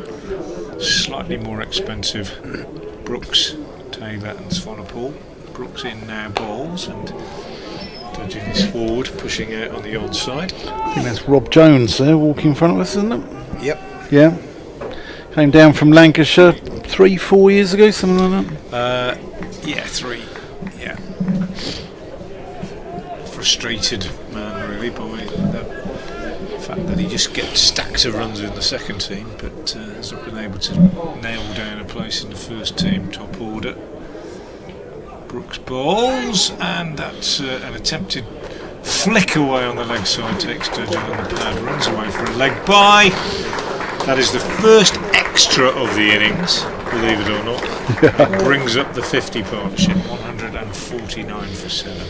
That is testament to how disciplined Worcestershire have been. 58 overs in the first extra of the innings. Yeah. Nice to see as well. Knowledgeable crowd here. It's quite a big crowd here, but they're a knowledgeable cricket crowd and they appreciate good cricket from both sides here. Brooks again is in and bowls, and Milnes drives into the covers. By Kashif. Wayward throw, well gathered by Roderick. That was buzzers written all over it, wasn't it? And there's no addition eventually. Is it a decent crowd? Yeah. Reasonable. I mean, it's a lovely day, isn't it? It is. I think Friday's Friday's over usually well 1,000. supported. Yeah. I reckon there's over 1,000 here. Oh yeah, much more. I would imagine 1,500 or so. We'll find out probably at tea time. Brooks bowls, played back to him, just misses it in his follow through, but it's fielded at mid off. And that is the end of the over. 149 for 7 it remains. Milnes has 16, Dudgeon 38 off just 60 deliveries. He's scored quicker than anybody, apart from maybe Zach Crawley in this game. And more importantly, they've stopped the rot. Kent were in a bit of, well, they were in more than a bit of trouble at 99 for 7. They were in dire straits, but these two have really settled things down. And as we were saying, Brett D'Oliveira is now looking around and wondering what he can do to break this partnership. And at the moment, he is continuing with Bias Swanepoel from the Diglis end. Yeah, and he comes bustling in past umpire Simon Widdop. That's a kin. That's gone. Dudgeon goes for 38. He looked out from here, and a bright and breezy innings from Keith Dudgeon comes to an end on 38, and Swanepoel grabs his 3rd wicket of the game and wins the little mini battle of the South Africans. Yeah, big wicket that for Worcestershire. They needed a wicket, exactly 50 added for that 8th wicket. And by Swanepoel, who has not been as economical as some of the other bowlers, but he also had a catch dropped as well. But he's also he has threatened. He's hit the deck quite hard, he's bowled with lively pace, and he's now got 3 for 51 in 14.1 overs. And it's been a good effort by him on debut for Worcestershire. And Worcestershire now, I think, with what have we got? 5 overs before tea. Need to just try and nail these last 2 wickets, I would suggest. And we'll have that bizarre situation, won't we, where if they're 9 down, they'll delay tea. Never quite understood what that's all about at all. No. But it's not so bad when it's tea, but delaying my lunch. I mean, no one does that, Frank, I tell you. I just don't understand that. No. It does not.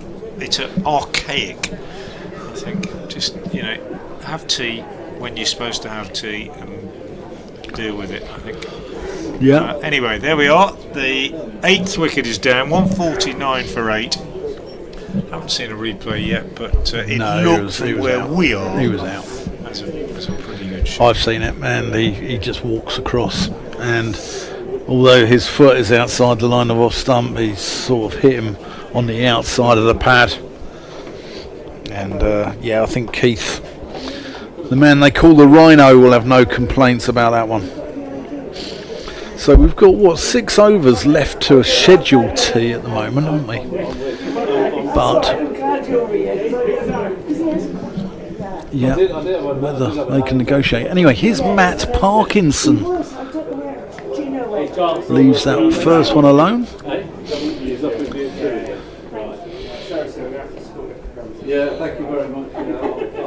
Had a little chat with his twin brother Callum the other week. Neither of them played in the fixture at Durham, first game of the season. Played 1 game on loan for Worcestershire last year, Callum Parkinson. Did he? Yeah. They're both nice lads. They're both really good fun. Parkinson equal to that probing delivery from Swanepoel. I wonder if Milnes now has to play the dudgeon role and try and counter-attack, trying to get Kent up to 180, 200. Keeps them in the game, doesn't it? Well, we'll see when Worcestershire bat. Well, exactly, yeah. But it's not a minefield. No, it's not a minefield, but I think I don't think it's not a pitch that is... I wouldn't say you'd blame the pitch for many of the dismissals. No. Let's put it that way. No, I mean... we spoke off-air, didn't we, at the beginning of the day, and last year I think the wickets here were sporting. No, yeah, sporting kind of suggests it's a snake they were pit. minefields. They weren't. Defended by Parkinson. They weren't. You weren't in danger of getting injured or anything. They just seemed nibbling from side to side. Yeah. All the time. Yeah. And it affected the home batters' confidence a great deal, I think, because they just expected difficulty when they went out there all the time. Visitors, of course, they only had to deal with it twice. Swanepoel to Parkinson, who pushes that into the offside, no run. But you were saying that because the floods came later this year, that the end of season renovations had had a chance to actually work. There's one theory really, which the groundsman, the long-suffering groundsman Steve Manfield isn't necessarily subscribing to this, but one theory I think is that because the first flood came later than the previous year. Bouncer from Swanepoel. Parkinson ducks it in the over, 149 for 8. So last year 25-26, no 24-25, 7 floods I think, and the first one came quite early, so all the work that had been done at the end of the season was washed away in sort of October, November, and it happened again and again and again, so they had to sort of reseed, and they used a tent of all sorts in March, right, or February, March, so and even that got washed away, so they were absolutely it was just hopeless. So whatever they did, it was just amazing they got any pitches out at all last year. Now this year, because the first flood didn't come until a bit later, the work that had been done at the end of the season wasn't completely washed away. I Yeah. think some of the roots had taken it. This is one theory. Anyway, it looks to me like a much better pitch than the ones that we had here last year so far today. Yeah, I think it looks like a good surface. Got good carry, batsmen have been able to play shots, the bowlers have bowled extremely well, but it's nipped around a little bit. Oliver Handorby is back into the attack to replace Ethan Brooks at the New Road End. Brooks 6 overs, 1 maiden, no wicket for 17. That's not a bad effort by a fifth seamer. I think he's been pretty tidy. He's gone for 2.83 and over. Oh, we have a pitch invader. There's a squirrel over in sort of cover point area. And yeah, there is indeed. Yeah, just get the. He's not causing any too much damage. He's a long way from home. Assuming that home is a tree somewhere. And the game goes on. Hannon Dolby in, bowls to Milnes, who clips this up to mid-on. He's down at third at the moment. Lost the strike quite a bit, Matthew Milnes, in that partnership with Dudgeon. Whether that was by design or not, I don't know. He's faced 28 deliveries now for his 16. He's been very solid. Yeah. Held things together quite nicely in that partnership of 50 for the 8th wicket. Easily the best partnership of the innings. Worcestershire now be very keen to wrap things up just around about tea time. Hannon Dolby in bowls, and that was clipped away on the onside for a single by Milnes, which won't worry Worcestershire too much because they'd rather bowl at Parkinson. If you're a Worcestershire opener now, having said about the half-hour thing, I think what you want is you want the 9th wicket to go down pretty smartly, and then the 10th to go down just before tea, so you don't have to do two little stints. Yeah. But even if you do, you're an experienced county opener like Jake Libby in particular, you probably should be able to deal with that. Different for Latigan, who's early in his career. This one pushed out on the offside by Parkinson. There's no run. Henry Cullens, Worcestershire's deputy wicketkeeper, his dad Darren has got the right answer to our quiz. Well done, Darren, a keen listener, and you are absolutely correct. A nice little exchange between the two counties. Here comes Hannon Dolby again in bowls. Parkinson is nudging this one away on the onside, hoping to get off the mark. Doesn't, as Latigan moves around from shortish mid-on to field. So the full scorecard: Compton out for 4, North East for 3, Crawley for 27. At lunch it was 65 for 3. Bit of a collapse after lunch. Bell Drummond out for 23, Miyeyi for 19, Benjamin for 4, and Everson for 14. 99 for 7 at that point. 50 added for the 8th wicket by Keith Dudgeon and Matt Milnes before Dudgeon was LBW to Swanepoel for 38.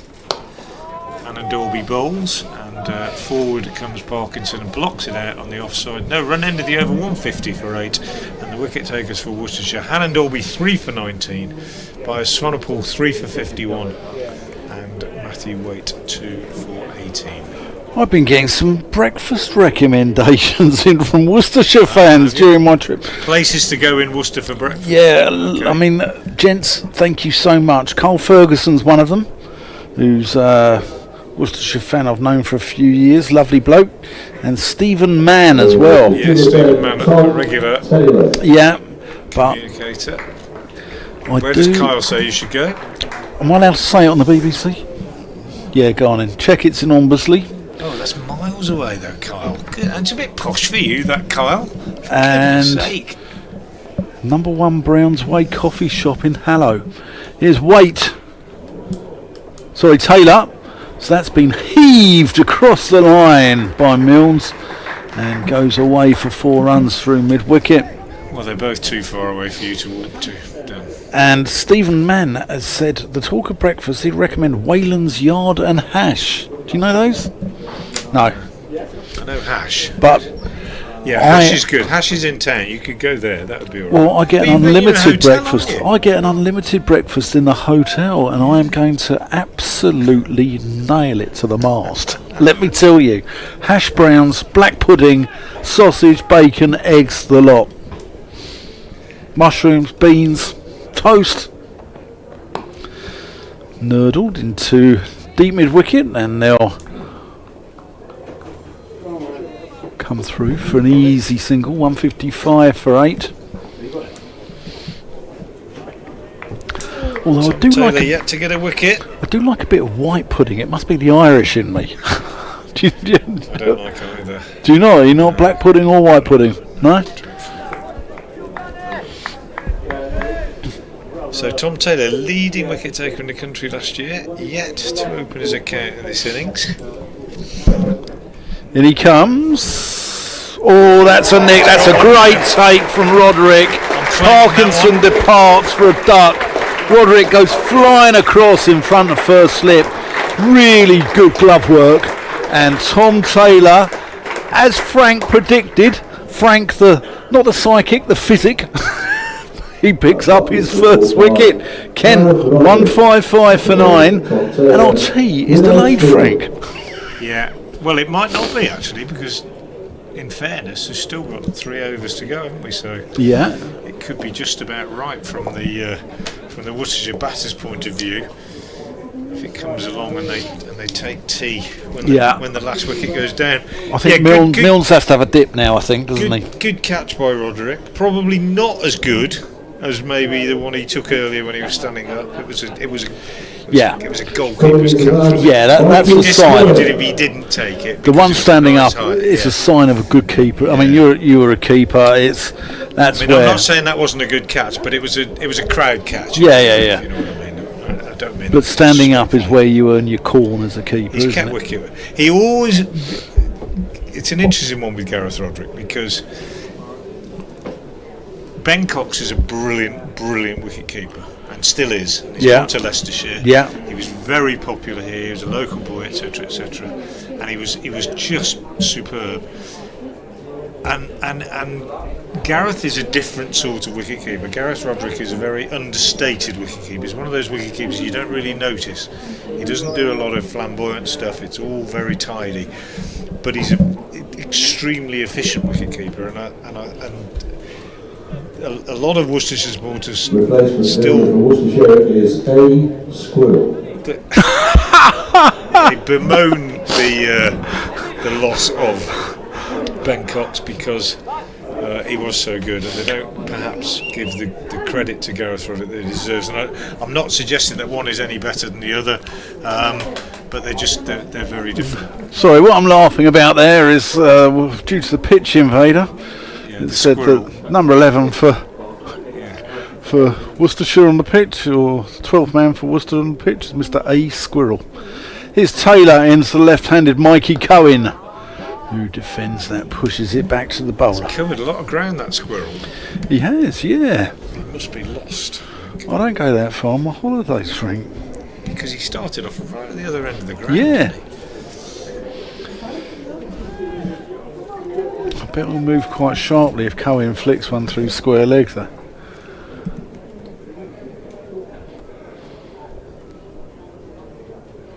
Taylor turning, running in. And that's Taylor, and Cohen does flick one through square leg for 4 runs, and the squirrel scampers away. All these runs are precious for Kent. They can nick another 20 here. You never know. You never know.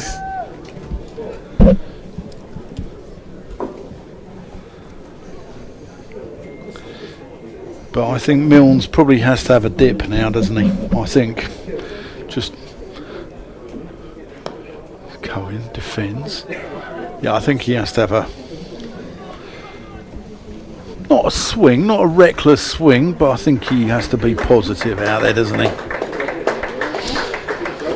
Yeah, well, Tom Taylor gets his first wicket. Also conceded a couple of boundaries in that over, but 1 for 49 now from his 15. In fact, 1 for 53 now from his 15. And Hannon Dolby at the other end, the miser extraordinaire, 15 overs, 6 maidens, 3 for 19, gone for just 1.27 and over. And an outstanding effort by the Worcestershire seam bowlers. Swanepoel expensive by comparison to the others, but he has picked up 3 wickets as well. So, in a good effort. He's a strike bowler, isn't he? Pretty tidy. 59 for 9 as Hannon Dolby comes in to bowl to his former teammate Milnes, who drives into the covers and takes a single, which Worcestershire are very happy to let him have. And that brings the left-handed Cohen onto strike. 160 for 9.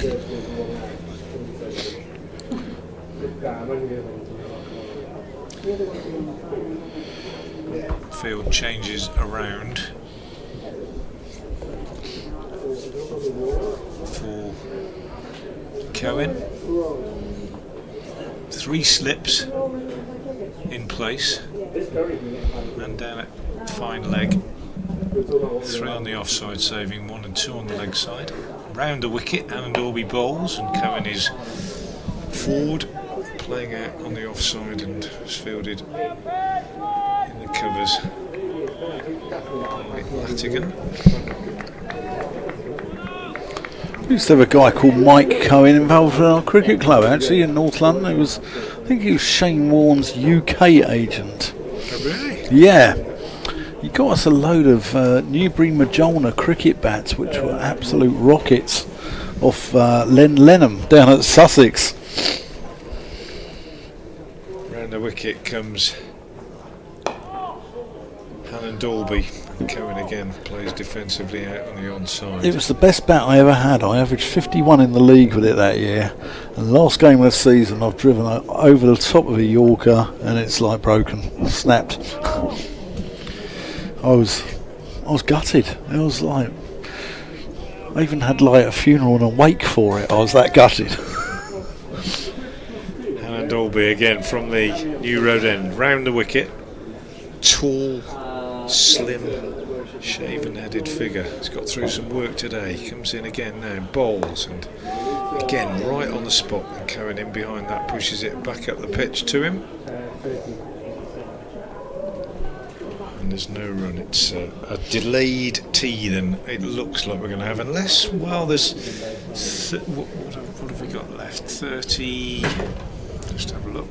Can't see the sun. 35. 35. So 2 left after this.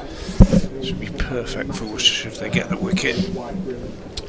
Take tea and then come out and have 1 session uninterrupted to bat. And Dolby is in. And he bowls, and Cohen is forward solidly, pushing up to mid-on. He's no bunny, Mikey Cohen. Knows how to hold a bat, that's for sure.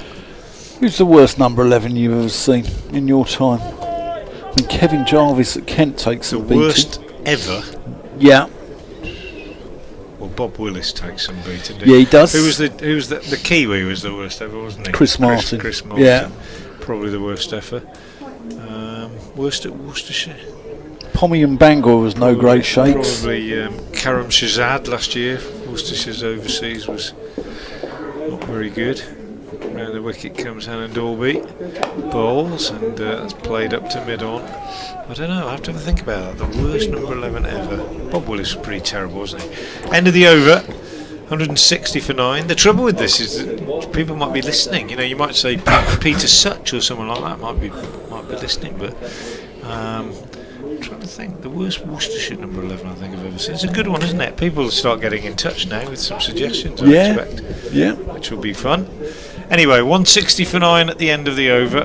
Hannon Dolby 3 for 20 from an amazing 16 overs and 6 maidens.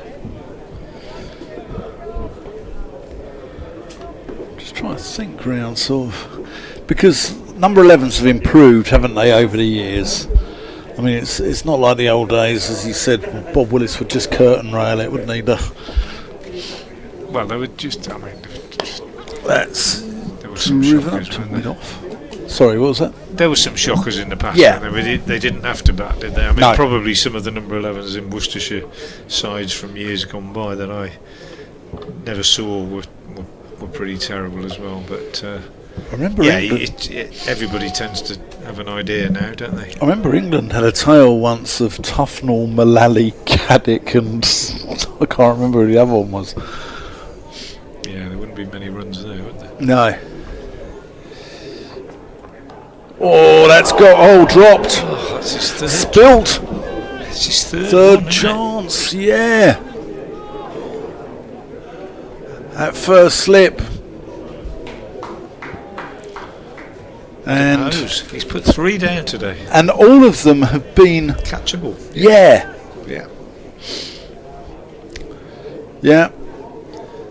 Might need his sunglasses checking. Is that Latigan? Adam Hose. Oh, Hose. Who's just come back into the side, hasn't he? Hasn't he? Well, not really. That's screamed down the ground for 4 runs. Not really, in the sense that he's played every game this season. Oh right, okay. He had a really terrible injury last season. I don't know if you saw it. Yeah. In the 100, when he dislocated his ankle in the outfield, and they had to put screens around him like when a racehorse gets injured. It was absolutely horrendous. But he's played every game. Yeah. This season, and he's a good slipper usually. He's had a bad day today. Well, I think Matt Mills making his intentions clear there as that's defended. I think it's a matter of time before this innings is over, and I think he's just got to try and make hay while the sun shines. Kent, 164 for 9. I think all 3 have come off Taylor as well, haven't they? I think one of them was off. So definitely 2 off Taylor, because the one that almost hit the helmet. One was off Hannah Dorby, I think, from this end. Oh, little fiddle at that one. One was the bowling from this end. Yeah, that was Taylor from this end. Oh, was it? Oh, Yeah. Might be all 3 off Taylor then. Anyway, unusual. Yeah. We've talked before about Worcestershire slip catching. They lost an entire cordon in the space of a couple of close seasons. Right. And they had to really start again. So go back about 5 years, and they've lost an entire slip cordon. Defended, pushed into the offside. Kent's is good. I mean, Zach Crawley has got a very good pair of hands. Sam Northeast is in there. Tawanda Miaa, Daniel Bell Drummond, if needed as well. But Worcestershire lost Darryl Mitchell, who caught hundreds. Yeah. And then Jack Haynes went, and Tom Fell retired, and Josh Baker was turning into a good slip. Obviously, that was tragic. So they've had to sort of start again, really, and they've done quite well. Ethan Brooks has been quite good in there. Ed Pollock was another one who would have often gone in there, and he's retired. So you have to keep it turning over. They practice hard. And Adam Hode's been pretty solid and quite reliable. Yeah, we did a game at his club at Aswood Bank. Yeah. This one turned on the leg side by Cohen for a single, which will be good news for Kent as the number 11 gets off strike, and it means that Matt Milnes is on strike and may well go for it a little bit more positively. He's on 27 now off 37. And it's 164 for 9. 165 for 9, in fact. The scoreboard just moves on. With the right-handed Milnes on strike. And Dolby into him. Bowls, and he does go for a big hit on the offside and cracks it through the covers for 4. This is getting a little bit frustrating now, I think, for Brett D'Oliveira. And I wonder if he's tempted to put a sweeper out. I would, because I don't think it's going to change the way Milnes plays, and he might as well let him have a single. The sweeper is out now behind square on the offside, but that one went a long way in front of square. 14 these 2 are put on.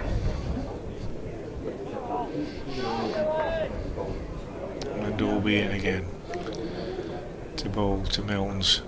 Bowls, and Milnes is turning this one on the leg side. He just get one as Kashif comes off the boundary to do the fielding. 170 for 9. Worcestershire be fairly happy with that, but given that Kent were 99 for 7, if they get 200, then I think there'll be an element of missed opportunity as far as Worcestershire are concerned. Never trust the pitch until both sides are batted on it. Never call it. Alan Dolby again. Bowls, and Cohen clips a very full delivery straight back to the bowler. Beautiful afternoon. Free to get in after tea here at New Road, so might well see a few people coming in on the way home from work. Yeah. One of the few grounds in the country that is situated as close to the city or town centre as this one.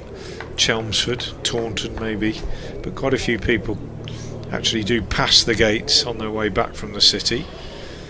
Might drop in. Alan Dolby in, bowls, Cohen forward, pushes out on the offside. And there's no run. So if you're in the area, if you're thinking about it, if you live in St John's or you live not far over the river into the town, or perhaps in the Batton Hall or Diglis area, why not get down here if it's free after tea? Come and enjoy the sunshine, and you might see you might see Worcestershire batting. Freudian slip, probably because Alan Dolby is bowling at the moment, and he comes in now round the wicket to complete his over. Bowls, and Cohen is dropping this one down on the onside, and there is no run. It's the end of the over. 170 for 9. Update time for Dan Whiting, and we are now into the extended half an hour. Tea will not be taken because 9 wickets are down. Further 8 overs for 30 minutes play. And Tom Taylor will continue from the Diglis end. Just give you some scores from elsewhere as tea approaches. Lancashire 233 for 6 at Chester Street against Durham. Sussex 229 for 5 against Yorkshire at Headingley. Taylor bowls, and mistimed drive from Milnes, inside edge onto pad. Glamorgan are 230 for 5 against Leicestershire at Sophia Gardens. At Derby, slow progress, Gloucestershire 159 for 5 against Derbyshire. And at Trent Bridge, Warwickshire are 229 for 6 against the county champions Nottinghamshire. Taylor bowls, driven by Milnes for a single. Ed Barnard is 76 not out for Warwickshire there. The Warwickshire captain, former Worcestershire all-rounder, and Chris Wokes is 32 not out. So they've recovered pretty well, because at one stage they were actually 97 for 4. So that's pretty good recovery from Warwickshire. And finally, at the Oval, Essex giving Surrey a bit of a hard time. Essex are 219 for 2 at the Oval. Taylor round the wicket, bowls to Cohen. Good delivery, left alone though. Climbs through into the gloves of Gareth Roderick. And Dean Elgar made 92. Paul Walter is 90 not out.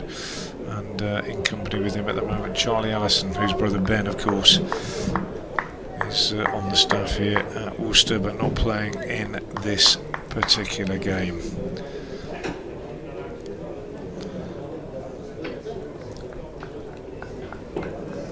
Taylor again in the Diglis end, comes in the sunshine and bowls round the wicket to the left-handed Mikey Cohen, leaves that alone outside the off stump, taken by Gareth Roderick. 171 for 9 it remains. Milnes has 33, Cohen has 5, and top scorer so far in this innings is Keith Dudgeon, who made 38. Milne's not far behind him on 33. Taylor round the wicket. In, bowls, left alone by Cohen outside the off stump. Taken by Roderick. So we are into overtime, as it were, because tea would be being taken now, were it not for the fact that there are 9 wickets down.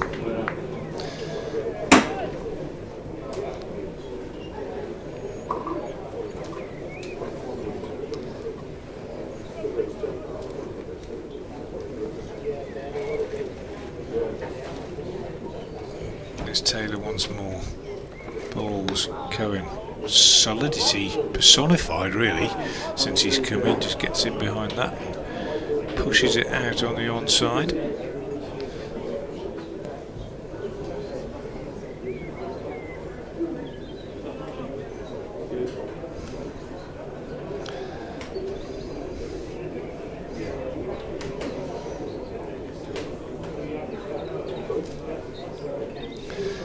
No run. End of the over. Taylor's figures: 17 overs, 5 maidens, 1 for 58. Hannon Dalby to carry on. 17 overs, 6 maidens, 3 for 26. Seeking this final wicket, Hannon Dalby comes in to bowl to Milnes. Bowls, and Milnes is forward, solid as a rock, playing that back to the bowler. 171 for 9 it remains. Kent winning the toss and choosing to bat this morning. Perfect day at New Road. Rarely has the ground looked better in recent years than it does today. Beautifully green outfield, perfect blue sky. Cathedral bathed in sunshine, looking absolutely resplendent as Hannon Dalby is in and bowls short, and Milnes is swivelling round and pulling this one away on the leg side. Tumbling stop at deep backward square leg by Rob Jones, who's on as a substitute. And they take just the 1 run, which is good news as far as Worcestershire are concerned, because they can bowl at Cohen, the number 11, although Cohen, to be fair, has batted extremely solidly since he came in. Hannon Dalby in, bowls bouncer, which he doesn't bowl very often. Nice bit of surprise from Hannon Dalby, but negotiated nicely by the number 11. The score remains 172 for 9.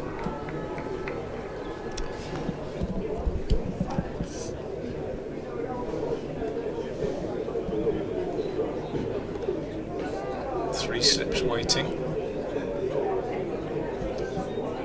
Hannon Dalby in again. Bowls, and Cohen is forward, pushing out on the offside. Cashew Valley fields at short extra cover. There's no run. Worcestershire being made to work hard now for this last wicket, as indeed they have been since picking up the 7th wicket. 99 for 7 at that point, and hopes of perhaps dismissing Kent for 130, 140, something like that. Dismissed by that 50-run partnership for the 8th wicket. Dogged resistance now from the last pair. It's Hannon Dalby over the wicket, outside the off stump, taken by Roderick, who's picked up 1, 2, 3, 4 catches so far in this innings. No byes, just the 1 extra. Quite surprising, really. You don't often see that. In the 66th over, there's been 1 leg bye, which is very good as far as Worcestershire's out cricket is concerned. And the over rate's been good. They're +2 on the over rate, but they still need this last wicket. A slight change now in the field. She felt it being called into a sort of short extra position. And Hammond Dolby to complete the over. Round the wicket to the left-hander. He's in and bowls, and Cohen just jabs it down on the offside. And there's no run. That is the end of the over. 172 for 9. And Hammond Dolby, 18 overs, 6 maidens, and 3 for 27. Some scores. I've just done the scores from everyone. Oh, have you? Ah, okay. See, Tom Price is going really well. He's moved to Sussex. He's got his third 50 of the season. He's currently on 57 not out. Joined by John Simpson down there. I'm going to give the answer to the quiz because it would be team, so I'll give the answer to you. So I said, what was the connection between Tim Curtis and Charlie Hartley, the Kent seamer? Well, Tim Curtis was born in Kent but played for Worcestershire. Charlie Hartley was born in Worcestershire but played for Kent. That's worked. That's going to be 4 runs. Milnes moves on to 38, equal top score in the Kent innings now. So well done if you got that right. Tim Curtis, born in Chislehurst, Kent, but moved to Worcestershire at an early age and played for Worcestershire and still lives in the city. And Charlie Hartley, born in Redditch, I think, in Worcestershire, but played for Kent, and I don't know where he lives. Chislehurst. Oh, Milnes just doesn't play that one particularly comfortably. Off the bowling of Waite. 2 for 22 at the moment. Another Kent and Worcestershire based quiz question tomorrow. Yeah, we like them. Well, that's a bit of fun, isn't it? Yeah. We'll keep you entertained. I don't know about that. Well, we'll try our best. That's again worked through square leg. It's going to be 2 more. Weight moves into the 40s. 178 for 9 now. Kent are slowly getting themselves back into it. If they can get 200 and winkle out a couple before the end of the day, I think it's Worcestershire's day still, but they won't be overly unhappy.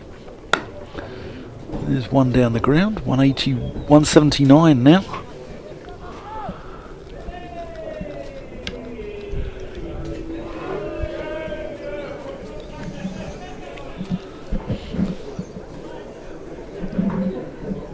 Couple of Kent boys just going through their paces down there.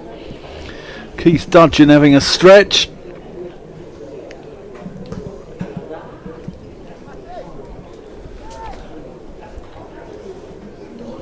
Waite's going to come around the wicket now to the left-handed Cohen.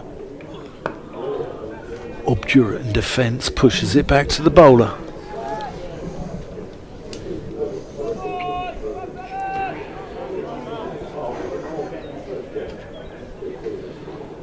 Glorious day here. There's a little bit of cloud in the distance. Just a couple of wispy ones, but it's more than we've seen all day, isn't it? Where's that over towards that area? Malvern. Okay. That's, well, that way, yeah, Malvern. Those red buildings you can see in the distance there Defended by Cohen, yeah. are actually on the other side of the river, believe it or not. So the river bends round Okay. like that. So that's the south there. Yeah. Southwest. Over there. That's Malvern over there. You can't quite see the Malvern Hills over there, can you? No, you can. Well, they're just over there anyway. Ethan Brooks coming on at the New Road end of that over, 179 for 9. Matthew Waite 11 overs, 1 maiden, 2 for 25. Brooks, who's been used sparingly, 6 overs, 1 maiden, no wicket for 17. But I think if Milnes is going to have a go at anybody, it's liable to be Brooks, and this is a calculated gamble by Brett D'Oliveira. Got to try and get them playing some shots if they're going to take this wicket. Brooks might be able to do that, and indeed Milnes does play a shot to the first ball, drives it out on the offside, picks up a single as a sweeper out there on the boundary, which means that Cohen is on strike. Now, will Cohen try and score off Brooks, or will he continue to just play in his obdurate style, as Dan quite rightly described it? Very solid, very determined, very gritty, getting in behind the line of the ball since coming out there, making it difficult. Brooks round the wicket, bowls to him, and he could get runs here off his pads, flicked down to long leg. He'll get a couple, so happy to keep the strike. It's not a case of protecting him. In fact, they're 2 leg byes, so the third extras, the second and third extras of the innings added. Kent creeping towards that 200.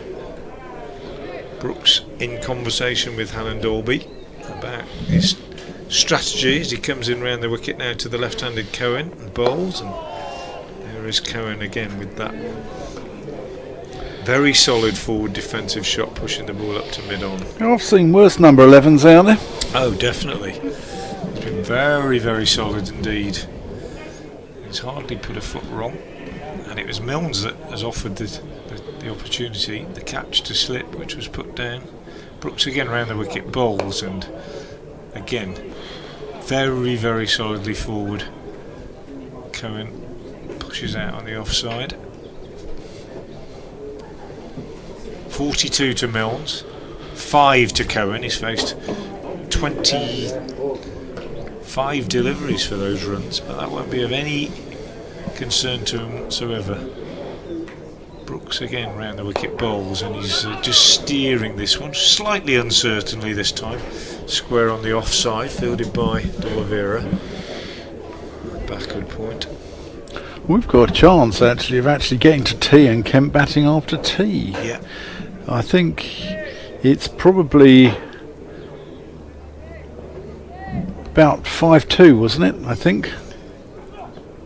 Oh, and that's what I was talking about with Brooks offering the opportunity to score. He floats one up outside off stump. Cohen goes for a big drive, which is not at all like he's been doing, and he almost gets an edge, but it goes through to the keeper. He survives. 182 for 9.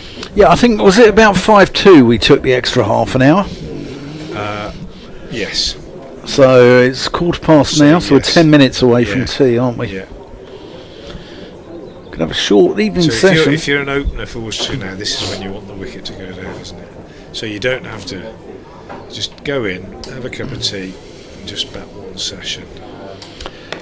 Milnes gets on the front foot to wait. But if a wicket falls now, it's tea, isn't it? Yeah. That's what I mean. Yeah. They've got to that point where Yeah.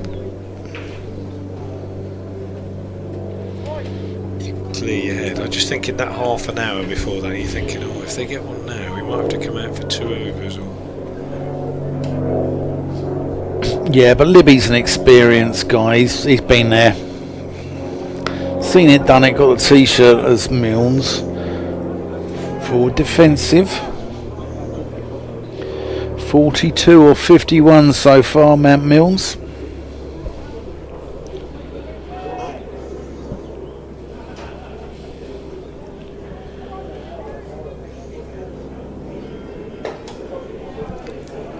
What's he got? What's he got? The cathedral bathed in sunshine. Beautiful, beautiful part of the world. Driven handsomely there by Milnes up to mid-off, but no run. And then Dolby, the distinguishable figure. Actually, he's not. He's down at fine leg.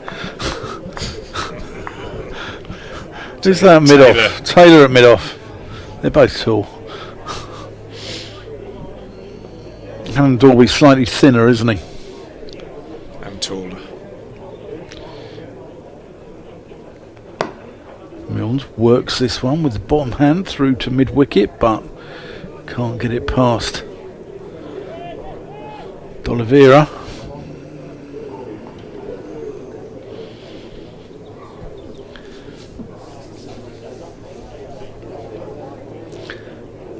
Crowd had a good day's cricket here, actually. Good weather. Are we hoping for some not many wickets in the evening session? Worked out to Hannon Dolby. Milnes is going to come back for the second. And does so comfortably. 44 to Milnes now. 184 for 9.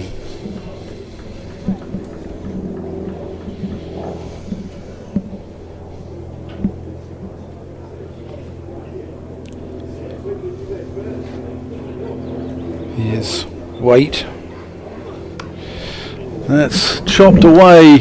Can Ali cut that off? No, he can't. That's 4 runs. The end of the over, 188 for 9. Milnes too shy of a well-deserved 50 here.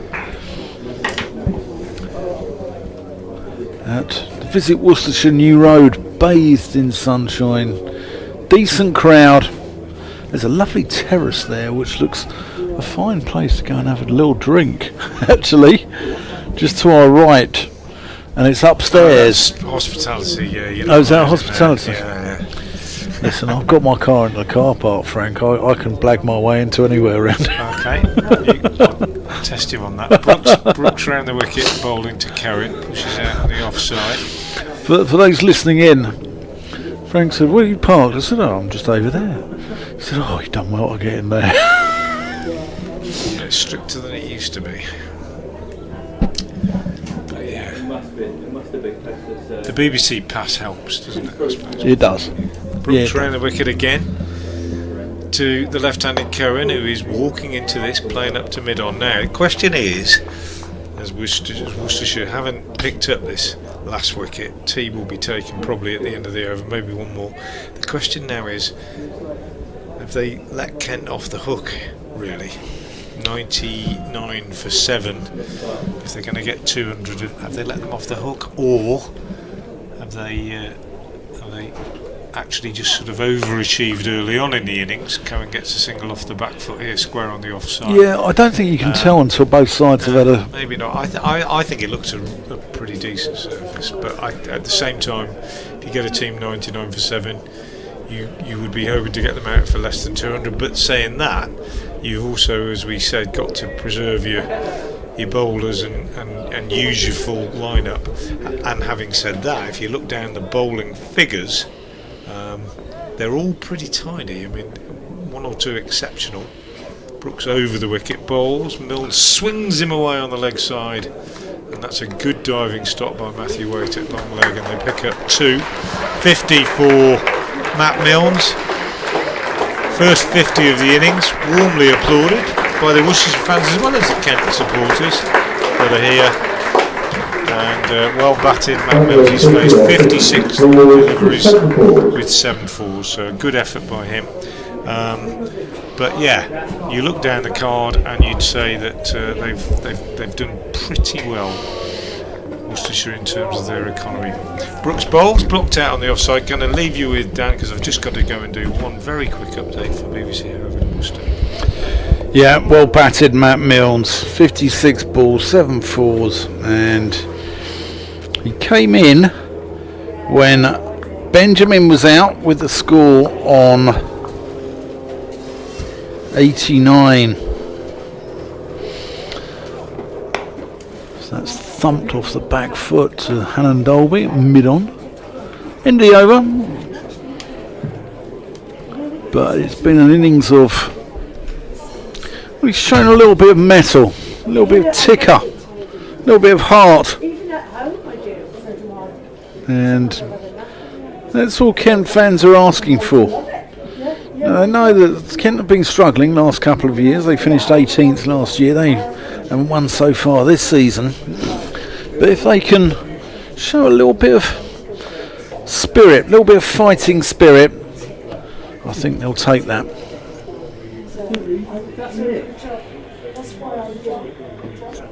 Bowling at the Tigers end, Brett D'Oliveira is going to come into the attack from the Diglis end with his leg breaks.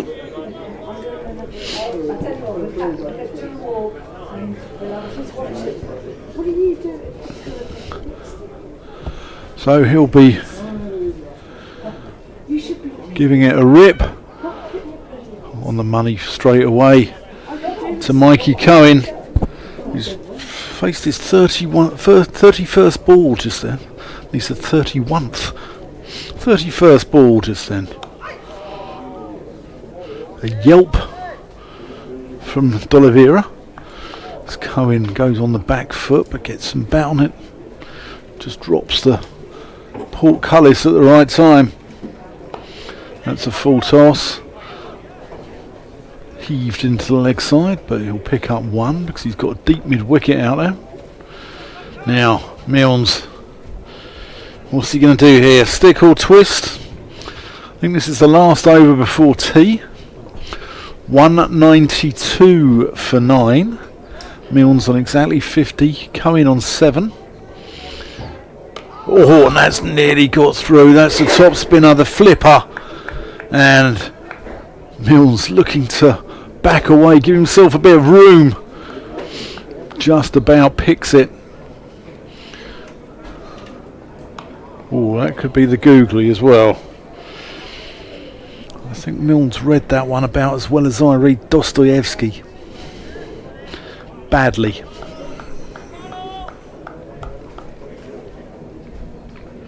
D'Oliveira. Milnes forward. And no, we're going to get one more in, I think, before tea, are we? Yeah, it looks like we are. So we're going to have a rather truncated evening session. It could be a 22 over evening session with the change of innings. Frank Watson's overtime's going for a Burton. He's on double pay past 6 o'clock.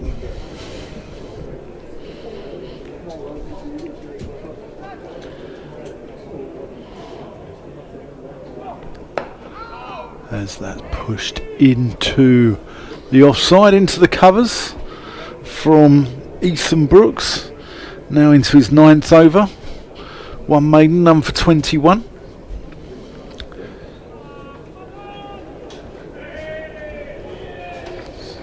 Few gentlemen in said hospitality sound like they're having a good day out in the Worcestershire sunshine. As that's gone, how has that got there? It's going to be 4 runs running down to 3rd, but I'm not sure Mikey Cohen knew how that got there. Kent now on 196 for 9. Fighting hard, battling hard here. Showing some spirit.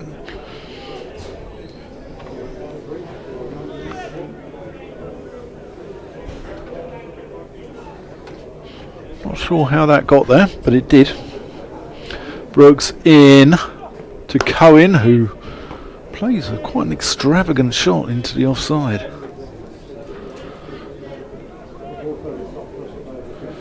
But no run. 3 balls left in the over. 9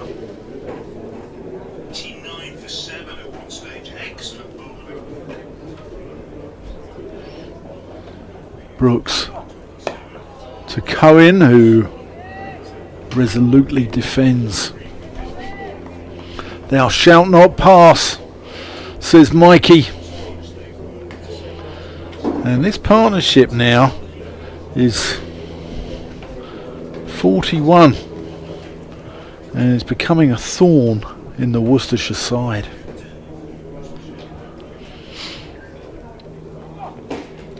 Oh, that's gone. Cohen goes, Brooks strikes, and Kent are all out for 196. Little bit of extra bounce there, and Roderick takes his fifth catch of the innings, and has kept very tidily. And I think Kent won't be overly disappointed with that. I think there's a little bit in the wicket, and I think that if they can nibble out 2 or 3 in the 22 overs, I think that they'll think that they've had a reasonable day at the office. Yeah, so Cohen goes for 11, 5 catches for Gareth Roderick. Very, very tidy from him, as Dan was suggesting. The bowling figures: Tom Taylor 17 overs, 5 maidens, 1 for 58. Hannon Dorby 18 overs, 6 maidens, 3 for 27. Absolutely superb from the on loan Warwickshire seamer. Bias Swanepoel on debut, 15 overs, 3 maidens, 3 for 51. Matthew Waite 12 overs, 1 maiden, 2 for 31. And Ethan Brooks, who picked up that last wicket, 8.5 overs, 1 maiden, 1 for 25, I think I make it. Yeah, And D'Oliveira 196 the total. Yeah, I mean, I agree with you, Dan, in the sense that they'll feel that they've done well, having been 99 for 7, and if they get 2 or 3 wickets tonight, they might feel that it's not been too bad a day. But having won the toss and batted on what looks a reasonable surface, I think they will be pretty disappointed to have been dismissed for under 200. But as we always say, don't judge until you've seen both sides, both bat and bowl on a surface. It's tea around about 4:30. We'll be back at just before 10 to 5 to bring you news of Worcestershire's response.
Day 1, Rothesay County Championship Division 2, Worcestershire against Kent. In the first innings of the game, Kent have been dismissed for 196, 3 wickets each for Oliver Howland-Orby and Byers Funnapole, 2 for Matthew Waite, 1 for Ethan Brooks and 1 for Tom Taylor. Worcestershire will begin their response with Dan Latigan and Jake Libby out there in the middle in the evening sunshine with 24 overs remaining in the day, and Matt Milnes, who finished on 50 not out, will open the bowling from the Diglis end, from the New Road end I should say, I beg your pardon, the New Road end. Yeah, let's see if Milnes can repeat his heroics with the bat, this time with the ball. Because Kent need him to. Yeah, having won the toss and chosen to bat, they would have hoped to have made a bigger score than they did. That said,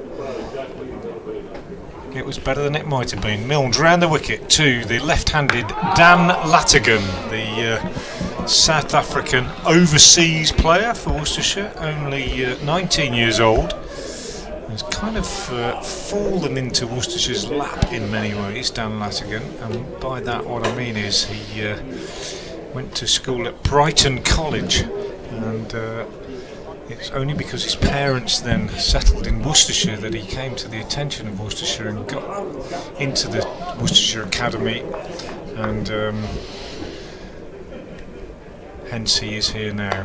And he's off the mark now, clipping this one away on the leg side, out to square leg for 4. Despite histrionics and shouts from the fielders, looked like a pretty decent shot to me, Dan, and he's away. 3 slips in place. Zach Crawley at first, Sam Northeast at second, and Tawanda Miyeye at third. Then you've got cover point. You've got Ben Compton extra cover, Daniel Bill Drummond at mid-off, Keith Dudgeon at mid-on. Milnes in again, bowls to Latigan. Big shout this time. All sorts of enthusiasm and noise from the Kent fielders. They're pretty fired up out there. It hit Latigan on the pad, looped away on the offside. They've obviously they've had a chat. It's one of those, isn't it, Dan, where you've been dismissed fairly for a score that you probably would call disappointing, and then you've had a chat, you've regrouped at tea, and you've said, come on, we've got to get out and get some early wickets, and there's a lot of noise and enthusiasm out there, and hands on heads and shouting and whatever, and it's up to these 2 batters just to settle things down and not allow any early alarms and try and seize the initiative. Milnes in, round the wicket, bowls, and Latigan drives, and that'll be the second boundary of the over. First boundary of the over, clipped away to square leg, that one slightly over pitched, and Latigan drives through the offside for 4. It's a very dark cherry, isn't it? Very sort of can be, can't they? Sometimes. It's not like a bright red cherry. Choose it's more them of a, sometimes, the darker ones. Yeah, it's more of a sort of claret. Yeah. Like a, Sometimes bowlers prefer that, don't they? Different bowlers have different ideas on that, I think. Like a good Rioja. Yeah. And we all like a good Rioja. Milnes over the wicket bowls. Latigan leaves outside the off stump. 8 without loss. Latigan has all of those runs, obviously. Libby yet to face a delivery. Latigan's been in good form so far this season. He's a very, very promising young player. Quite a tall, imposing left-hander. Hits the ball quite hard, as he's already shown. And it's the start of a new era, really, for Worcestershire with regard to openers, because Gareth Rodriguez opened the batting last season. But it's not ideal if you keep him wicket to open the batting as well. Milnes bowls and Latigan drives. There's 4 more. Slightly over pitched, this time driven straight down the ground. So 3 boundaries for Latigan in the very first over of the innings. And Matt Milnes takes his cap I've watched A one little bit over. of disgruntlement. 12 without loss. I've watched one over, and he's already reminds me of Marcus Trescothick. He's just tall left-hander who, not much foot movement, will stand and deliver, and very strong straight down the ground. Yeah, not the first person to make that comparison, but early days, there are one or two aspects of his play that he needs to work on, I think, in terms of footwork and so on, but he's got a good temperament, and he's made a good start. Keith Tudgeon from the Digley end. Yeah, here he is. Libby noodles this one towards mid-on, towards Milnes. 3 slips again for Dudgeon. You've got Parkinson down at fine leg, then you've got Crawley at 1, Northeast at 2, Mayeye at 3. At point you've got Ben Compton. And then the covers, extra cover, Daniel Bell Drummond at mid-off, Milnes at mid-on.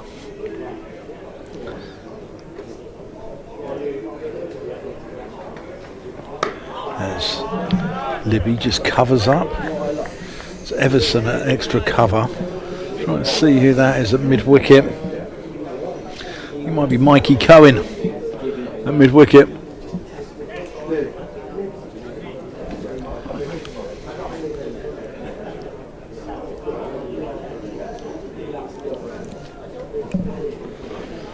Here is Dudgeon.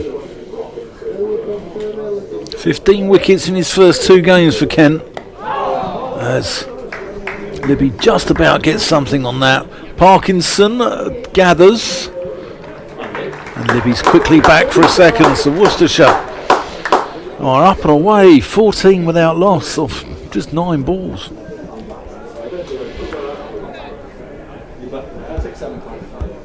Kent could do with a quick bang bang here.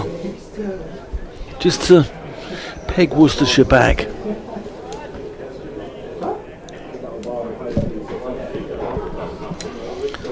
Dudgeon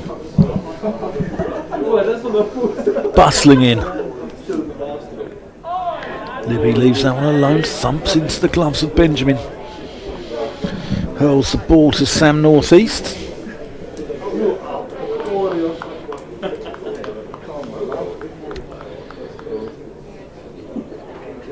I think the reason Kent were hyped up when they first came out as well is cricket, you've got a small window of opportunity, haven't you? And this is Kent's chance. Absolutely.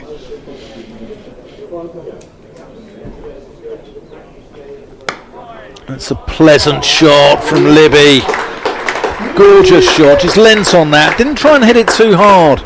And shows the timing of a Swiss watch. Yeah, all I was thinking was, and we've all been there. I mean, even at the level that I played at in league cricket and whatever as an opening batter, you hit your first ball for full like Latican did, and they're all shouting and waving their arms around, and you turn around and go, hang on. Yeah. I've just clipped that through square leg for 4. Yeah. And you're all making a noise. It's just the enthusiasm and excitement. I'm not having a go at anybody about it. They need an early wicket. Libby covers up and pushes that into the offside. End of the over, 18 without loss. Yeah, I agree. And it's probably a way of hyping themselves up a little bit as well. It's probably a way of getting themselves going. It's interesting. I mean, Worcestershire 18 already. If they skate to 40, say, without loss, then that good work that was done by the last 2 pairs for Kent is kind of undone a little bit. Yeah, it's why this period is so important. Yeah, really. And it's quite significant that Latigan is positive anyway. That's the way he tends to play. Not all the time, but in the first over, if he gets a bad ball, he's going to try and put it away. Here's Milnes, still be buoyed by his unbeaten 50. Bowls to Latigan, who's very positive, getting into that, driving it up to mid-on. Nearly buzzes there. Nearly goes over the head of Benjamin. There's no one backing up.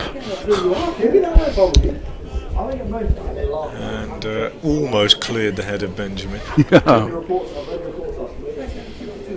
And that, in a way, again shows you how pumped they are as well, doesn't it? The fact that the field has done that, they're right up for it as a collective here at the moment. Kent.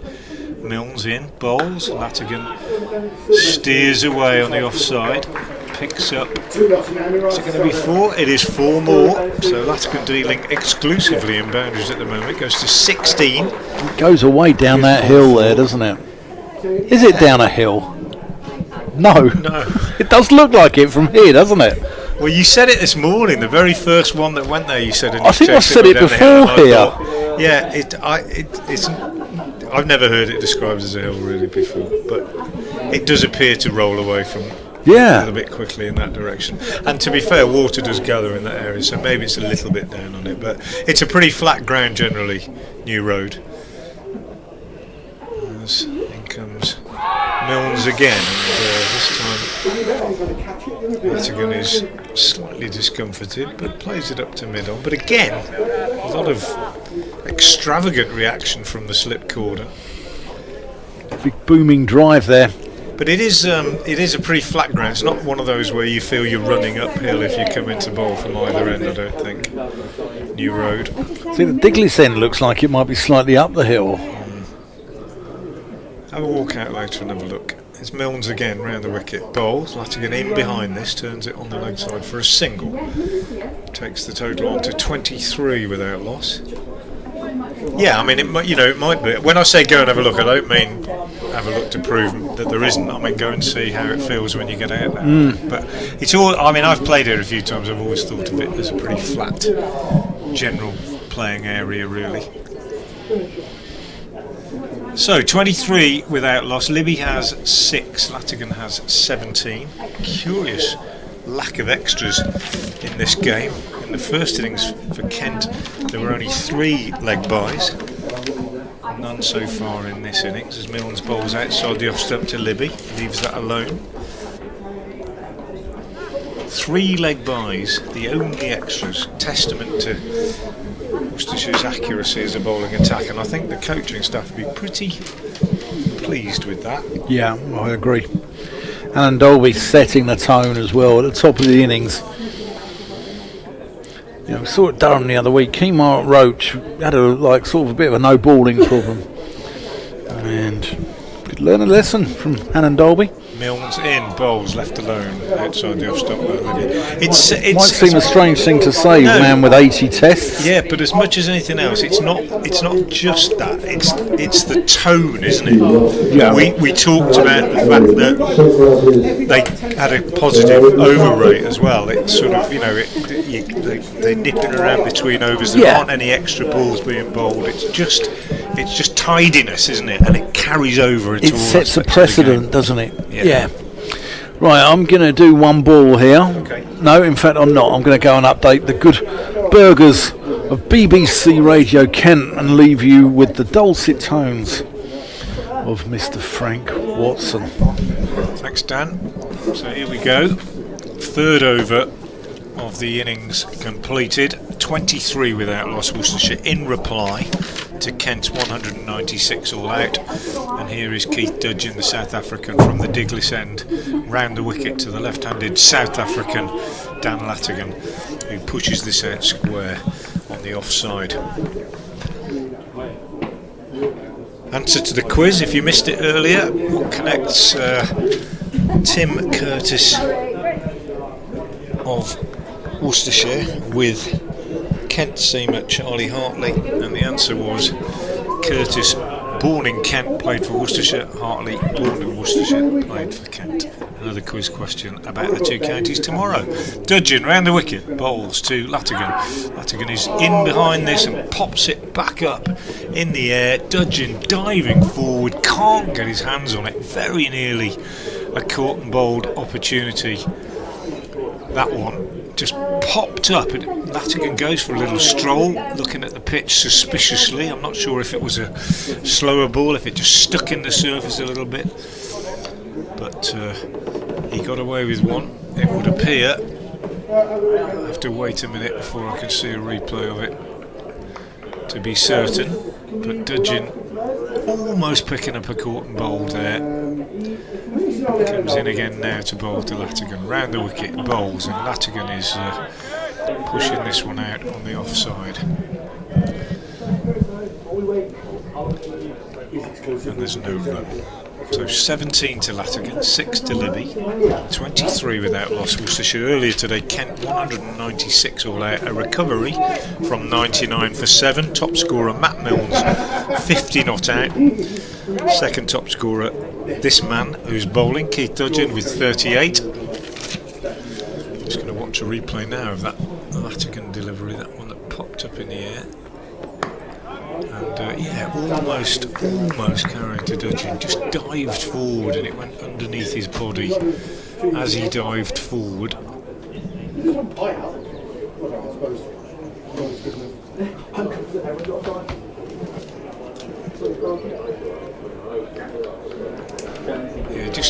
Almost carried, just didn't quite, just diving forward.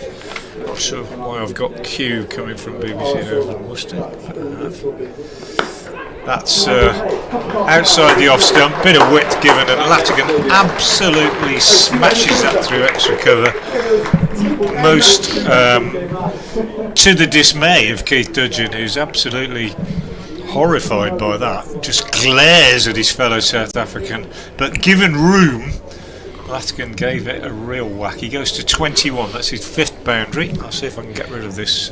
He looks a positive player, Latigan. Certainly looks as if he's going to give it some.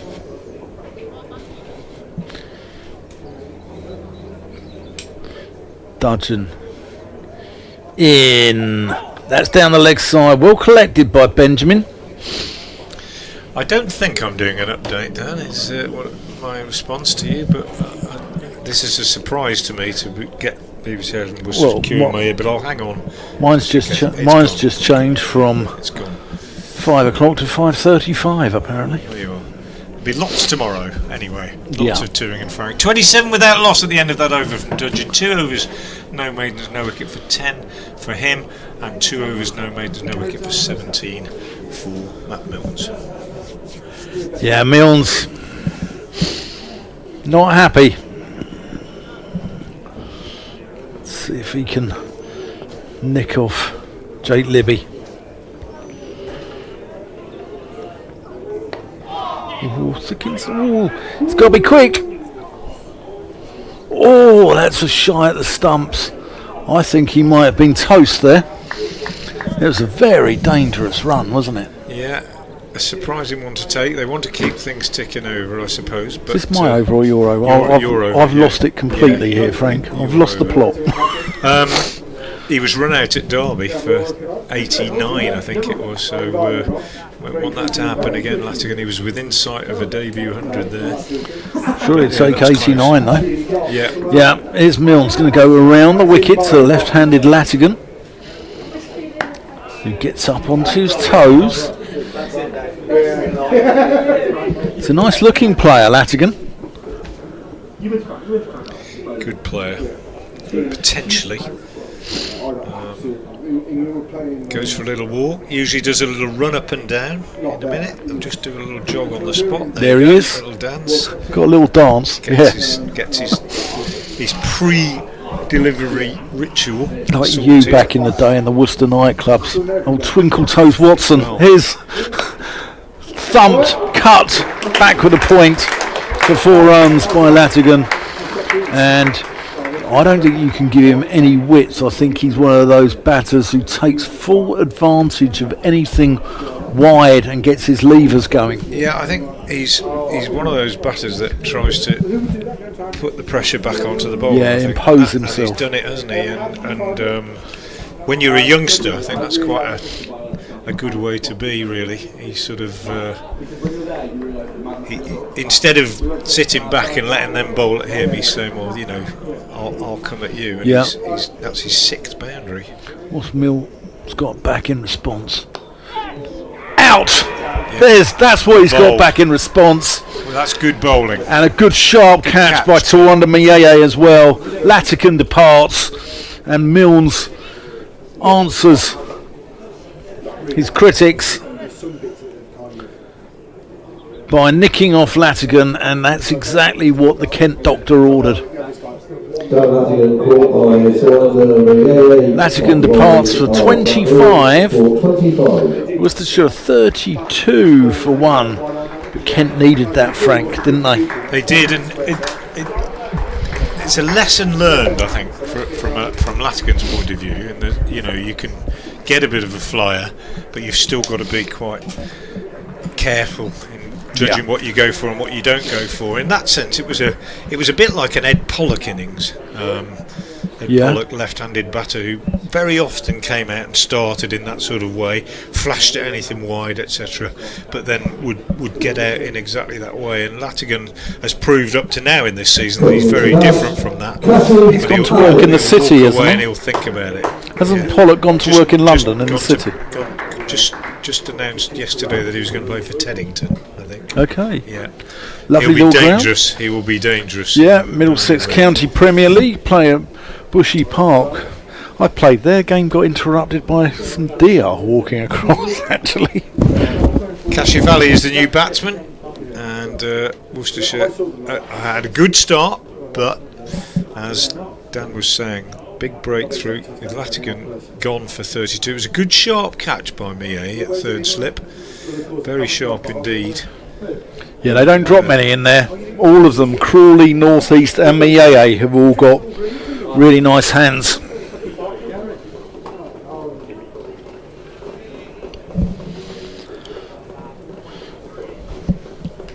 But Kent can nibble out 2 or 3 more before the end of play.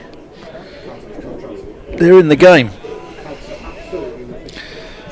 What they can't afford is a 100+ partnership here. To be sort of into tomorrow morning, halfway through the morning, and Worcestershire 130 for 1.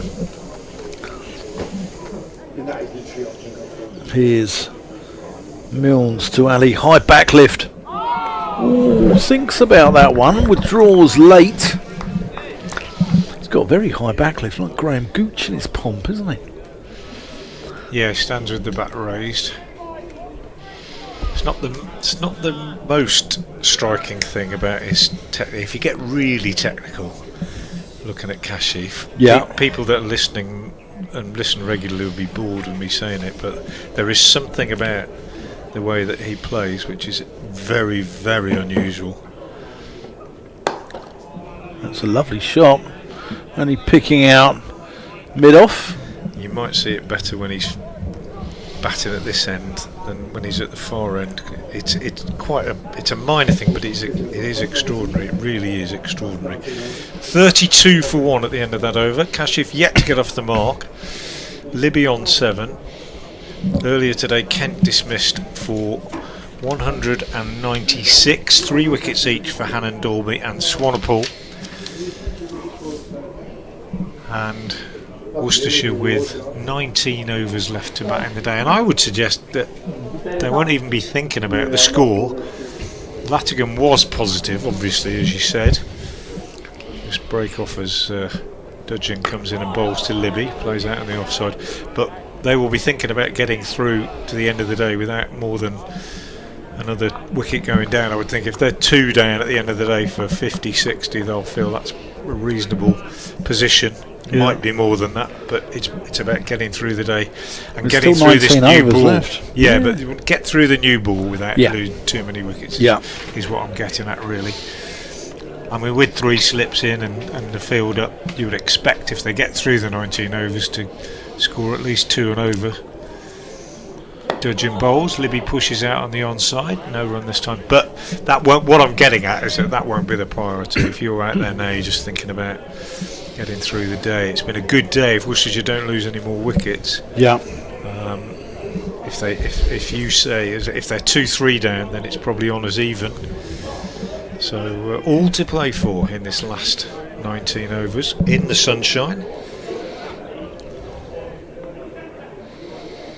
Keith Dudgeon, South African from the Diglis end, to the Cornishman Jake Libby. Libby in behind that, plays defensively, back out on the offside. talking about Kashif's high back lift, Libby's another one who stands almost baseball style the way that Libby stands. It's a very, very practiced method. Yeah, I remember watching Kashif a couple of years ago, and he's like got very fast bat speed. You know, he's like almost like Zorro back in the day. Say about Libby, that's what I mean there. That forward press and high back lift, dodging in bowls, and Libby in behind that, turns that away on the leg side for a single. Cohen, I think, the fielder out there. Yeah. And 33 for 1. So here's Kashif. Right, let me see if I can pick up on this. Well, it's amazing. It's amazing when you look at it really closely, but you might even need binoculars to see it. His hand is round the front of the bat. His right hand. Yeah, his bottom hand is right round the front of the bat. The back, right round there. Yeah. Yeah. He plays this defensively out on the offside. I say right around there, Pushed I'm doing into it the with my hands, which is not good radio. But his right hand, instead of being there, instead of being on the top of the handle, is right around there. Which means that to play through the covers, he must have a hyperextended right elbow. It's just I've talked to him about it. It's just the way he's always played. But the fact that he can play through the covers without hurting his right arm, look at it, it's amazing. Dudgeon. Kashif plays defensively out on the offside with that grip. So it's difficult to explain this. If you're watching on TV, you can probably see it, but if you're listening on the radio or on the BBC Sounds app, I have said this before, forgive me if you've heard me say it before, but Kashif Ali has an extraordinary grip on the bat with his right hand, whereas normally the finger and thumb of each hand are in line with each other, and that is more or less on top of the handle. Kashif's right hand is way round, so that his hand is underneath the handle, and that means that the inside of his right elbow is extended, and there must be more extension in there than most of us have when he drives away on the offside. There's going to be a change in the bowling with Milnes having picked up that wicket, because he is being replaced at the new red end by the left arm seamer Mikey Cohen. Worcestershire on 33 for 1. Yeah. Here is Cohen to Libby, who drives up to Daniel Bell Drummond at mid-off. Interesting bowling change. Milnes may prefer to follow Dudgeon at the Diglis end, I wonder. Possibly. Yeah.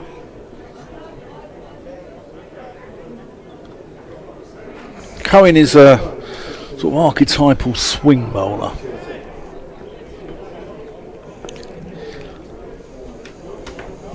Gets it to sort of wobble around, generally back into a right-hander.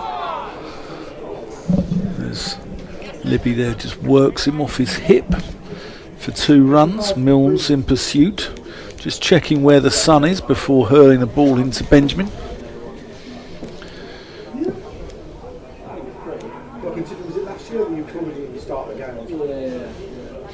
Yeah, played against Worcester for Derbyshire in the past, Mikey Cohen. At Derby, 4 years ago, 5 years ago. Okay.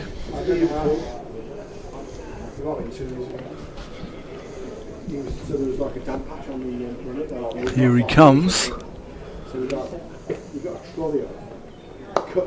That's a pleasant shot from Ali. It's going to be 1. Sorry, Libby. It's going to be 1, but don't bowl to Jake Libby round there, do you? You don't bowl round his legs. Well, he scores all around the wicket. I mean, I would say his trademark is the back foot punch on the offside. Yeah. Just off the back foot square of the wicket. But yeah, decent through mid wicket. I mean, he's an all-round professional batter, isn't he? If that makes sense. Cohen and full ball left alone by Ali. What I mean by that is, he knows his game. He had one year. He knows what he can do. He knows what he can't do. He had 1 year about 4 years ago where he scored loads, didn't he? Well, he got 1,000 in Division 1 last year. Did he? Yeah. Which, playing home games here when there were so few runs scored is a Fair play. remarkable effort. Yeah, fair play. He's been very consistent since joining Worcestershire.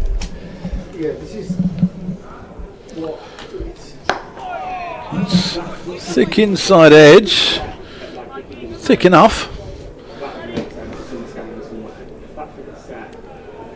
Cohen probing away here, trying to grab another one for his side. Crowd still here in their numbers. Bathed in sunshine at the Diglis end. And over quite a few. in front of the like hotel. I say, people come in, it's free after tea, so they come in on the way home. Quite a few people, I think. Cohen, just Why back of a wouldn't you? length. End the over. Worcestershire 36 for 1 in response to Kent's 196 all out. 3 wickets apiece for Swanepoel and Hannon Dolby in the Worcestershire bowling attack. And Matt Milnes got the solitary wicket for Kent so far, having nicked off Daniel Latigan at third slip for 25. Keith Dudgeon to continue from the Diglis end. Bowling to Libby, 3 slips in place. Bowls, and that's the shot that I was talking about. Libby plays to order. Give him a bit of width outside the off stump. Just stands up on his toes and punches it away just in front of square for 4. Isn't it lovely commentary when They that do happens? And isn't it horrible when they don't? Yeah, or they do it and they miss it or something. Yeah, and he nicks off. But that is trademark, Libby. That really is. 15 to him, 40 for 1. He hasn't been as fluent as he would have liked in this early part of the season, but he's very, very key man for Worcestershire, and he does it again. Not quite as well timed this one. Is it going to go all the way? No. Good bit of work actually in the field. Joey Everson down there. Joey Everson just sliding and pulling it back, flicking it inside the rope, letting go of it, making sure he didn't carry it over, and they get just 3 this time. So Libby picks up those 3 and goes to 18. Kashif yet to get off the mark. He's a good cricketer, Joey Everson. Does sort of all aspects of the game well. It's very keen to get him here when he moved to Kent from Notts. It was I think efforts were made. Kashif drives off the back foot straight to Everson. The link for both counties in many ways was that Joey Everson's master in charge of cricket at Stamford School was Dean Headley, who Yes, that's right. pupil of mine from RGS Worcester back in the day, who played here and then went to Kent, obviously via Middlesex. Wasn't Derek Randall there beforehand as well? Never actually as a member of staff. Dean was actually the master in charge. He's at Blundell School now. Okay. Randall might have done some coaching there, I think. Where's Blundell's? Blundell's is at it's down in Devon. It's where Vic Marks went. Oh yes, sort of Exeter that way, isn't it? Tiverton, I think. Yeah. This one played back at the pitch by Kashif Ali, yet to get off the mark still, 43 for 1. So yeah, Joey Everson, a Stamford schoolboy, came through the Lincolnshire setup, joined Notts and then moved to Kent. Dudgeon again is in, bowls, and Kashif is turning this one the onside, and they hurry through for a single. And they almost get overthrows, but some good backing up being done. Kashif off the mark, which will relieve him. He's been short of runs this season, generally, and last season. Played well in the second innings at Lord's the other day, but not really rediscovered the form of a couple of seasons ago. And keen to do so. Number 3, such a key position. And he's away. 44 for 1. Dudgeon to Libby, who's walking into this one, plays it back up the pitch to the bowler, end of the over. Kashif 1, Libby 18, Worcestershire 44 for 1, and the man out Latigan for a bright and breezy 25. Yeah, Joey Everson's mum Linda will no doubt be on the ground if she's not playing paddle tennis somewhere, but she will be. Follows him all around the country. Lovely lady. Kent have got a small but loyal fan base who go all around the country with them. When you're in the sort of extremities of the country like Kent are, Durham away is not a short trip. That's wide from Cohen and flashed at by Kashif. Will be disappointed. His eyes lit up there, a bit like Tom and Jerry with the dollar signs going into the eyes. Got to hit those, haven't you? Well, we'll leave them alone. We'll leave them alone. Yeah. Yeah. I think at the moment, yeah, I mean, you can't be playing. There's still an hour to play, isn't there? So you can't be playing for the end of play. But left alone, shouldering arms, Kashif Ali.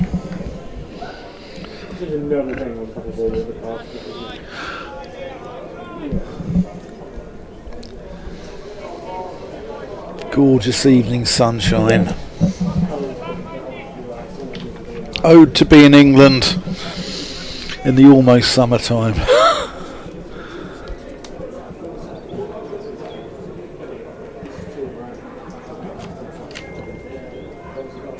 Cohen. Again. Left alone.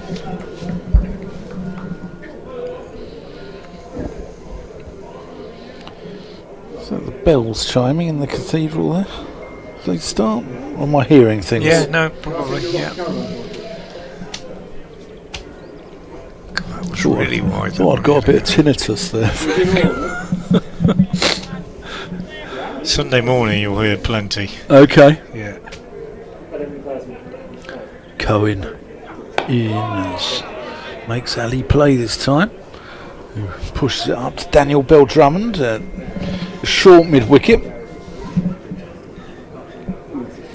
You should get up early on Sunday morning in your hotel room and go for a walk along the river. Okay. You'll see lots of activity, lots of people out running and walking, and yeah, I've walked really before over the bridge and to the left and up the high street and then right to the cathedral that way. Yeah, if you just break off as he bowls this one. It's down the leg side. Benjamin gathers tidily. If you walk along this side of the river, away in that direction, yeah, you go past those red buildings you can see in the distance, you'll come to a footbridge. Yeah. You cross over that footbridge and walk back on the other side. Yeah. It's about a sort of 2 mile round walk. That is very, very pleasant indeed. And you end up walking back underneath the cathedral and the King's School over there. And, okay. Very, very nice. And on a Sunday morning, it's a very popular walk with a lot of people, a lot of joggers and dog walkers, and very nice atmosphere. Cohen to Kashif Ali, who leaves 5 balls out of 6 in that over. Worcestershire 44 for 1. Well, didn't leave deliberately, 2 of them, but yeah, and if you do that walk usually on a Sunday morning, you'll have the bells going in the background as well, and it really is, it could be something from the 50s. Yeah. Or the 60s or the 70s or whatever you like. It's a very traditional scenario, really. Throwback to a different era. Yeah. Yeah. Here we go. It's Dudgeon once more from the Diglis end, bowling to Libby, who plays defensively on the walk. Back up the pitch, Dudgeon sort of deflects the ball with his right hand off to mid-off. 44 for 1 then, Worcestershire, responding to Kent's 196 all out, made after they won the toss. Chose to bat. Worcestershire with 3 points on the board so far for their bowling effort. Dudgeon bowls to Libby, who clips this one through mid-wicket for 4. Overpitched on leg stump from Dudgeon, and Libby, well, I said his trademark is the back foot punch. I also said it is he's very strong through there, as are most first class batters. If you overpitch on leg stump, as long as they don't fall over it, play a bit too early, they just clip it away like that. Meat and drink. 4 more for Libby. Takes him into the 20s. 22 now to him. Worcestershire 48 for 1. Yeah, when Brian was on earlier, we were discussing Cornish cricketers, and I was thinking Jack Richards, Joe Phillips at Gloucestershire, and the wonderfully named Jack Crapp. Do you remember him? I do, yeah. This one turned away by Libby. He's very proud to be a Cornishman. Incidentally, played down to long leg for a single. 49 for 1. Libby 23. Latigan out for 25. Kashif has 1. Lovely evening. 14 overs left after this. I'm guessing we'll finish around about 6:30. Maybe a bit earlier if we have an over or two of Parkinson. Dudgeon in again, bowls. Kashif on the back foot to a ball that's back of a length. Just plays it out into the covers. And there's no addition. Hannon Dolby, the pick of the Worcestershire bowlers earlier today. If you're just joining us, how about this for economy? 18 overs, 6 maidens, 3 for 27. Byers Swanepoel also took 3 for 51 from 15. Matthew Waite 2 for 31 from 12. And a wicket each for Tom Taylor and Ethan Brooks. Dudgeon bowls. Kashif on the back foot again, attractively playing out into the offside, but no run as he picks out the fielder Everson at cover. I think it's important for Kashif now that, and I think people watching who watch Worcestershire regularly will probably agree, that he just doesn't feel any pressure now to need to score. Just play. Just keep playing. Don't get worried looking at the scoreboard thinking, oh, I faced 18 deliveries, I've only got 1 run. It doesn't matter. Dudgeon in, bowls, and Kashif turned round by one that might just have held up in the pitch and gets a leading edge, and Dudgeon stops at the end of his follow through and puts his hand to his brow in disbelief. End of the over though. Kashif still there on 1, 49 for 1. Yeah, I'm just keeping my eye on the Sussex score. Tom Price is closing on a century for Sussex. Big partnership going on there between John Simpson and Tom Price. Good players, both of them. Yeah.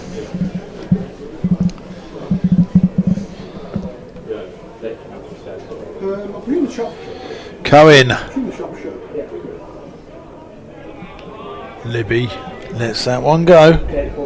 He won't be dragged into wide ones. It has been known, but not very often. No, whenever I've seen him, he always... discipline is a strength, isn't it? Yeah, plays under his head.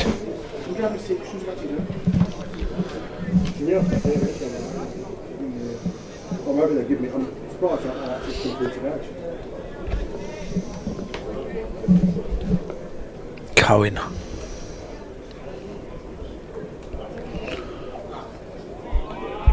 Again, Libby lets that one go. No run.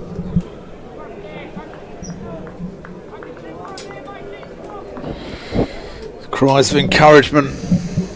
Come on, Mikey.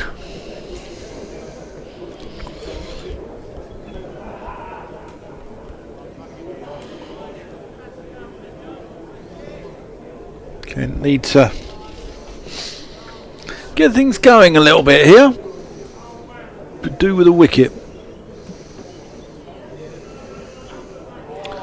There's 3 balls out of 3 are let go outside off stump.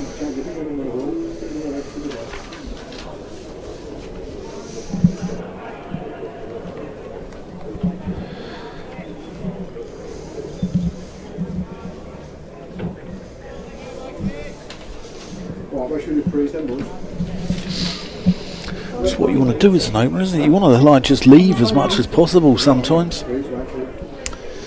Just have a look. From here to Browns to the junction to Road. Better. Makes Libby play here. That's better. He might well go on and get the fifer, but so far, if you'd have asked me what I remember of that game at Derby when he bowled, it would be pretty much what we're watching now, really, in terms of Too much outside off stump. Yeah. Too much of being allowed to leave. If he gets it coming back in, it's going to be difficult. But if it doesn't come back in, then Yeah. with the new ball particularly, Yeah. you, as a batter, you'd be happy to leave it. Again, making Libby play. Yeah, there's been more leaves so far on that horse chestnut tree over there. So It's a bit like McElroy, isn't it? Glamorgan. Yes. Similar sort of pace, similar sort of height. Maybe a bit quicker. He's turned himself into he's quite a good bowler, McElroy. Played in the Birmingham League a few years ago and wasn't really that threatening, but it's done pretty well, I think, in the last 2 or 3 years for Glamorgan. Cohen. That's a little bit quicker actually, more sort of slingy round arm, but that's going to be 4 runs. That's really good timing there from Jake Libby. And the 50 is up. Yep, there's the 50. Comes up after exactly 11 overs, and I'm going to be the bearer of bad news to BBC Radio Kent. Thanks to Dan Whiting. What have we got? 13 overs left here at New Road as the umpires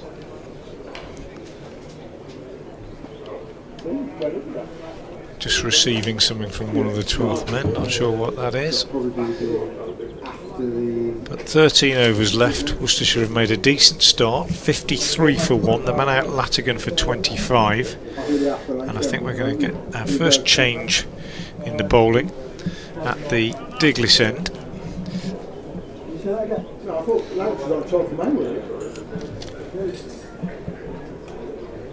Maybe we're not. Yeah, I think Matt Milnes is coming on at the Diglis end, as I thought he might. Yes, indeed. Matt Milnes, the wicket taker, coming on at the Diglis end to replace Keith Dudgeon. Dudgeon's figures so far: 5 overs, no men's, no wicket for 24. Milnes finds the edge of Kashif's bat with his first ball, and it flies in the air for the first part of its journey past third slip. Died, in fact, in front of Midday at third slip. Wasn't a chance, and ran away down to third man for 4. But good start for Matt Milnes, and Kashif moves to 5. Has faced 20 deliveries and has been a little bit uncertain, to say the least. Struggling a little bit for form at the moment. Kashif needs a score. Milnes in bowls, and he's in behind this one. That's better. Turns it on the onside, and Cohen at mid wicket is the fielder. Lovely day here at New Road. It's been absolutely perfect for cricket today, whether you're playing or watching. Spectators have come in their numbers, and they've enjoyed good, well contested cricket in lovely conditions. Sunshine throughout the day, not too warm, and continues in lovely evening sunshine as Milnes is in again from the Diglis end and bowls right arm over the wicket to the right-handed Kashif Ali, who is walking across his stumps and pushing this ball out on the offside.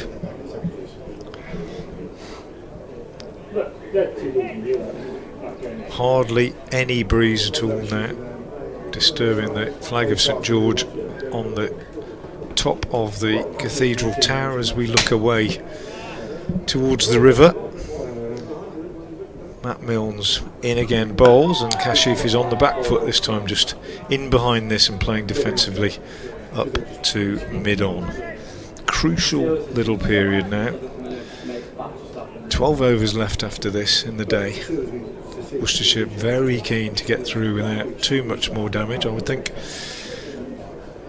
Certainly don't want to lose more than another wicket. Kent, on the other hand, will feel if they can get them 3 down, that honours will be fairly even on the day as a whole. Milnes in again, bowls. Kashif on the back foot, plays defensively up to mid-on. 1 ball left then in the 12th over of this Worcestershire response to Kent's 196.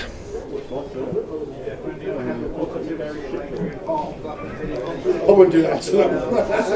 Milnes again then, in, bowls. Kashif on the back foot, plays defensively into the offside. And there's no run. Joey Everson does the fielding. It's the end of the over, just the 4 runs coming off the edge. Kashif has 5, Libby has 27, and Worcestershire are 57 for 1. And give me a chance to tell you about scores elsewhere. Lancashire playing Durham at Chester Street. Lancashire are 313 for 7 in that one. Marcus Harris with another 100 for them. Sussex Yorkshire at Headingley. Sussex 308 for 5, going along very nicely. Mikey Cohen coming in now from the New Road End. Bowls to Livy, left alone outside the off stump. Glamorgan are playing Leicestershire at Sapphire Gardens. Glamorgan 294 for 7 in that one. Kieran Carlson made 95, Sean Dixon 90. So good contributions down the card in that one. And then in the game between Gloucestershire and Derbyshire at Derby, Gloucestershire 213 for 6. Libby drives at a wide one from Cohen, misses it, it scoots along the ground, and wicket-keeper Benjamin unable to gather it cleanly, but they don't go through for a bye. So attritional stuff then at Gloucester, 213 for 6 off 80 overs Gloucestershire, and Warwickshire against the champions Notts at Trent Bridge. Well, 100 for the former Worcestershire all-rounder Ed Barnard, captain of Warwickshire, 112 not out. Chris Works made 64. Cohen bowls.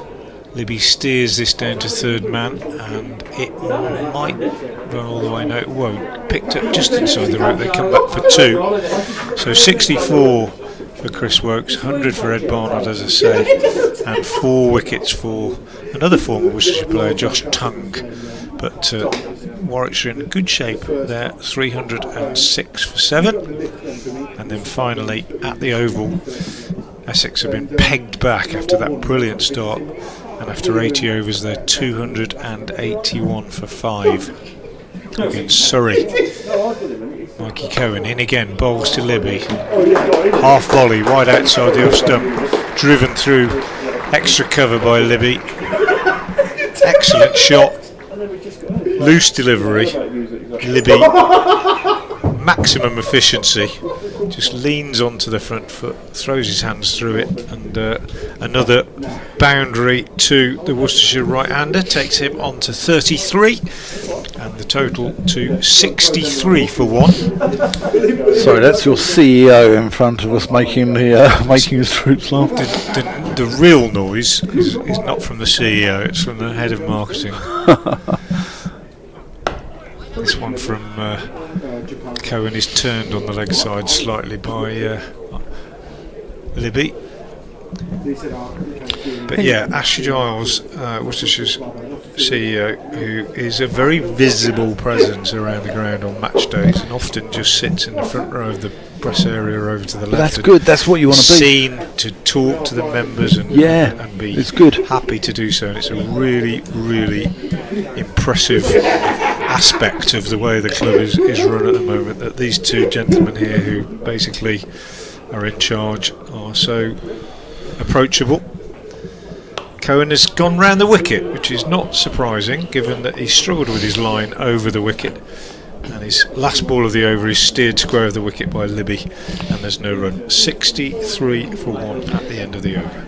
Yeah, close to 2,000 people in the ground today, which is positive, really good.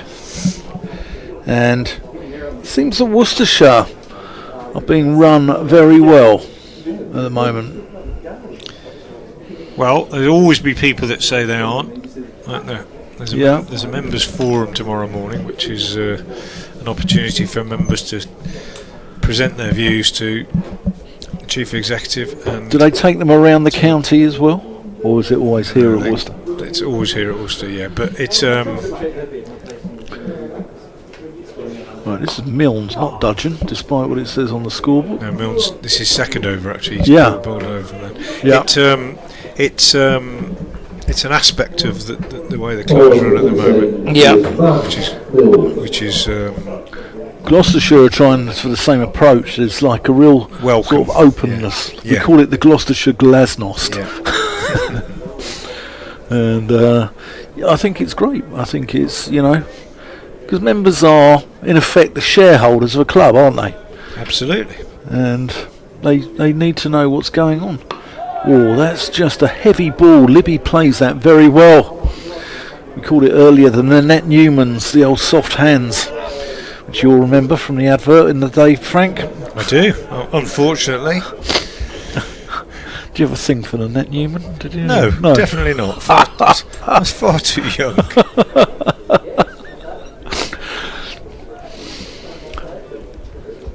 But you obviously did. Yeah. Felicity Kendall of The Good Life. As Libby covers up. Anyway, enough about that. Let's move back to the cricket. Moving swiftly back. Lovely weather for the time of year as well, isn't it, Frank?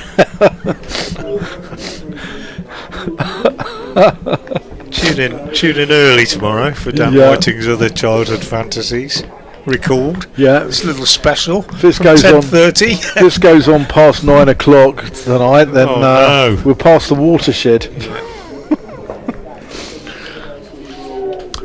Milnes bustling in.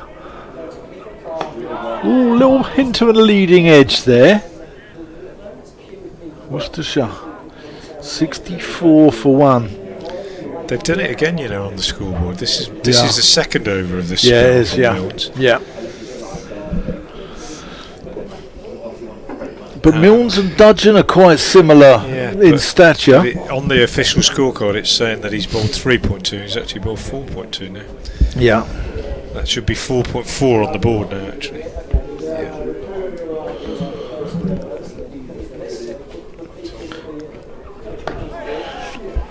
That's just pushed into the offside.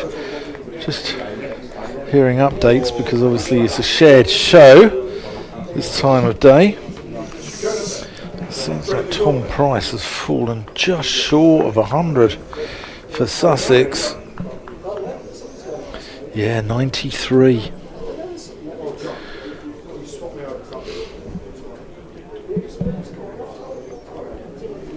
Milnes turns, comes in. Libby rocks onto the front foot. This is what Kent need to do. They just need to get themselves back into the game, even if it's keeping Worcestershire quiet for the remainder of the day when it's 10 overs left. But just not allow Worcestershire to score at 5 or 6 and over, where they're going to be on 114 for 1 at the end of the day, and all the good work that Dudgeon and Milnes did with the bat would have been undone. The scorers have definitely got that wrong. Dudgeon only bowled 5 overs. They've got him down as bowled 6, and Milnes has bowled 5 now. I think that's the scoreboard operator as opposed to scorers, because Lorne Hart at Kent doesn't miss much. It's wrong on there, and that's how it's done. I think Cohen bowls, Kashif plays up to mid-on, and there's no run. Kashif has 6, Libby has 33. It is definitely wrong because Milnes bowled 3 from this end and he's bowled 2 from that end, and he's only got 4 on the board. Dudgeon has only bowled 5 and he's got 6 on the official scorecard. So I've sent a message which hopefully will find its way to the powers that be. I've got to do one more update just after 6 o'clock. Cohen again round the wicket, in to Kashif, who is in behind this, playing very patiently at the moment. Pushes out on the onside, and there's no run.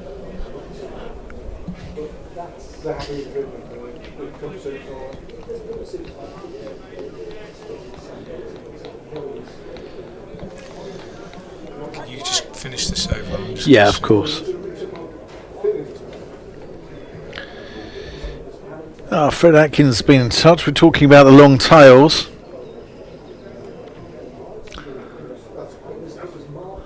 So that's left alone outside the over.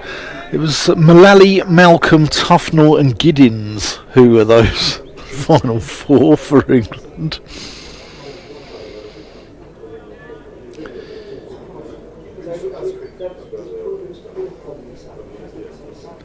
Cohen shining the ball. Can Kent nick out 1, possibly 2 more before the close of play? Ali works that one down to fine leg for a single. 65 for 1 now.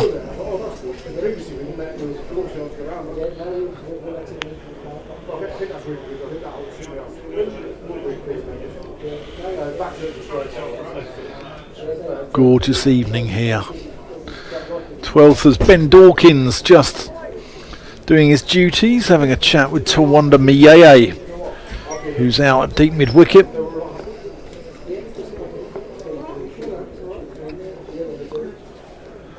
Cohen in. Daniel Bell-Drummond's moved himself into a leg slip. I like Daniel's captaincy, actually. He's innovative. He thinks on his feet. And he's it's good to see some funky fields. And it's good to see captains not being formulaic.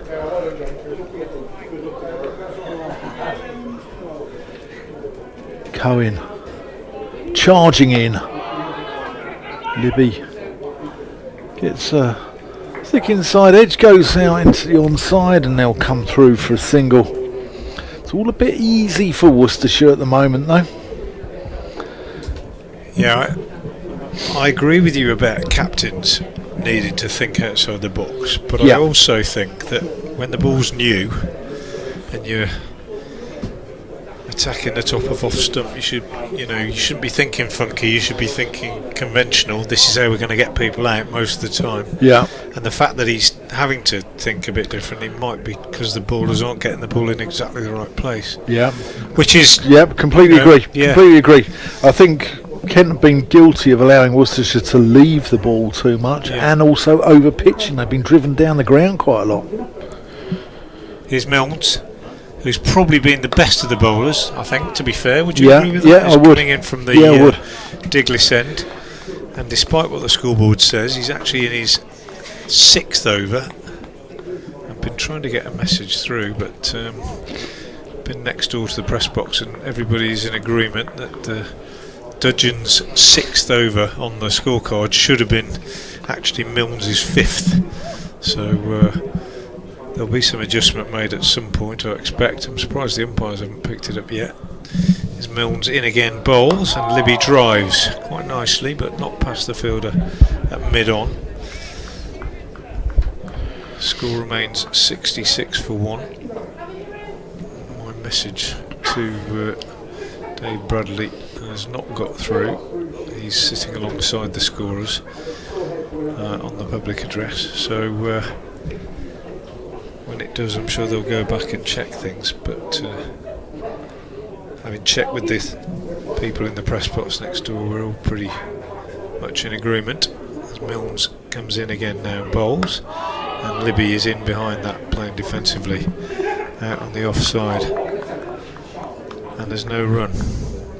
So Libby 34, Kashif 7, one man out. Latigan for 25, dismissed by this man Milnes in his first spell, which was from the New Road end. But Libby getting stuck in out there as he usually does. Waits again now as beaten by a beauty from Milnes, who holds his head in his hands. Libby just goes for a little stroll away pensively to square leg, well and truly beaten outside the off stump by that one. A very good delivery from Matt Milnes, just showing that this pitch still offering a little bit to the seamers, and the score remains 66 for 1. Kashif a very, very watchful 7 off 30. Milnes again is in, bowls to Libby, who is positive in his footwork here, gets well forward to that, pushes out on the offside.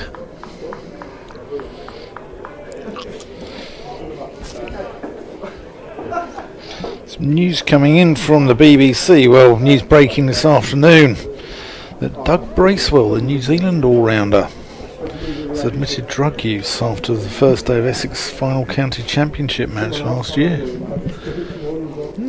It's taken a long time to come out, hasn't it? Yeah. Milnes in, bowls, and this one is worked off his pads by Libby down to deep backward square leg for a single. Keeps the strike, end of the over, 67 for 1. Uncle John Bracewell played 28 tests for New Zealand. His cousin Michael Bracewell's the current New Zealand international as well. Bracewell previously served a 1 month ban for drug use back in 2024.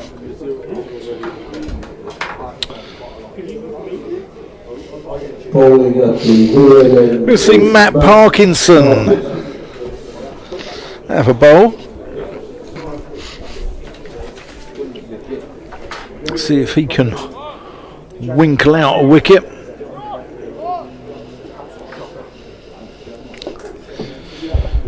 Was in and around the England squads a few years ago. Became so adept at 12th man duties that he can knock up a Harvey Wallbanger in 30 seconds, I think. But he's a good bowler, Parky. And Kent could do with something. A bit of Parky magic, perhaps. They need something.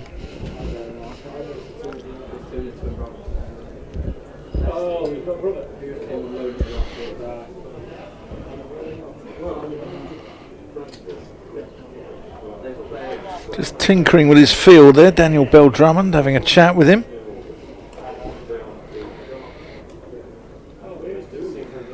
But they need something because the bowling figures for Kent don't make very pretty reading.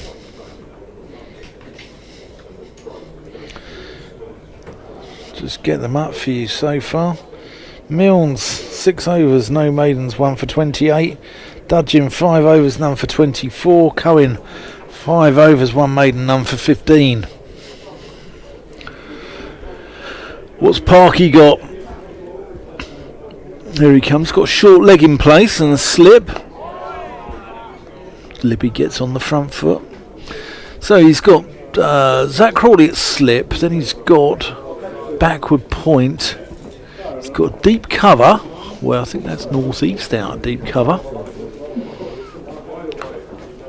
Who receives the ball now. Tawanda Miyeye is a conventional extra cover. In the mid-off, Bill Drummond mid-on. That's Compton in at short mid-wicket. I can't see who that is under the helmet. Is it Everson as Parkinson aborts his run-up? And then Milnes is grazing down at deep backward square. Parkinson floats that one up.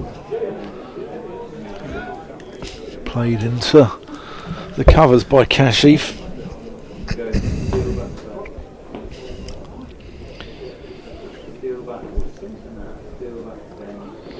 Short, wide, and put away just for a single, but it was a freebie really.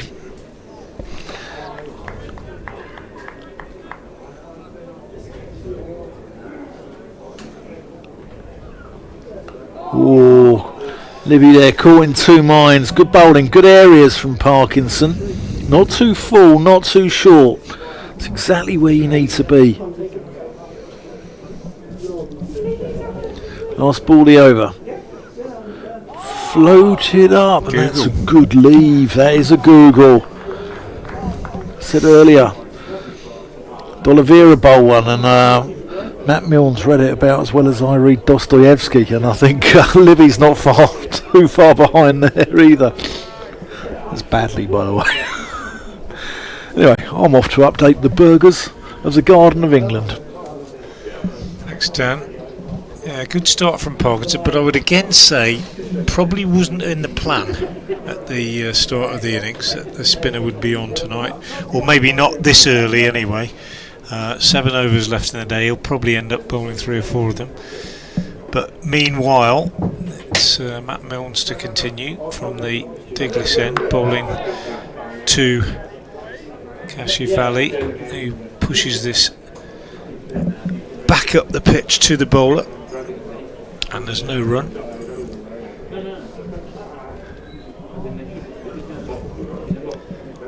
.69 for 1.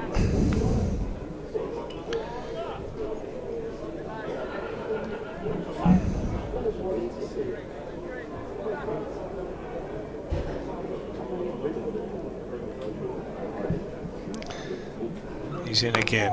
This one is turned by Kashif off his hip to square leg. And they pick up a single.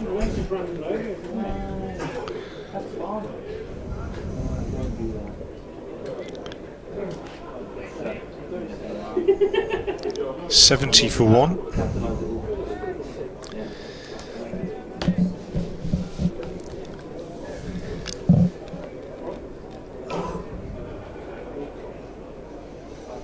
Milnes again, short, banged in short. Libby swivels round and pulls it, keeps it down, rolls his hands over the top of it and picks up a single.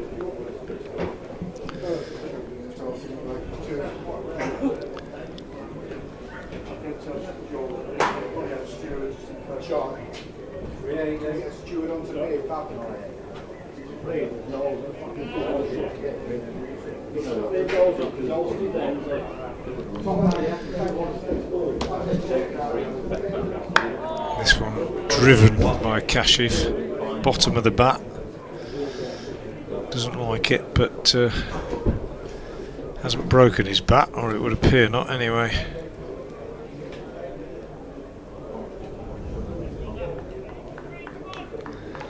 Looked at it very suspiciously. Didn't make a very nice sound at all, but happy with it now. 71 for 1. 3 slips still waiting. 6 overs left in the day after this one.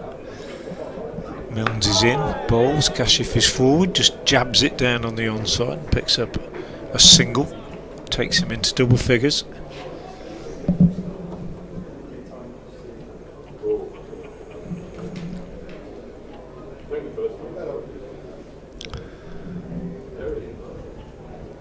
Milnes in his 7th over, not his 6th, as some of the scorecards show. Dudgeon only bowled 5. Dan is having bowled 6. Milnes is the first over of his 2nd spell was attributed to Dudgeon when it shouldn't have been. He's in again now, bowls outside the off stump. Libby lifts his bat well clear of it, through it goes to the keeper. End of the over. Libby 37, Kashif 10. Worcestershire 72 for 1, trailing by 124 runs.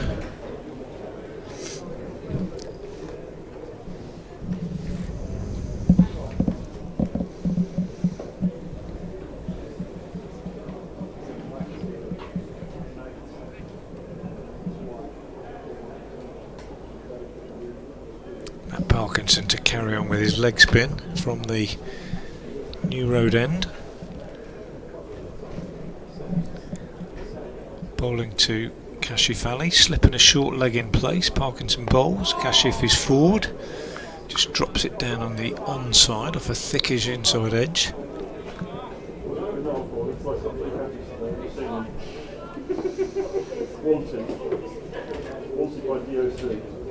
Parkinson again in balls.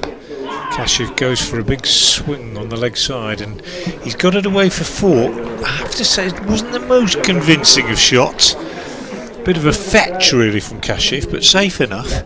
Wide of the fielder at mid-wicket and away to the mid-wicket boundary. Not pretty, but effective. Kashif goes to 14. Worcestershire to 76 for 1. The deficit 120 now.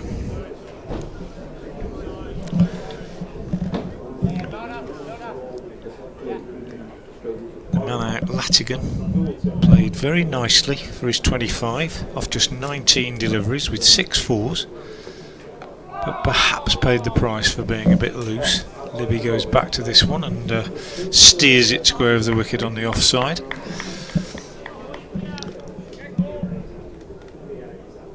Parkinson once more bowls and Libby is forward. Sorry, Kashif is forward and pushes out on the offside.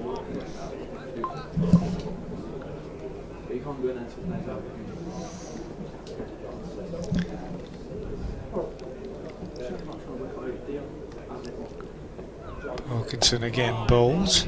Kashif pushes out square on the offside once again.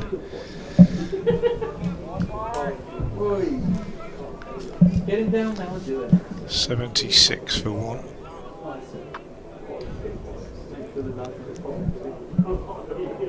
Parkinson bowls wide outside the off stump. Kashif throws his hands at it, doesn't really time it. It's a good diving stop by Bell Drummond in the covers. Midday, I should say, in the covers. And there is no run. That is the end of the over. 76 for 1. We've got 5 overs left in the day. And Worcestershire will be hoping they can get through the rest of these overs without losing another wicket. And if they do that, they will feel that they are very much on top after day 1 of this game. It's going to be bowling at the Diggers end, Joey Everson. Joey Everson coming on at the Diglis end with his right arm over the wicket, medium pace. Give the scorers a chance perhaps to sort out some of the bowling analyses. There is still that mistake with Milnes having bowled 7 overs and Dudgeon only having bowled 5. Richard Holmes suggesting if Milnes gets a wicket for an over he didn't bowl, we'll have high Dudgeon. Well, yeah, a very nice suggestion, Richard, and I think we probably will. It's an unusual one, this. It doesn't usually go on this long when there's an error like this, but it is the case. Everson from the Diglis end bowls outside the off stump to Libby, who lets that go. If there's been a criticism of the Kent bowlers in this innings, it's perhaps been that they haven't made the batsman play enough with the new ball, and that was something that we noted this morning was exceptional in the Worcestershire bowling attack this morning. They made the batsman play the ball very, very straight. It was a very good effort by the bowlers. Everson in bowls again outside the off stump. Again, Libby is able to leave that alone, and through it goes to the wicket keeper. 76 for 1 then. Worcestershire trailing by 120.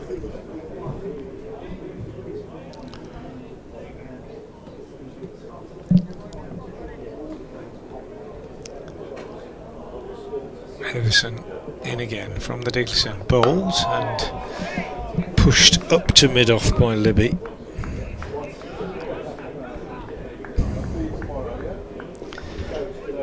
.37 to Jake Libby. Steady as ever. 14 to Kashif Ali.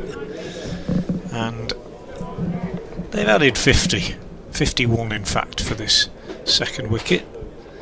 As Everson bowls short, make that 55, as that's a long hop really, and just fetched around the corner by Libby down to long leg for a boundary.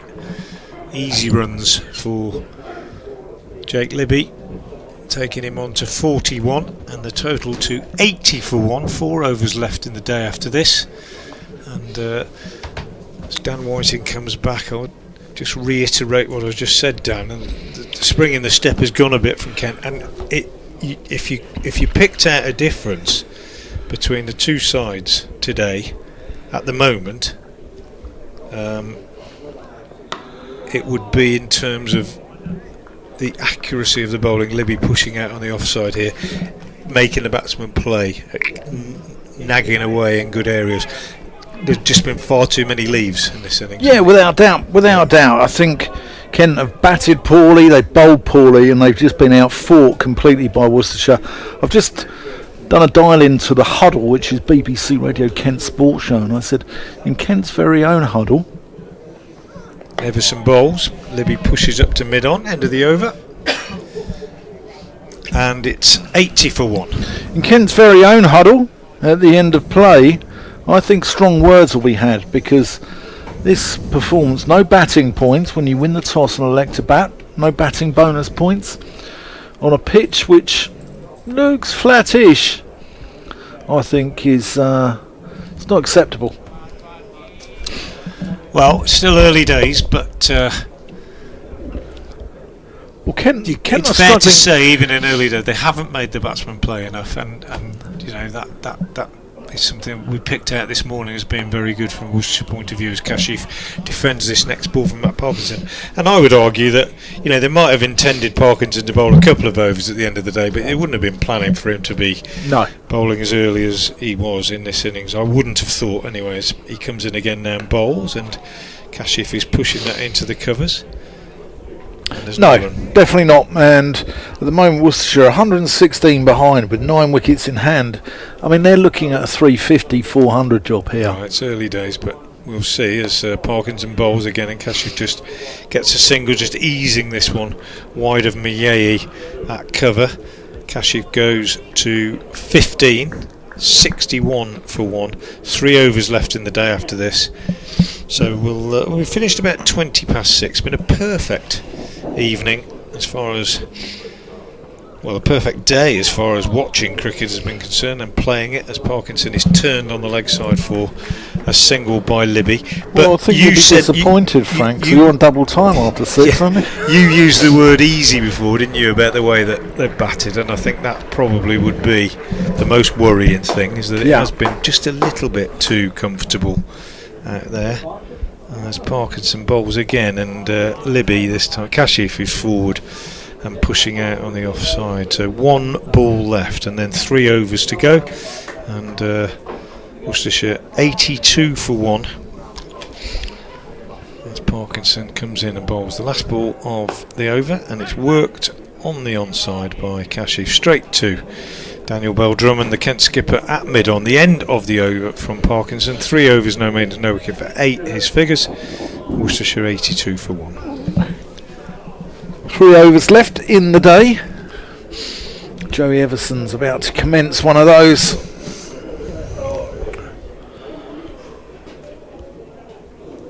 Now he's accurate. He's what you need on this wicket. He's like, you know, your line and length merchant.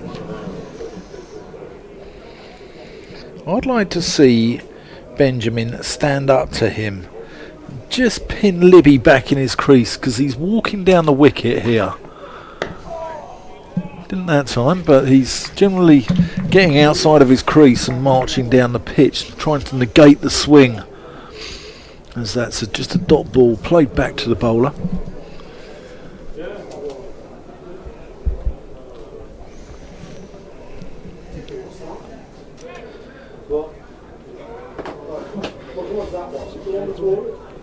Just nurdled into mid-on, just sort of worked. Still a healthy crowd here.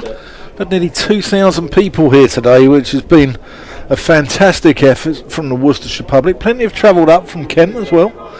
Been a few people I've had a chat to over the day, but the ground, the D'Oliveira stand at the Diglis end, bathed in sunshine as that short, wide cut, 4 runs. That's Libby's zone. And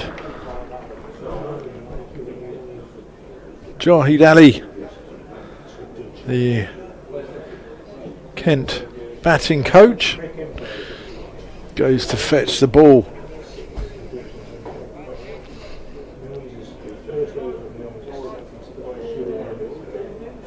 What's Joey Everson got in response?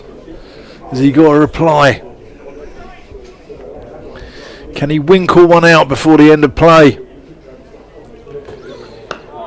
Libby on the front foot. Thou shalt not pass, Jake Libby says. That's his mantra. Benjamin is going to stand up now. This is what I wanted to see. And as I said, the keeper standing up brings LBW into the equation, because the batter can't just walk down. He brings the swing into play. And that's nice glove work there from Benjamin as Libby leaves that one alone outside the off stump. But this is a good positive mood from Benjamin here. It's good to see.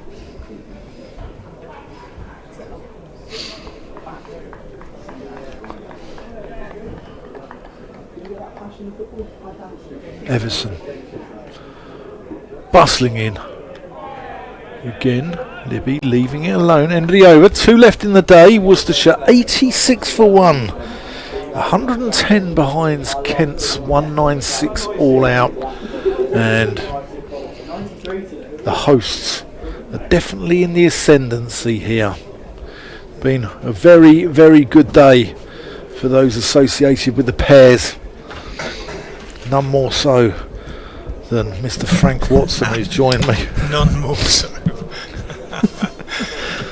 Well, he'll be bathed in sunshine in the Diglis end, metaphorically. Yeah, 2 overs left in the day, and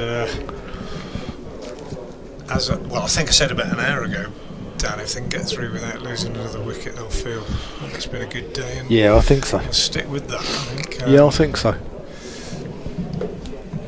They've worked hard. Been a good effort by these two.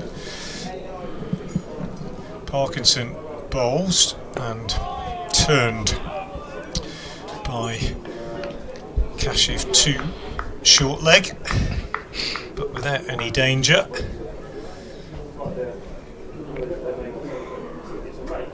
Parkinson again in the evening sunshine, bowls to Kashif. He's bowling a little bit slower, isn't he? Here, a bit more loop on the onside. Yeah, he's landed everything. I mean, he's yeah. bowled pretty well, but I just think it would have been probably in the plan to give him a couple at the end rather than to have to bring him on when they did. Zach Crawley just suggesting a change in the field. And a man coming over on the 45 and a man out on the boundary as Parkinson's gone round the wicket to try and get Kashif to play across it, but again that smacks of it was a no ball. Is that a back foot no ball? It might have been, but it doesn't. It's not plan A, is it? Let's put it that way. It's not. No, it's not. So he's round the wicket again and he bowls, and Kashif just lets it hit him on the pad, as he's entitled to do if it pitches outside leg stump. I've seen people before to leg spinners so try and kick it away like that and actually get bowled. Yeah, maybe on day 4 pitches. Or yeah. It's unlikely here. Well, you would think so. Parkinson bowls again, and Kashif does again, just kicks it away. And didn't expect to see this on day 1, I must say. To kicking away a leg spinner bowling round the wicket, and now The short leg goes across to silly point. So he's hoping that it'll spin in that direction. Parkinson bowls and Kashif again lets it hit him on the pad and runs out on the onside. What are we watching here, Daniel? Is this day one of a county championship game? No, it's Worcester City versus Sittingbourne Town. Another change in the field. The man from 45 has gone back to backward point and he's gone back over the wicket. And he's gone back to that one and played it off the pitch, Kashif, and that is the end of a remarkable over in many ways. We have 1 over left in the day. Worcestershire are 88 for 1, which means that they trail by 108 runs. Yeah, last over of the day coming up, and Joey Everson's got the ball in his hand. How Kent would dearly love to see the back of Jake Libby. We called him earlier the Limpet Libby. Trying to prise him away from the crease can be hard work once he's set. Kent needs something here. Got Daniel Bill Drummond in a funky mid-on in front of the non-striker. Here is Everson. And short wide, and that's Libby's. So that's going to be his 50 as well. Comes up off 67 balls. And he's made batting on this pitch look easy. 8 fours in there, and he's just shown a different class, hasn't he, out there? He's looked different on a different planet to everyone else who's batted before. Yeah, and they just, well, I just don't think they've put enough pressure on. What I've seen, they've just, after that initial burst where Milnes was sort of excited at the beginning, incredible, really. Everson to Libby, who pushes that one out to point to Compton.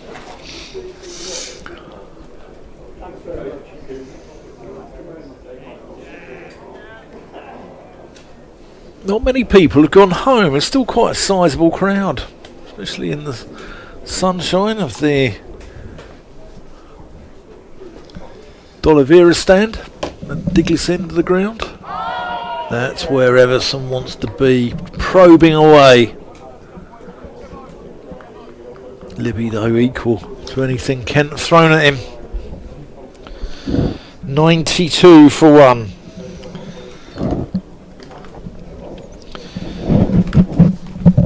Three balls left in the day. What can Kent magic up?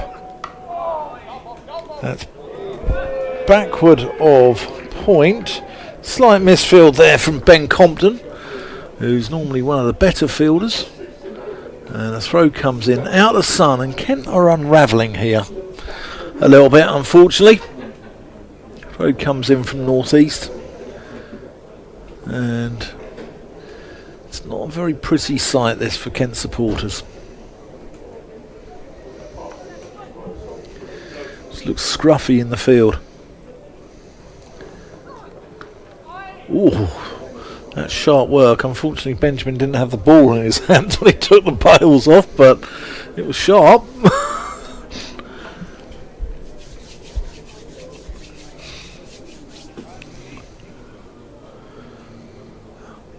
Umpire Paul Baldwin's actually gone over to point due to the sun being in his eyes at square leg. Last ball of the day. Everson in, and Libby works it through mid-wicket, doesn't get past Mikey Cohen, and that completes a day which is emphatically belonging to Worcestershire, Frank Watson. Yeah, right from the beginning, I think when they started so tidily with the ball to the end, when they finished with Jake Libby bringing up that 50, Worcestershire have been pretty much on top. Dan Latigan be disappointed with his dismissal, but no further losses. 24 overs gone. Libby unbeaten on 52, Kashif on 15, Latigan out for 25. Kent bowlers generally didn't make the batsman play enough. Mikey Cohen in particular guilty in that respect. I think Matt Milne's probably the pick of the bowlers, but very much Worcestershire's day. They trail by 102 runs just, with 9 wickets remaining. Kent earlier today, if you're just joining us, 196 all out in 71.5 overs. 3 for Hannon Dorby, 3 for Swanepoel, 2 for Waite, 1 each for Brooks and Taylor. Top scorer